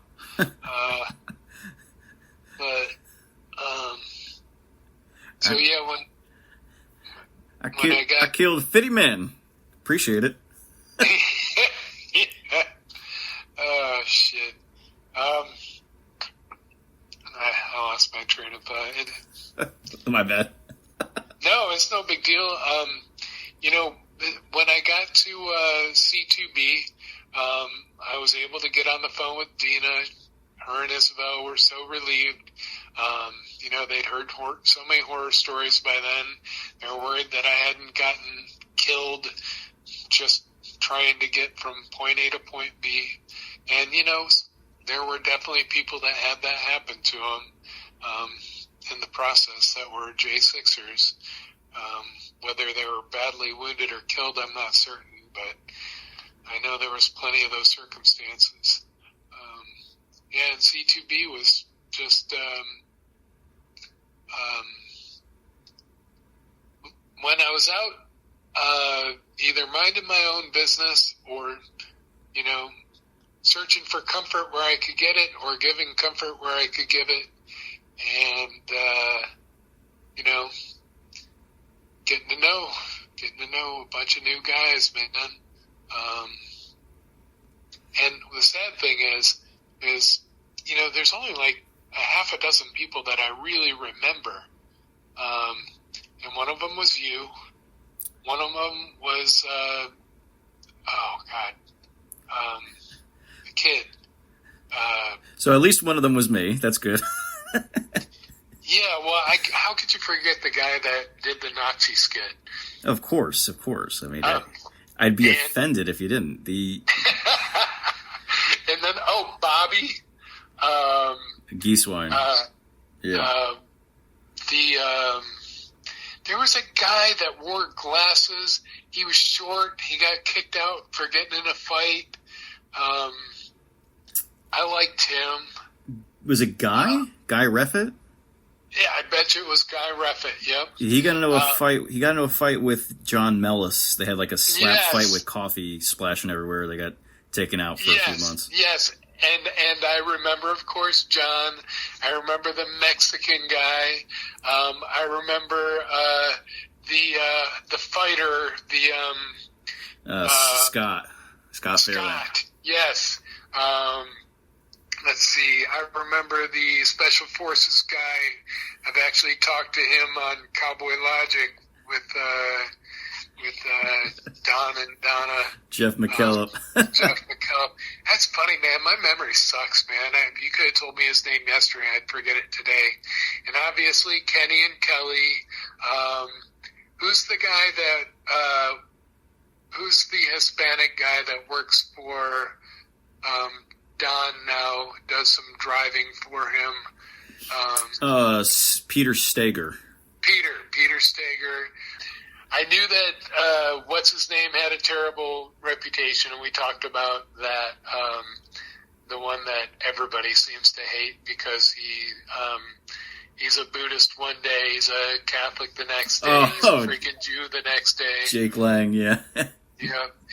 And of course my neighbor, when I was in D.C., I talk through the walls with Shane like all the time. So, and Shane being like a prison minister was pretty key for me at that moment. He turned me onto a few books that really helped me on my it helped me break through some blocks that I had for a long time about Christians that made it just gave me a little bit better understanding. I think every Christian or every person's journey is their own, and he helped me make some breakthroughs. That's the best I could say about that. And I met that guy that everybody called the Colonel or whatever, and said that he was I had quite a few conversations with him before and after. People said, watch what you say around him because we think he's a snitch. And so, I just had innocuous conversations with him, but he was a pleasant enough guy, Troy Smocks. Yeah. The stolen valor. Colonel Perez. Yeah.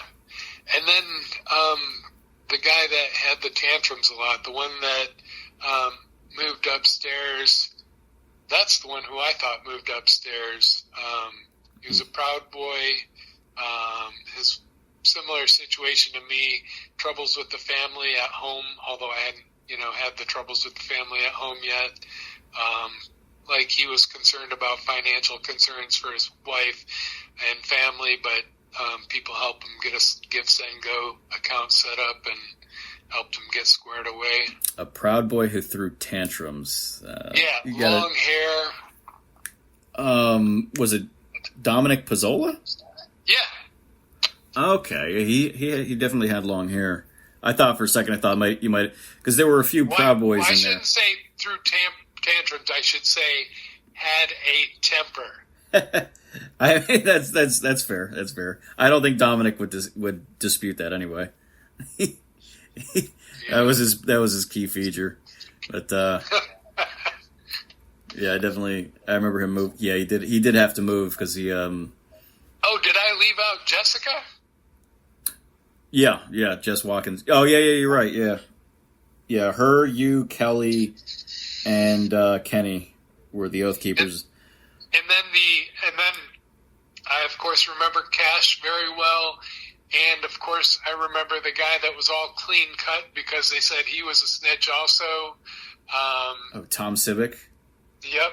Yeah. Civic. There's Tom. Yeah. Officer Civic. So yeah. I don't know how many. Oh, and the Arab guy that had the sandwich shop. Oh, George Tanios. George. I like George. George was great.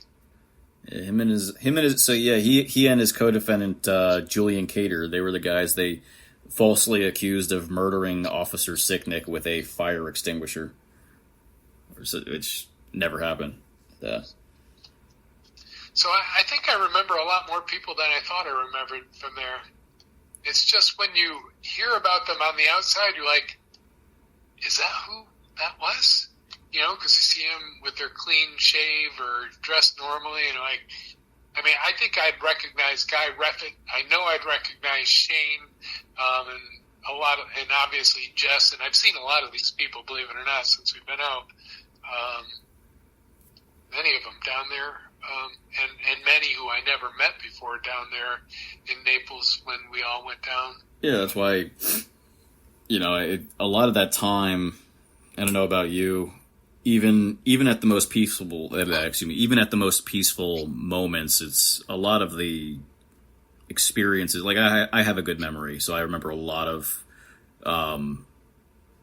details of things, but like time itself was just kind of like diluted, and it kind of all just like blurs together, a lot of it. So it's like remembering a lot of the details. I have to remember one detail to remember another detail. But it's I don't know. I for you, since you were there for I guess a couple months, the experience overall in DC, what Are there any other thoughts or any other memories that like really stand out to you as like defining moments in that jail? I'm a very odd one in this way. It could have all been hell, and I will remember like that one positive moment when that Haitian guard tells me to keep the faith and trust God, and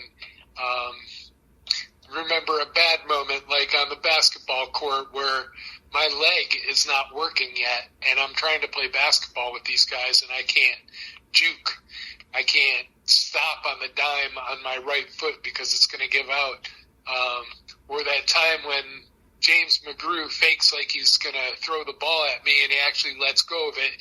It hits me smack in the freaking forehead and nose. And, you know, I immediately have that freaking guerrilla response like, I'm going to fight, you know? And then I'm like, wait a second, man. Do not let anybody here provoke me. Keep my shit under wraps. And besides, I'd probably get my ass kicked. He was James was if I recall, James was a known menace on the court. But, you know, that was probably one of 3 total hours in 2 months that we got to spend outside. Yeah. That was very, very little outside time there. And he didn't dare miss. I didn't dare miss one of those. Like I never sat inside for one of those. I guarantee it. Yeah. Use it or lose it. On the topic of outside, you know, as summer moves on, you did eventually get released out on bail. If you could, what was the experience, you know, building up to that in terms of developments with your case as opposed to the other Oath Keepers? What was going on? You know, your thoughts in terms of like reuniting with your family. You know, So I didn't expect it to happen. I was absolutely certain I was going to be rejected. I figured they were going to treat me like a leader of the Oath Keepers and somebody that they wanted to hold. So when I was released, I was very surprised. Very happy, and knew that I had time to be at home. And during that time, I was hoping that, you know, this was all going to be resolved and we were all going to be set free, and it was never going to make it to trial. It was a relief in the beginning, but it ended up being the loneliest period of my life. I was in a hell that nobody around me could understand fully, and impending doom, and a family that is not good. Like, I like to communicate. I like to talk about things. I like to talk about everything. But I have a family that doesn't know how to communicate and aren't good listeners, if you will. So I was basically by myself in my head with nobody who I could relate to and not allowed to communicate with fucking anybody that mattered. Despite being freed from the jail, in reality, you still weren't a free man. Dude, I was happier when I was with you guys in jail than I was at home. But here's the thing. You remember I said something about some illegal substance? Well, even though I had the potential of being tested, I got a hold of some of that. I think they managed to miss some when they devoured my entire house. And I used a little bit of that just about every night. And I would be in my I am, you know, with or without this case, I am the type of person that is my own worst enemy inside my brain. Like, in AA, they would say, if you're thinking, just stop it, because going into your mind is like going into a bad neighborhood by yourself. Yeah. So if you have something to talk about, talk it through with us. Well, under those circumstances, and believe me, I had found that serenity that you can find in AA by cleaning your side of the street and getting right with yourself and with God, or your higher power as you see it. And I had quiet.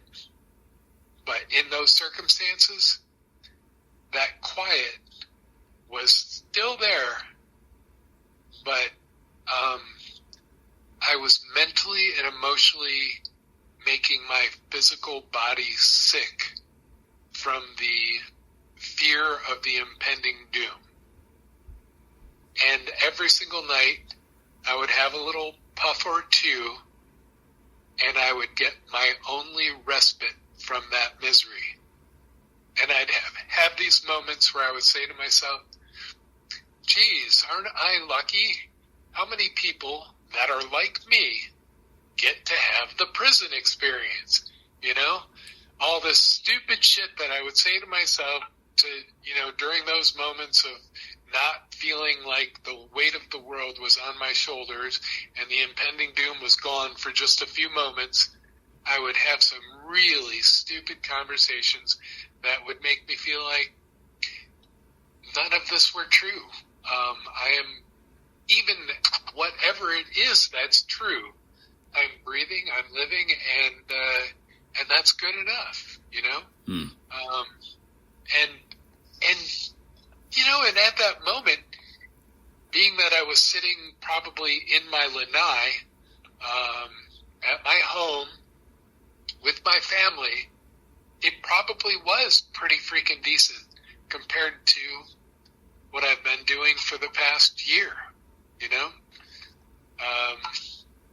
Even though I've had a roof over my head, and I've had a car to drive, and I managed to, save up enough money that without having to pay rent, I can make money go a long way. Holy cow! I can live on like $35 a week. I've figured out, especially if I don't drive anywhere, Yeah. And then when I do drive somewhere, I usually have a friend who's willing to give me some gas money, and I hate to be that guy accepting gas money, but when it comes to my birth mom and Mimi, who don't mind doing it, I accept it. But yes, when I was on home confinement between DC and going to trial, it became some of the worst mental torture of my lifetime, and the very worst of it was those, what do you call briefs? The things where they have court dates leading up to the court dates. Like status hearings? Yes. During those status hearings and listening to the prosecution just destroy me it's like, getting my little shirt and tie on and my jacket and wearing, sweats from the waist down, because all they could see is my shoulders and head. It was hell. I needed a mental coach at that point in time. I needed somebody there saying, yeah, fuck those guys, anything, but I had just me. My wife was just there she would be there for all of those, man. She was there for every single one of them. I'm telling you, the wife was there right up until I got convicted. When I got convicted, it's like a snap. I became nobody. Like I didn't even exist. It was like the death of me to her.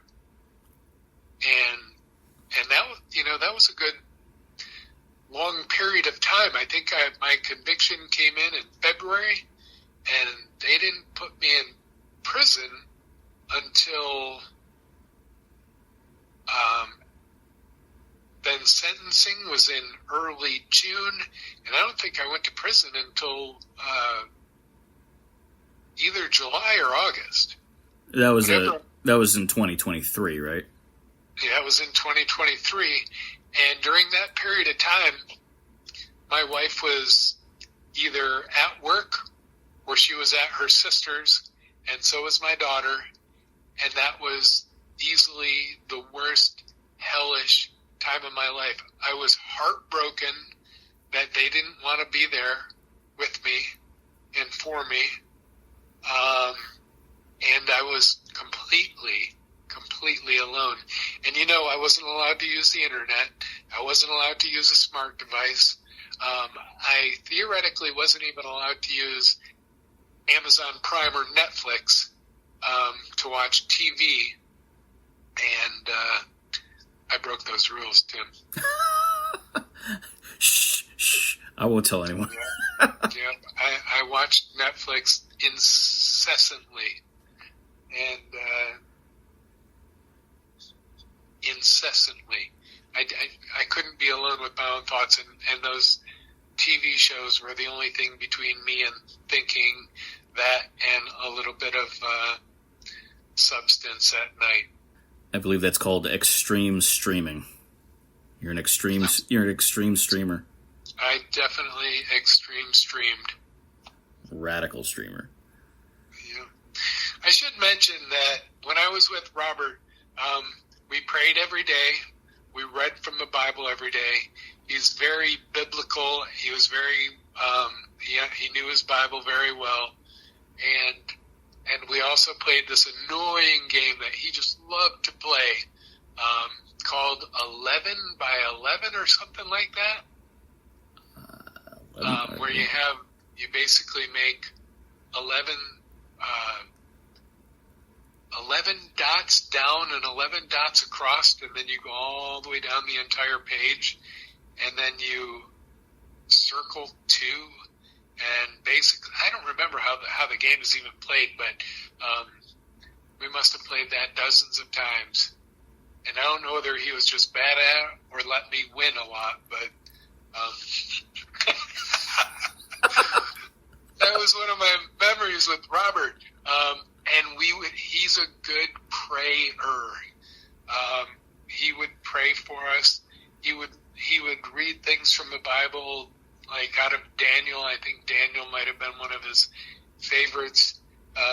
He liked the idea of, them being thrown into the fire and them surviving and the guards on the outside being burned instead. And, those little metaphors to what's happening right now. We're out of the fire relatively unscathed, and I'm still waiting for God to deliver the fire to the culprits, to the evil people. To judge the accusers. Yeah. I always say that that's been my prayer from the beginning. If we got no vindication at all, if Trump was able to make those people who are responsible get the justice that they deserve, then that would be more than enough for me. Kelly's told me that I know that they divided the Oath Keepers eventually into like 3 different 3 trials. There were the 2 big ones, which were mine and Kelly's, and then the first trial, which were all the non-seditious conspiracy people. Yeah. So he had said that at least for that trial, the main one, that the prosecutors for those cases or for that case. Gone. So are you? I mean, besides things like restitution and such, are you satisfied with that, or do you think that more people in the justice system need to be held accountable than just the prosecutors? I think that our justice system, based on what I've seen, especially on the federal level, is broken to a point that there is no fixing it. The current system is broken, everybody you meet in federal prison, I truly believe that 1 in 2 probably don't deserve to be there. Yeah. And that is just wrong. And the reason that is because the federal court system has the deck so far stacked against you that it literally takes a miracle to win in federal court, and that's not right. You're not there because they're so fucking thorough that you're only there because you're guilty. You're there because if they want you to be the one pinned with the charges, you're going down. And that's wrong, you know? So prosecutors are fierce competitors, and if they sold their soul a long time ago, then they're going to be extremely successful.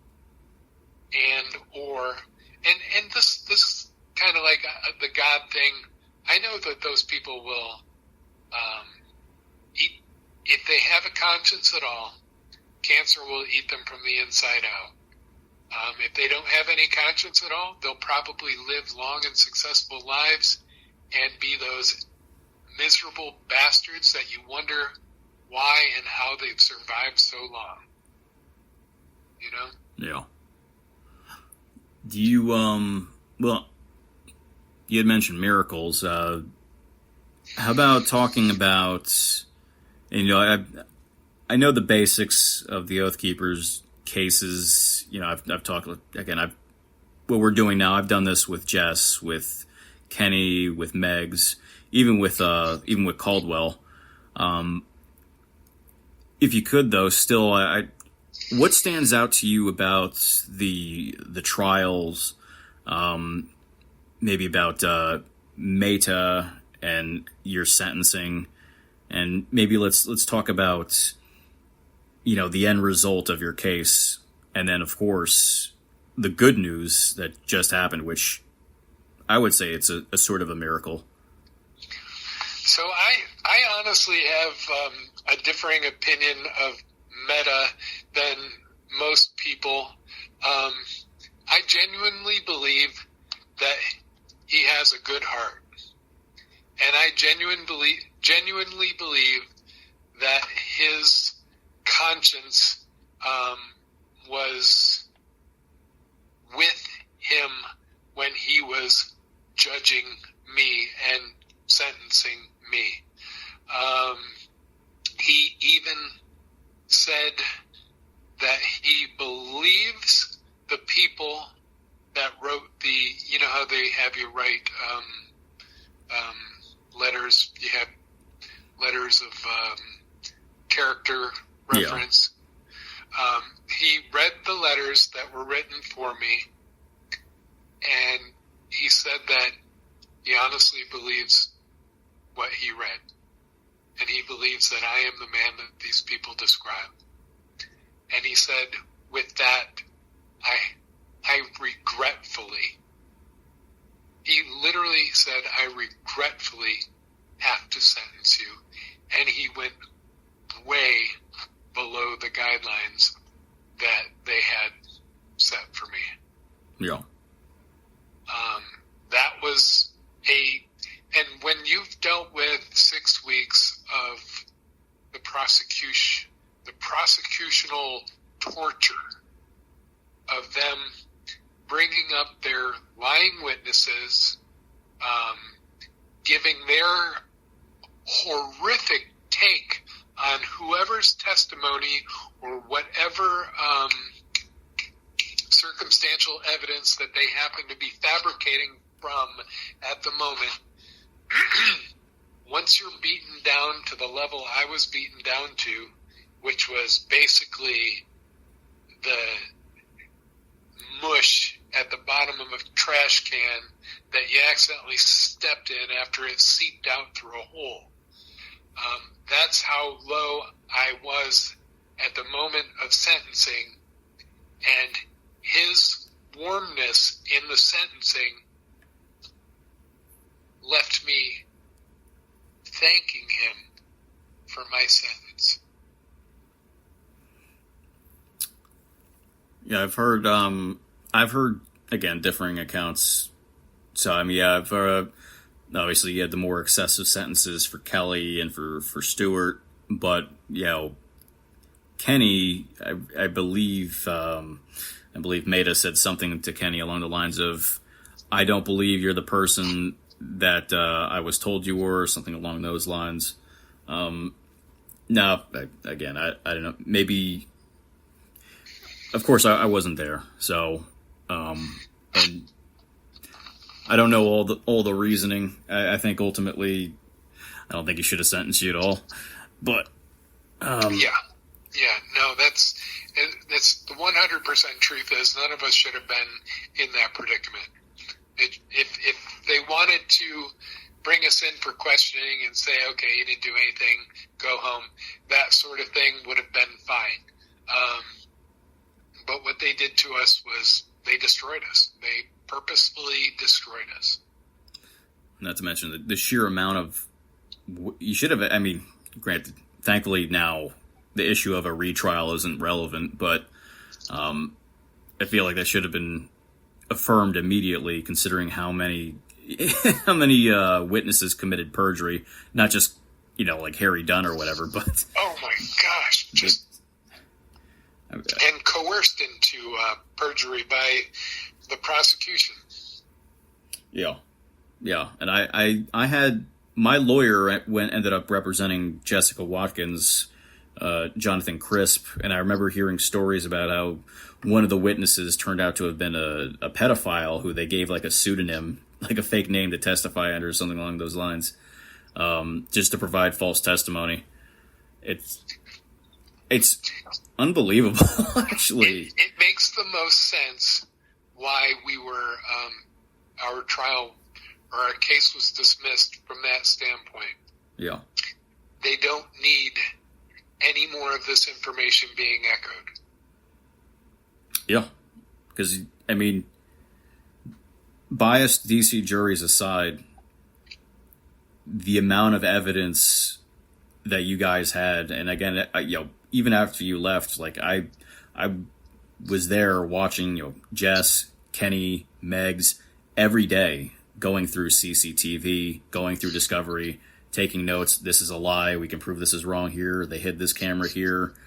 And then after the report came out about, proving that Dunn completely lied, proving that the Agent Lazarus, that whole thing, you would have won.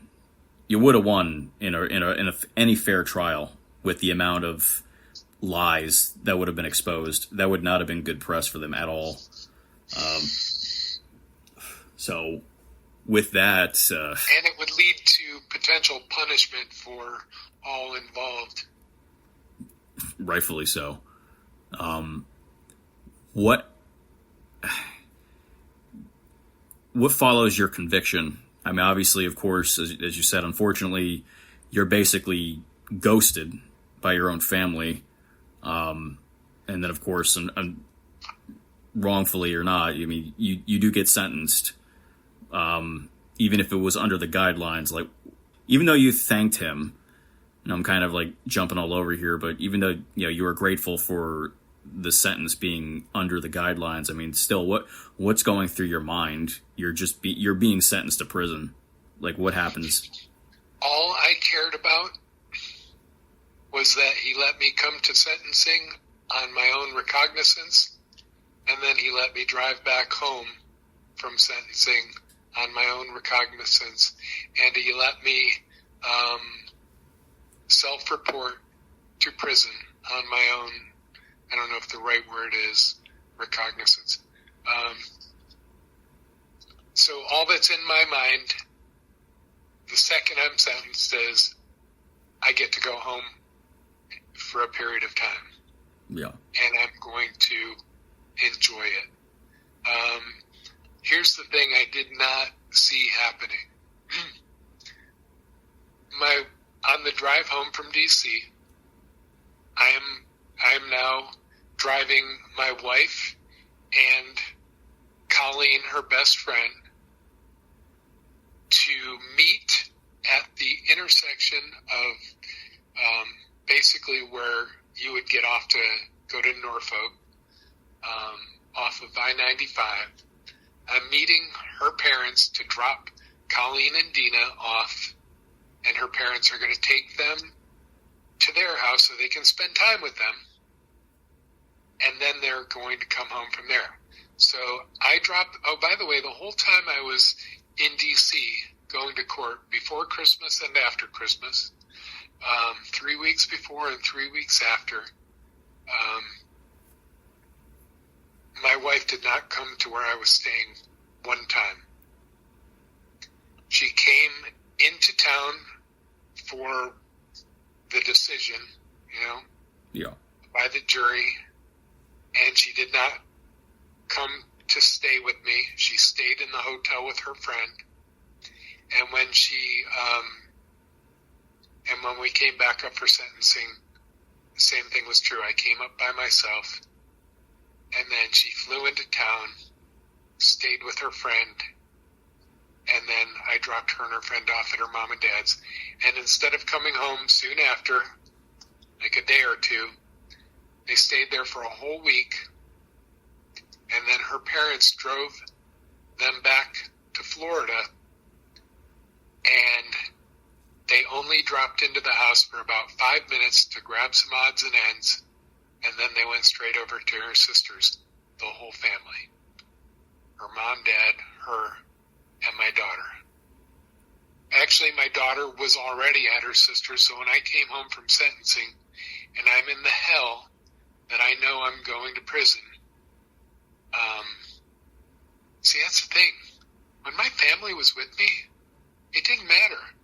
I felt great. I felt as good as you can be. It doesn't matter. I have my family with me, that sort of thing. But they abandoned me. They stayed away. And so the opposite were true. I was in a place where it wasn't self-pity, it was loneliness. I didn't want to be alone. I didn't have anybody else that I wanted there with me but my family. And they weren't there. And it was hard. Never experienced anything like that before until I got out. I didn't think it was going to be like that. I thought it was going to be hard, but I thought we were going to be together. Easily the greatest punishment of this entire thing has been to see how my family handled this. Expectation is the mother of resentment. I expected my family to be stronger and to be there for me. And they're not. And you know how this is an old saying that I know you know, the best way to get over somebody is to get under somebody else. And honestly, I have not done that. It's been mostly because of my more solid Christian beliefs that I think it's wrong for me to do. But biblically, I think that my wife has abandoned me, and spiritually / biblically, I do not feel like I am married anymore. So that's that side of me that wants to justify meeting somebody, and the hesitation to do that has as much to do with the fear that I would just be doing that to make myself feel better, instead of getting to a place where I feel strong and independent before I would ever consider finding somebody to put in my life, because they would invariably be my next mistake. If that makes any sense. Yeah. I mean, it's hard to hear it, because it's actually so common that you would think that of all the time, like, I mean, it was basically like a switch just flipped 1 second there and then the other second bye-bye. I don't understand that, especially because she knew you were innocent. Your family knew you were innocent, and not for nothing, you did get a more, I would say, manageable sentence than some of your contemporaries. And so why dip at that point? I don't understand that. I don't know if I mentioned this to you, but when I was in Coleman, and I don't want to even say anything more than I got to halfway house faster than some because of who was responsible for making that decision for me. I knew people that were going to get 3 months of halfway house, and I probably got halfway house 18 months. And once you get into halfway house and get a job, you can start coming home on weekends. And home for me did not exist, so it became Jan and Buddy's my birth mother. But it was still going and being in a house and sleeping in a regular bed and being able to use a private bathroom, eating regular food that was of my choosing, that sort of thing on weekends. That would be Friday, Saturday, and, until 8 o'clock on Sunday night.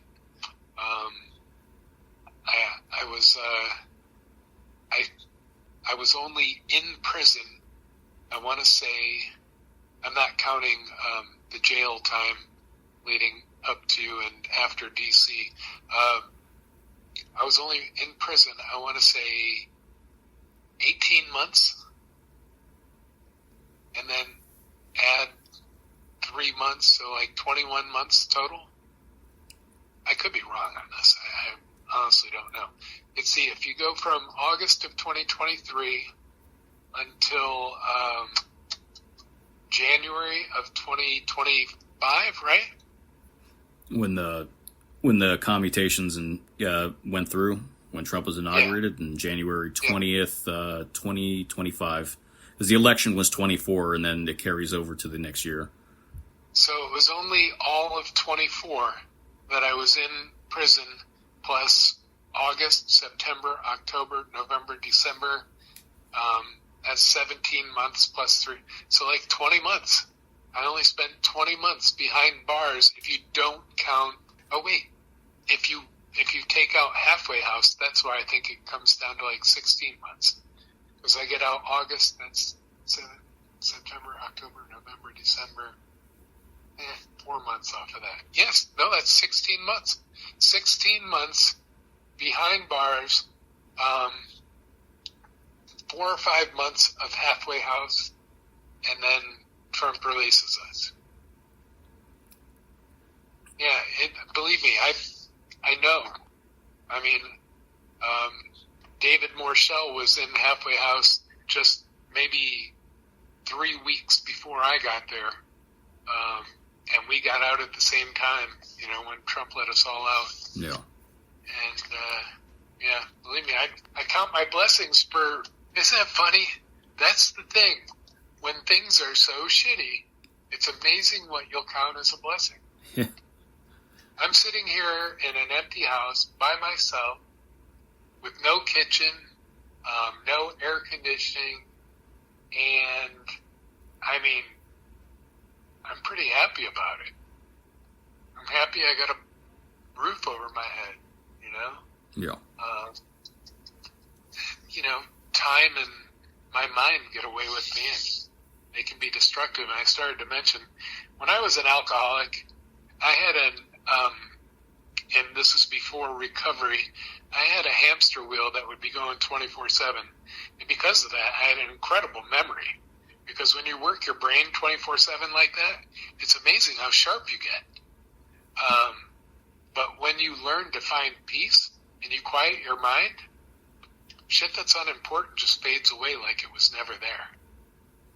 And even shit that was important at one point gets shuffled to the back storage closet so far that, you know, it doesn't get used. I pulled out those books, you know, those notebooks, and I didn't start flipping through them, but I pulled them out, the ones that you wouldn't mind perusing. The next time you find yourself in Florida, or if I happen to find myself up that way, you know, I'll definitely get those to you. Well, I definitely appreciate that. You know, the historical record must be preserved at all costs. The transition then, what was going through your mind? Because I mean, obviously the Oath Keepers were not initially pardoned, but they were released. But obviously there was still like this question up in the air: is Trump going to? Well, first off, is he even going to win? Second, is he going to actually release the J6ers?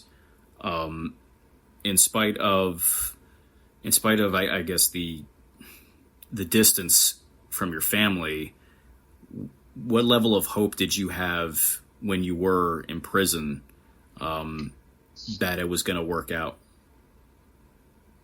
I heard so many different alternative sources saying that Trump is absolutely going to win this election. And then, you know, one of those selfishly horrific days was when he was shot, and I'll never forget. I was in the TV room in prison, and or just outside of it, and somebody said he was shot, and I ran in there and I watched the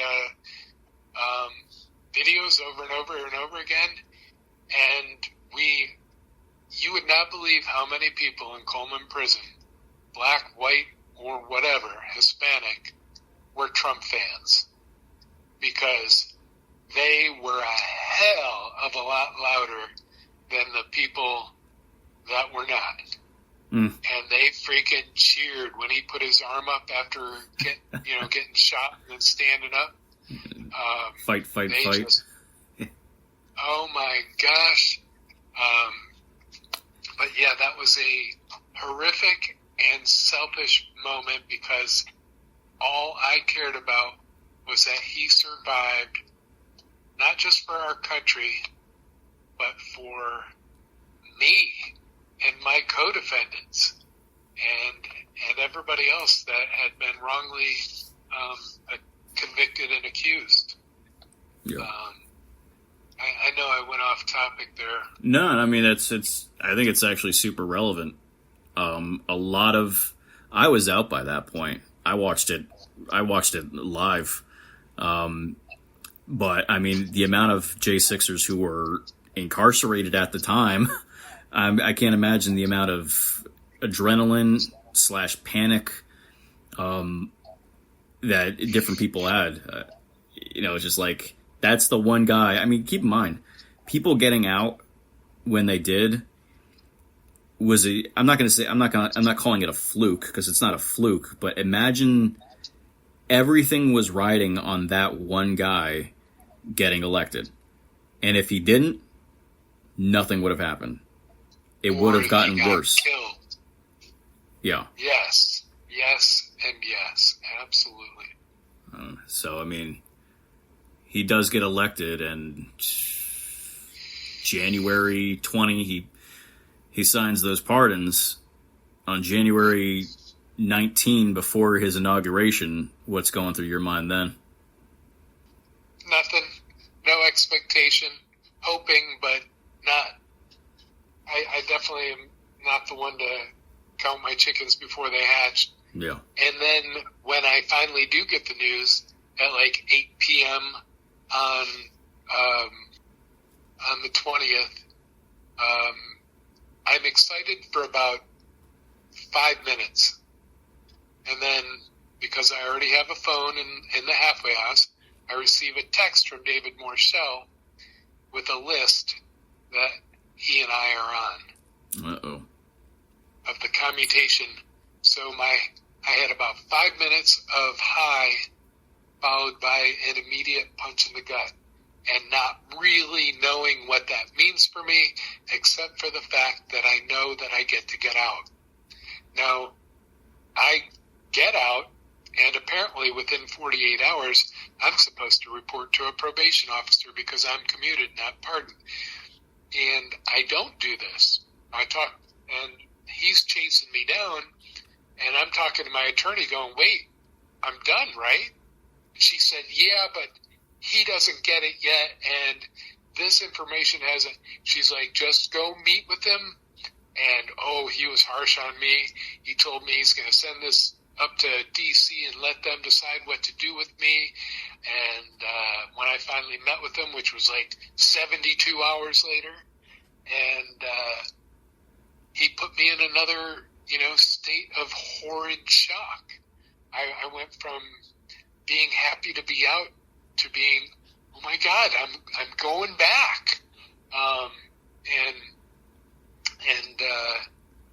And 1 week to the day, he called me hooing and hawing and saying, I don't have to report anymore. And I was very polite and said, thank you for the call. And that was it. Thank you for the call. Eat shit, motherfucker. So. Yeah.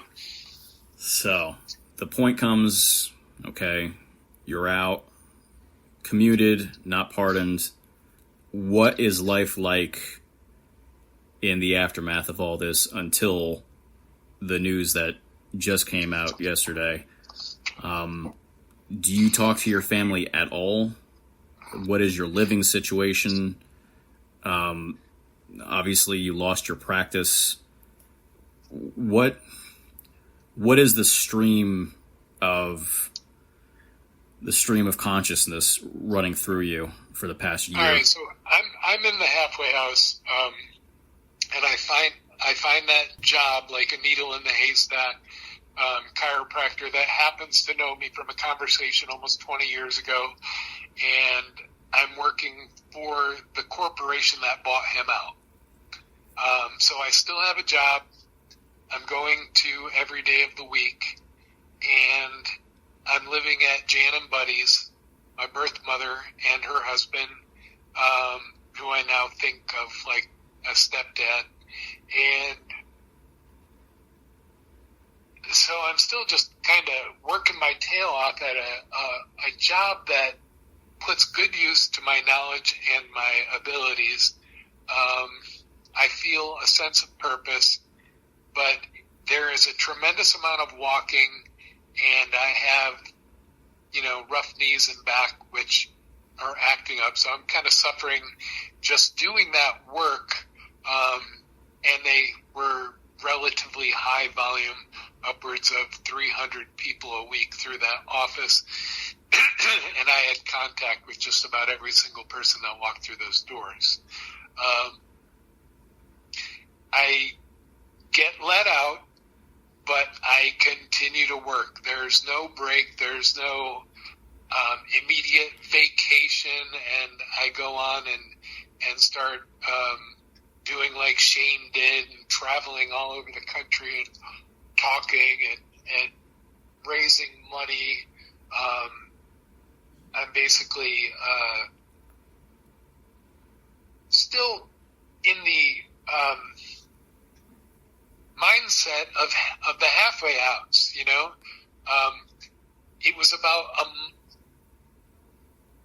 about a month and a half later, sometime in March, that my buddy Tim said, why don't you move up here and take over my spare room that I've been using as an office, and I'll get all my stuff out of there and you can live there.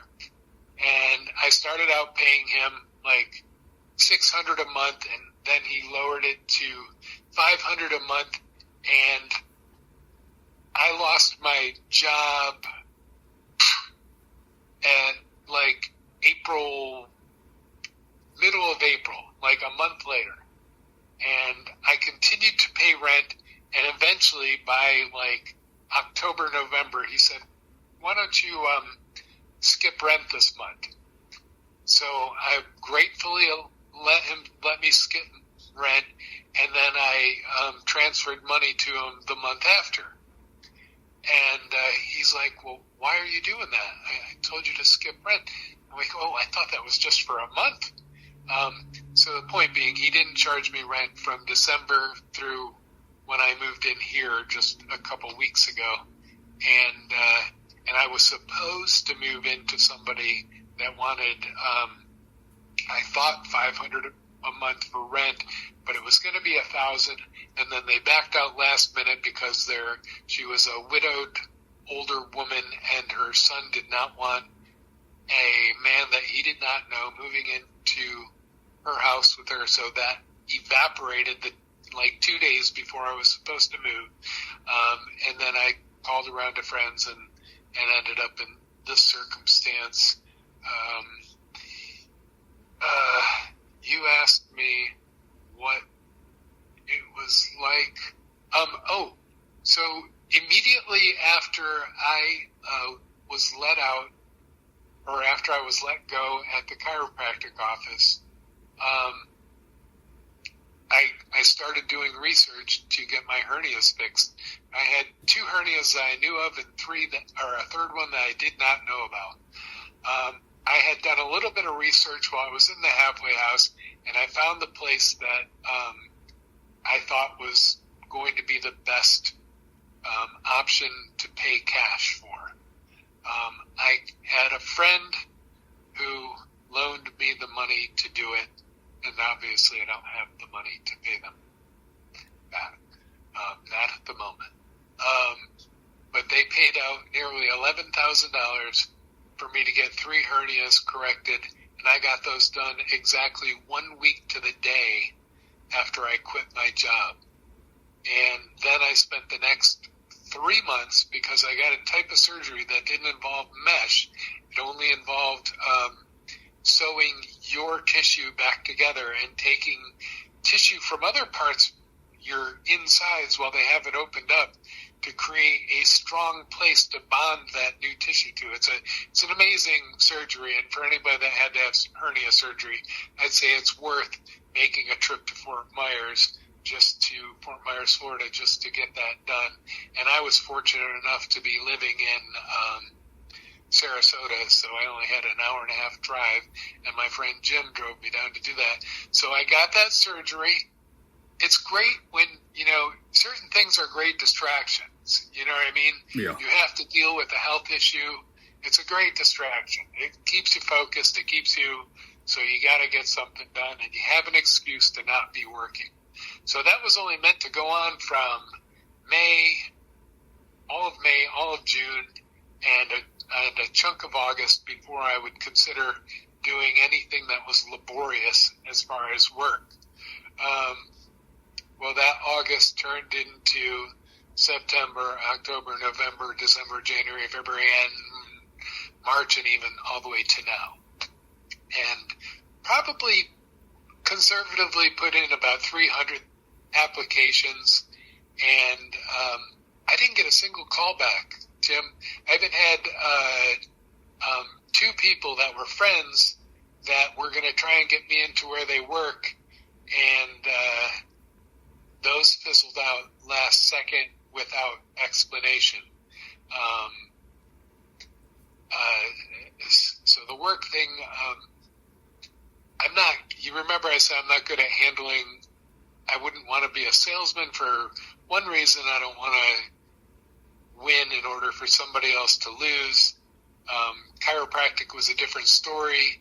If I'm selling somebody a chiropractic treatment and it gives them benefits, I can handle the fact that they may or may not respond as positively as they want to. And I tell them, typically 3 or 4 treatments. If you don't see some sort of significant improvement, then we need to, start looking at your next option or possibility. The reason I say that is because I did not get, the number 2 reason for not getting into sales is you got to be used to about 2 to 400 rejections for every one sale. Yeah. For every one win. And I'm just not built for that. I'd rather go mow lawns and just get paid every time than to have to pursue a sale on 400 people to get one win. I know it's a long story to tell a little story, but I mean, it's a relatable one for, I think, quite a lot of people who've been caught up in all of this. People just don't get it, you know? People think that, like, oh, the pardons, the commutations, whatever, you know, you guys are out. Now get on with your life. Yeah, everything's good now, right? No, it's not. It's not good. Yeah, I truly, Tim, did not even believe that I was as fucked up as I am. I thought I was just going to go out, get a job, and get on with life, and it was going to be a shit sandwich that I slowly ate and eventually forgot about. But I'm kind of a sick person mentally, and I just don't think that I realized how bad that this has hurt me psychologically. And maybe it hasn't, Tim. Maybe it's just the fact that I haven't got a job and don't have something to distract myself with, you know? I bet you if I had a good job and I was making a decent living and giving some decent support to my family, I bet you I would feel just fine. I mean, that could very well be true. Men are at their best when they feel like they have purpose. If they have too much free time and they feel like they don't have any purpose they're contributing to, they don't feel fulfilled, and that ultimately is probably one of the most miserable things that you could have. I know for me, when I lost out on, like, when I lost my position with the, running the union, I felt miserable, but then I started helping people out inside the jail, so it was just like, well, I'll just make J6ers into the union members. I'll just start a union in the jail. So I mean, for you, I think that your practice was such a central part to, I mean, throughout the whole story, it keeps coming up, even literally the entire story, even before J6, as I'm listening, everything comes back to, I don't want this to hurt my practice. I don't want this to hurt my clients. Relationship with my people. Yeah. 100%. And I mean, obviously you can't get that back right now. I don't know if you can, but you shouldn't stop aiming to get something similar to that. I don't know if in sales, I mean, I know you have clients in sales, but it's not quite the same relationship, I don't think, to being a caretaker. But I don't know. I think you can, knowing who you are, you definitely can find purpose in helping people. I don't know. Do you know that up until the news of this dismissal, that those jobs, which is what I most qualify for, were not available to me?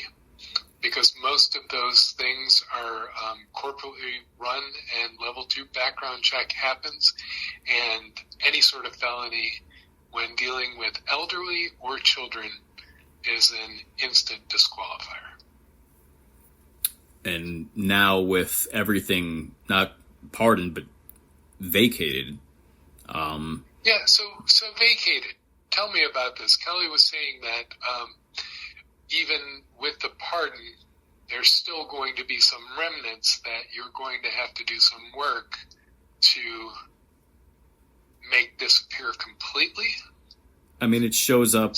See, like, I hear different things, but I mean, well, first off, it doesn't erase Google searches, but I mean, the cop, like, if you get pulled over, an officer is always going to be able to see the record of whatever happened or whatever. But in theory, if you had an expungement, which doesn't really apply to a lot of federal stuff, but I mean, it's not supposed to show up on background checks for employers and stuff. If your case was vacated, the conviction's vacated.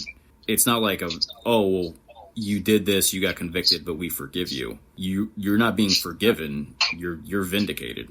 I don't think any employer should be allowed to ever hold that against you. It should be illegal, frankly. It's essentially I live in one of discrimination. those states where it's a right-to-work state, so that basically means that they can do whatever they want. If you're an employer, we have that in Jersey too, right-to-work state. Yeah. It's quite a contradiction, really, but right, isn't it? right to get fired and fucked. That's yes, without freaking reason, you know. Yeah, but that having been said, I guess this is a 2-part question, really. All my questions are like 20-part questions, really. But first off, with this news, then do you see yourself maybe investigating into this more and maybe pursuing your old kind of practice now that right at this point, because there has been no hope of the even possibility of ever practicing again. I've spent the better part of the last 5 years accepting that this part of my life is over. I spent the last year accepting that even any sort of job in healthcare, because most places where I could actually work and get hired would be in a corporate setting, and without my license, I would not be able to even be a health director at most businesses anyway. But that said, there were lots of different options, like you said, elderly caregiver, et cetera, et cetera. I mean, just tons and tons and tons of different possibilities that just weren't a possibility until yesterday. Right. I mean, and so I've had a tremendous amount of time to think about the negative. And I don't know whether I did it because, I knew that it was, I basically spent a lot of time accepting my circumstances as if that's the way it's going to be. I haven't spent any time other than knowing that I would have to basically just see how much work would have to go into it if I wanted to try and get my license back. That's just a query. That's just some either looking online or some phone calls to my state board. I do know that I have people that would advocate for me that are current chiropractors, but it's the chiropractic board is kind of like a dictatorship. They can do whatever they want, and they ultimately choose between themselves. And the chiropractic board in Florida and Arizona and Maryland and California in particular are very medical leaning, which means that they're not as friendly towards their own profession, if that makes any sense. So that's a discouraging factor. But all of that said, I have spent a lot of time thinking, even if I had the chance to, would I go to the trouble of getting my license back? And that's why I say I would look into what kind of trouble that would be if they said, listen, just do your continuing education, jump through these few hoops, and we'll let you, what's it called? Good God. What do you call it when you... Resume. Renew. Just renew. When you renew your license, or if they allowed me to just, like I said, get my malpractice insurance, which is expensive, and, pay for my license and pay for my continuing education, pay for my continuing education, get malpractice. Those are all prerequisites, and then renew my license. If they allowed me to do that because of extenuating circumstances, and didn't see, they were coming after me to see my records while I was away, and my wife just said, "I'm sorry, they're they're all gone. They're in storage. I don't know where he has them. And she told him he was incarcerated, and they just left it alone.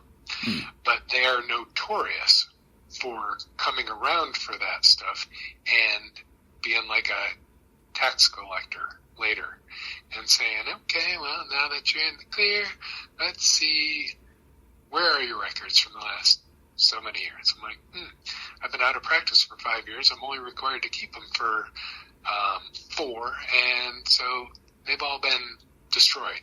And they're like, well, did you send out a memo? No, I couldn't send out a memo. I was in prison. And I couldn't store them because I couldn't afford the storage in a unit more, so I destroyed them because I didn't have anybody to give them to hold. It's a convoluted thing, and I could open up a whole new legal ball of wax if I go into that realm. You mean you'd have a strong case? It's from what you're saying right here. Yeah, but you know what I mean. If what I say is true and what they'll accept as okay are two different things. If they can use it, just like the federal government, if they can use it to extract thousands or tens of thousands of dollars in fines out of me, and they, are that leaning, if they're leaning in that direction because maybe they hate me. That said, how much do I want to take a chance on spending a bunch of money to get in front of the board to find out whether they say yes or no? I'm sure you're a little curious, huh? Only just a little bit. If I called them up and said, can I just do my continuing education and renew my license? And if they say, no, you're going to have to come in front of the board because you've had charges against you, and whether you were convicted, dismissed, et cetera, we still have to make a decision on that. And this is the very type of thing where they can simply say, for the safety, and because that's what a chiropractic board exists for, is for the safety of the chiropractors' potential and current patients. So if they look at me and say, you put yourself in a risky situation, I think things through logically. Now, the flip side of that is I've always, all the time I was in there doing chiropractic, I thought, man, I am way too generous. If somebody needs treatment and I don't have, and they can't afford it, I'm still going to treat them. I'm not going to send them out the door and say, find a health service that does Medicaid, because it ain't me. I would treat them and, and lose money. And I didn't care. If I could do it and it didn't hurt me, I would do it. As long as I was paying my bills, right? Yeah. And because of that, I didn't make a ton of money as a chiropractor, Fortunately for accounting, I only showed probably $30,000-$40,000 a year. But what I was able to spend was probably a little bit, significantly better than that. Plus, conversations you don't have over the phone. What was, because this was so recent, you're still going to have plenty of time to think about the future, but what was the news like yesterday? How shocking was that? I'm still in shock, man. I still don't even fully, I can tell you, I told you I got up this morning. That was the first time I just woke up and got up. I'm sitting out here on this little screened-in porch. You walk into a house and there's sometimes a little screened-in porch. You walk through one door and then you get to the the door to the house. I never know what this little vestibule area is called. I thought the vestibule was just inside the house, so I don't know what this. Let's just call it a porch. So I'm in a screened-in porch, sitting in an Adirondack chair, a nice wooden one, and I'm looking at trees and blue sky, and the blue sky looks bluer, the trees look greener, and the weather feels absolutely perfect. I feel a little bit better today than I did the day before. And I imagine that is going to gradually get better and better. I hope it does, Yeah. Like, I actually thought, I've been a couple blocks from the beach here for 3 weeks, and even if I just got up early enough, I could run up there before that beach parking lot fills up and just chill out and stare at the water and be at the beach in a beautiful, beautiful beach down here, Minnesota Key. And I haven't done it, haven't had the desire to do it. And today, I thought for the first time, I wouldn't mind going to the beach. And that says a lot. It really, really says a lot. The next step will be, getting the desire to get back on my bicycle, because I get so much mental uplifting from that, as well as fitness. I think that is Dude, am quite I an improvement. The most boring person to interview, or what? No, I feel like I'm super boring. No, I think that you might not realize it, but I mean, obviously, listening to the whole thing from start to finish, even though it's like a small thing, the sky's a little bluer, that whole thing, that's actually probably one of the best transitions that I've heard during any of these interviews I've done. Everybody has a story about, getting out, reuniting with their family, or whatever. I'm not imprisoned anymore. But that is a very beautiful and vivid way of expressing that life can always improve, and that there's always the potential for just something better. I think it's beautiful. It's I appreciate that. Yeah, well, I mean, I appreciate you talking about this, because I'm trying. Yeah, I put a lot in my questions. I try to pack in a lot of shit, because I actually like when people answer questions the way you do, where there's a lot of things that maybe you try to hit on and you just talk and talk, because I think that when people don't get interrupted, or they're allowed to kind of expound. Yeah, I think that's, well, one, it's more organic, and two, when people just talk, it's not scripted. It allows people to get out the thoughts that have been kind of buried, and I think it benefits J6ers in particular to just talk, because they don't get a lot of it's not often people will listen to them.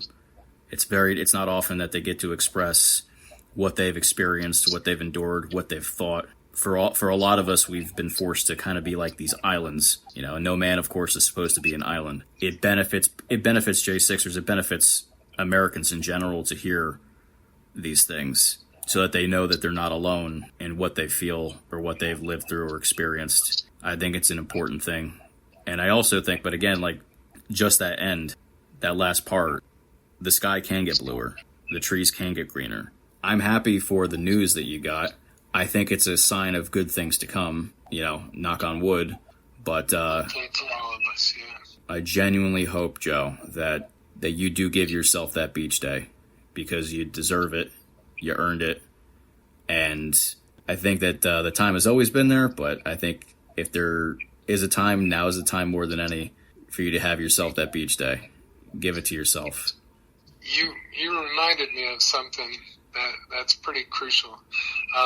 Last summer, after I had my surgery, and before I was fully healed, I did something that I've been dying to do ever since I was arrested, and that was just get up into the mountains and camp.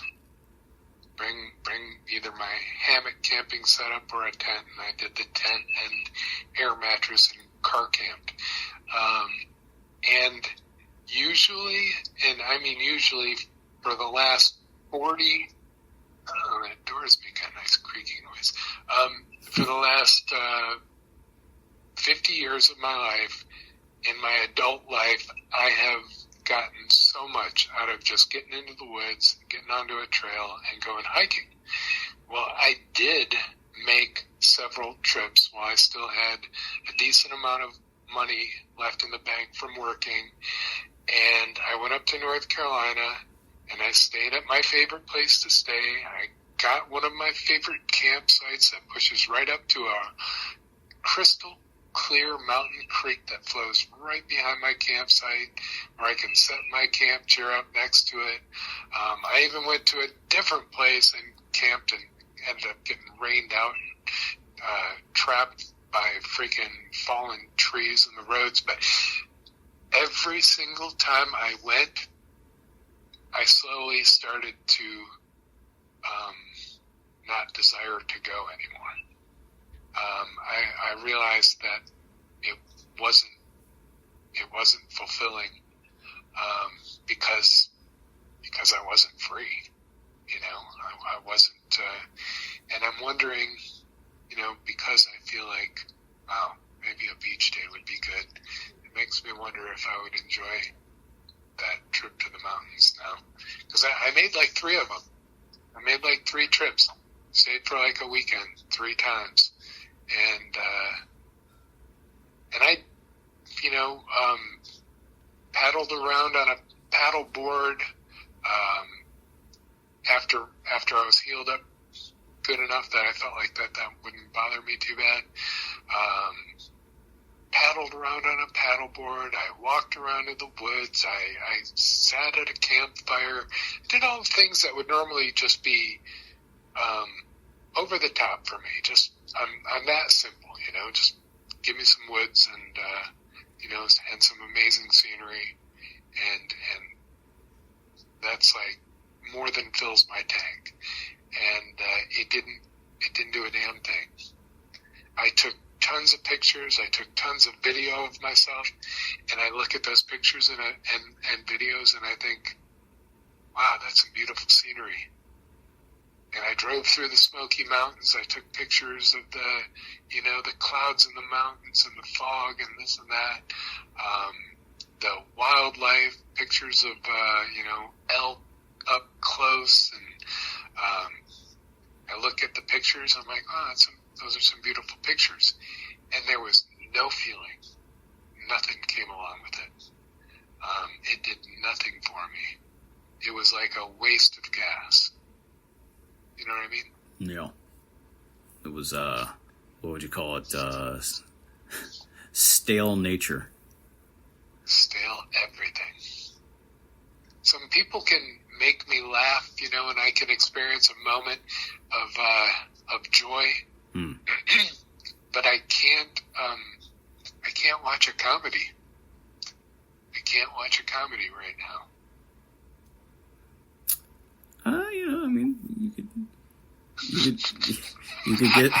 You could fire up that old Netflix. I'm sure you could find a dog shit Adam Sandler movie to Man, enjoy. You make fun of Adam Sandler. He's one of my freaking favorites. Adam Sandler, who's the other guy that's dead? Not that Adam Sandler's dead, but oh gosh, Tommy Boy. Chris Farley. Chris Farley. Oh my gosh. When I was teens and 20s, man, or in college, I used to love Sandler, Farley, and there's one other one like it that I'm leaving out, but yeah, that's funny shit to me. Even if it's the most stupid humor, it's just, I like that kind of stuff. I don't need the ultra clever, snooty humor like, what's the one that this one girl and she was perfect, all but I didn't like her Monty Python. Monty Python. That's funny. Yeah, my past roommate, guy that was letting me share his place with him, he's a big fan of Monty Python and tried to get me to watch some Monty Python with him. He's like, the Holy Grail, man, the Holy Grail. I'm like, yeah, I tried to watch it. I couldn't do it. Now I watched some of that stuff and it cracked me up. Like, was History of the World, was that Monty Python or was that strictly Mel Brooks? Because I liked History of the World, but that was like 100 years ago. I guess all of these were like 100 years ago.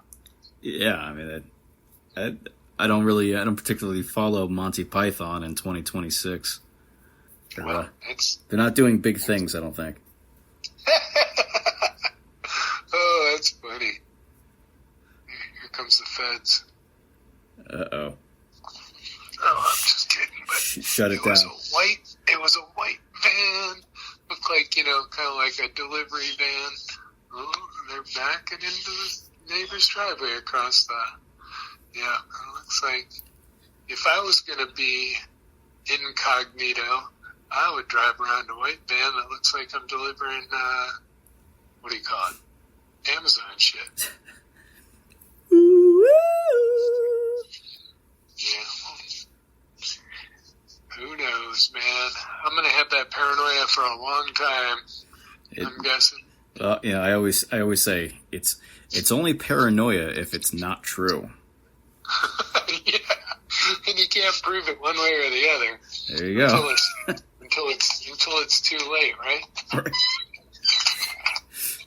I feel like the majority of the story, we went fairly chronological, but I think most of the story, from your background, your case, and your current circumstances, I feel like most of the story has been told, but obviously we couldn't hit everything.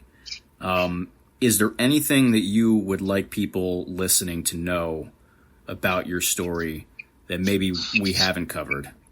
That's the type of thing that always pops into my head, like, out of nowhere. You'd just be dropping a turd later. Exactly. Dropping a deuce. Like, damn, about my story.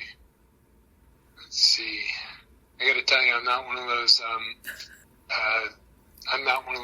gung-ho J6ers, Yeah.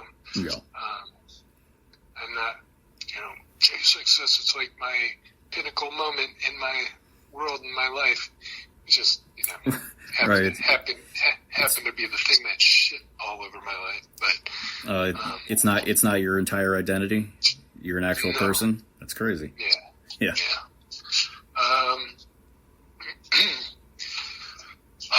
I guess I would want people to know that I really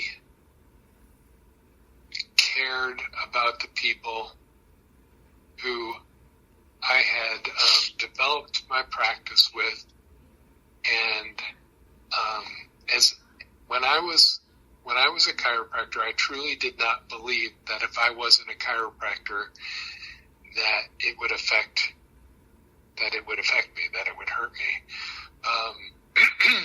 And the reality is, I have come to build a massive family of thousands of people who depended on me maybe once or twice a year, but you take those once or twice a year times thousands of people and you have a pretty steady practice.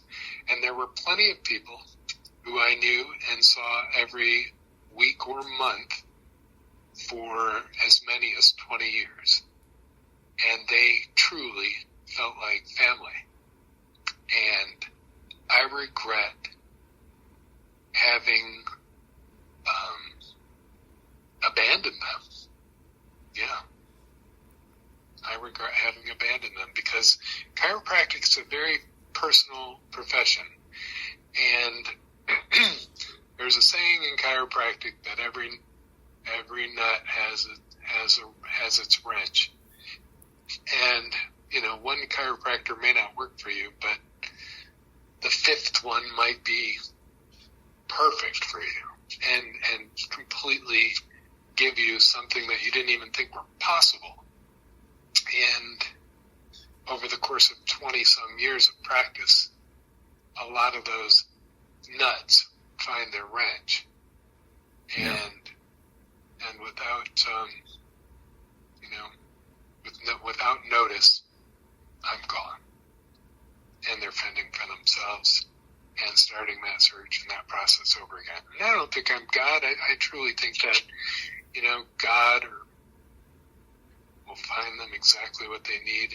And who knows, maybe that change was for the better for some of them, But that would be the first thing. And I would, the first thing before, spending a year and a half getting over my family would have been, without a shadow of a doubt, my family was everything to me. And I never in a million years pictured myself without them. Yeah. But I've had a lot of time to get used to the idea that they just don't want me, And if that all of a sudden changes because of my circumstances, it's going to be really tough for me to want them back. Yeah. I've done a dozen or so of these, and I always think that the best ones are the longer ones because with less time constraints, people can basically, for lack of a better term, pour out, their thoughts. I think that provides the deeper insight into what people are thinking and what they're feeling. I try to keep things chronological, but ultimately, I like when people go on tangents because details I wouldn't have thought to bring up come up. You can't make everything into a scientific formula with this sort of thing because you're talking about people. And, I like the longer format. More information comes out and, I don't like to interrupt that. I think it's better. I thought this was great. I'm just trying to think of something wholesome to end on. I got something the opposite of wholesome. Oh, God. Just popped into my head. Oh, God. So during trial, one of the things that the prosecutors did was they repeated your name and your co-defendants' names as they were, like, when Joe Hackett and David Morshell were walking down this street, Joe Hackett and David Morshell, but so it didn't matter if you were doing the most innocuous thing. You could have been, putting nickels in a freaking meter or something like that, but they repeated your name 1,000 times in the course of an hour,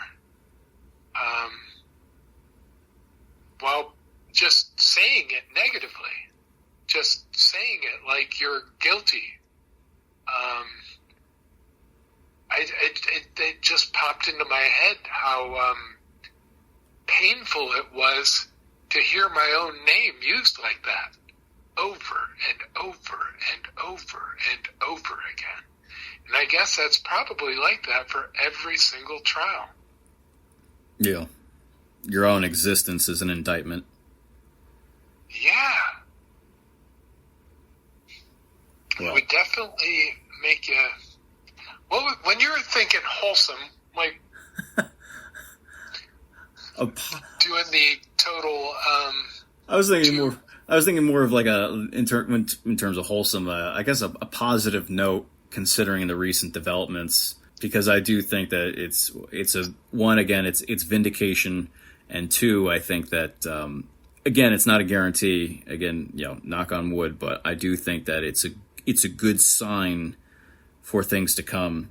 I just, I'm of the opinion the squeaky wheel gets the grease, so we can't be satisfied, not satisfied, because this was a great thing, but we can't rest our laurels on. Complacent. Yeah, like we can't. We have to stay motivated and stay loud. Yeah, we have to keep making noise. You didn't come on to that shell-shocked ladies' space the other day, did you? I did. I was the one who invited you. I am out of my fucking mind, Tim. What the fuck? Holy shit. So that's why when you were saying that, I'm like, yeah, that's pretty much a lot of what you must have probably talked about there. Or somebody did. I think I did. I think I said the same thing. Sorry, man. I'm like, hey, Shell Shock. I'm like, duh, you invited me there. Wow. See, that's what I mean. My brain's probably getting to be about mush. Regarding the wholesomeness of this,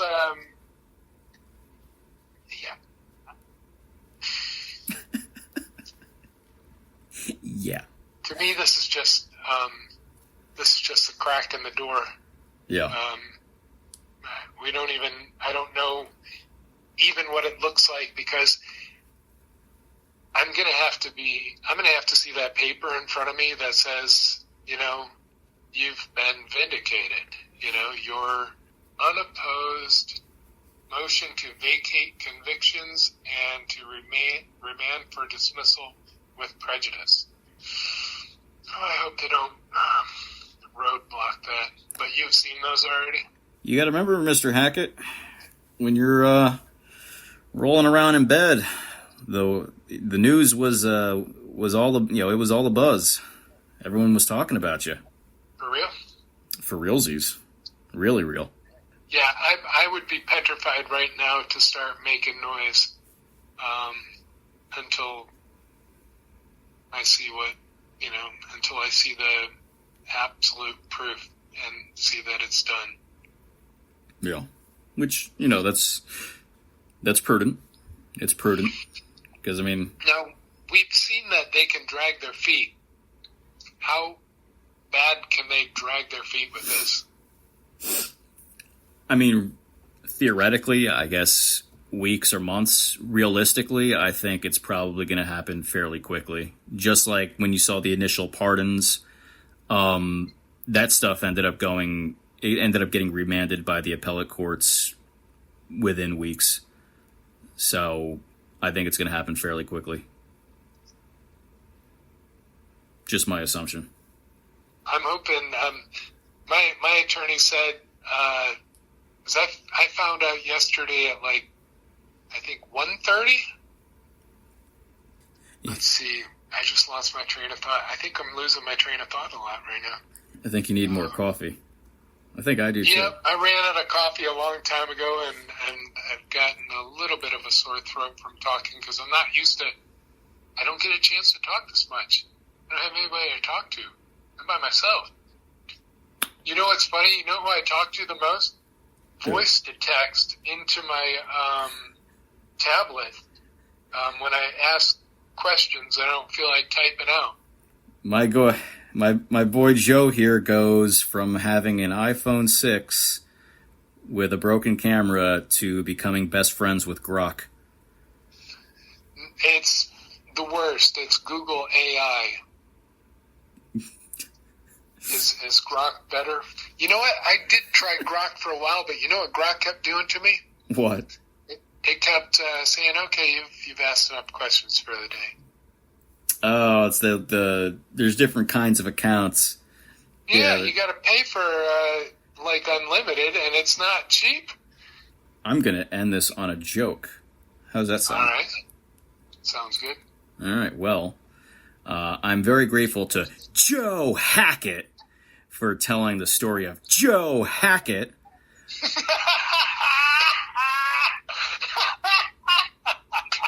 You got me, man. You got me.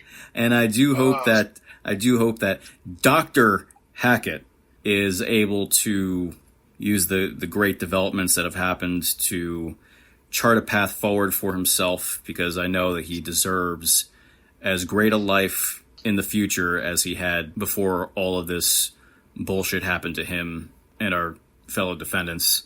And I'll say, Joe Hackett, thank you for giving me the opportunity to talk with you about this.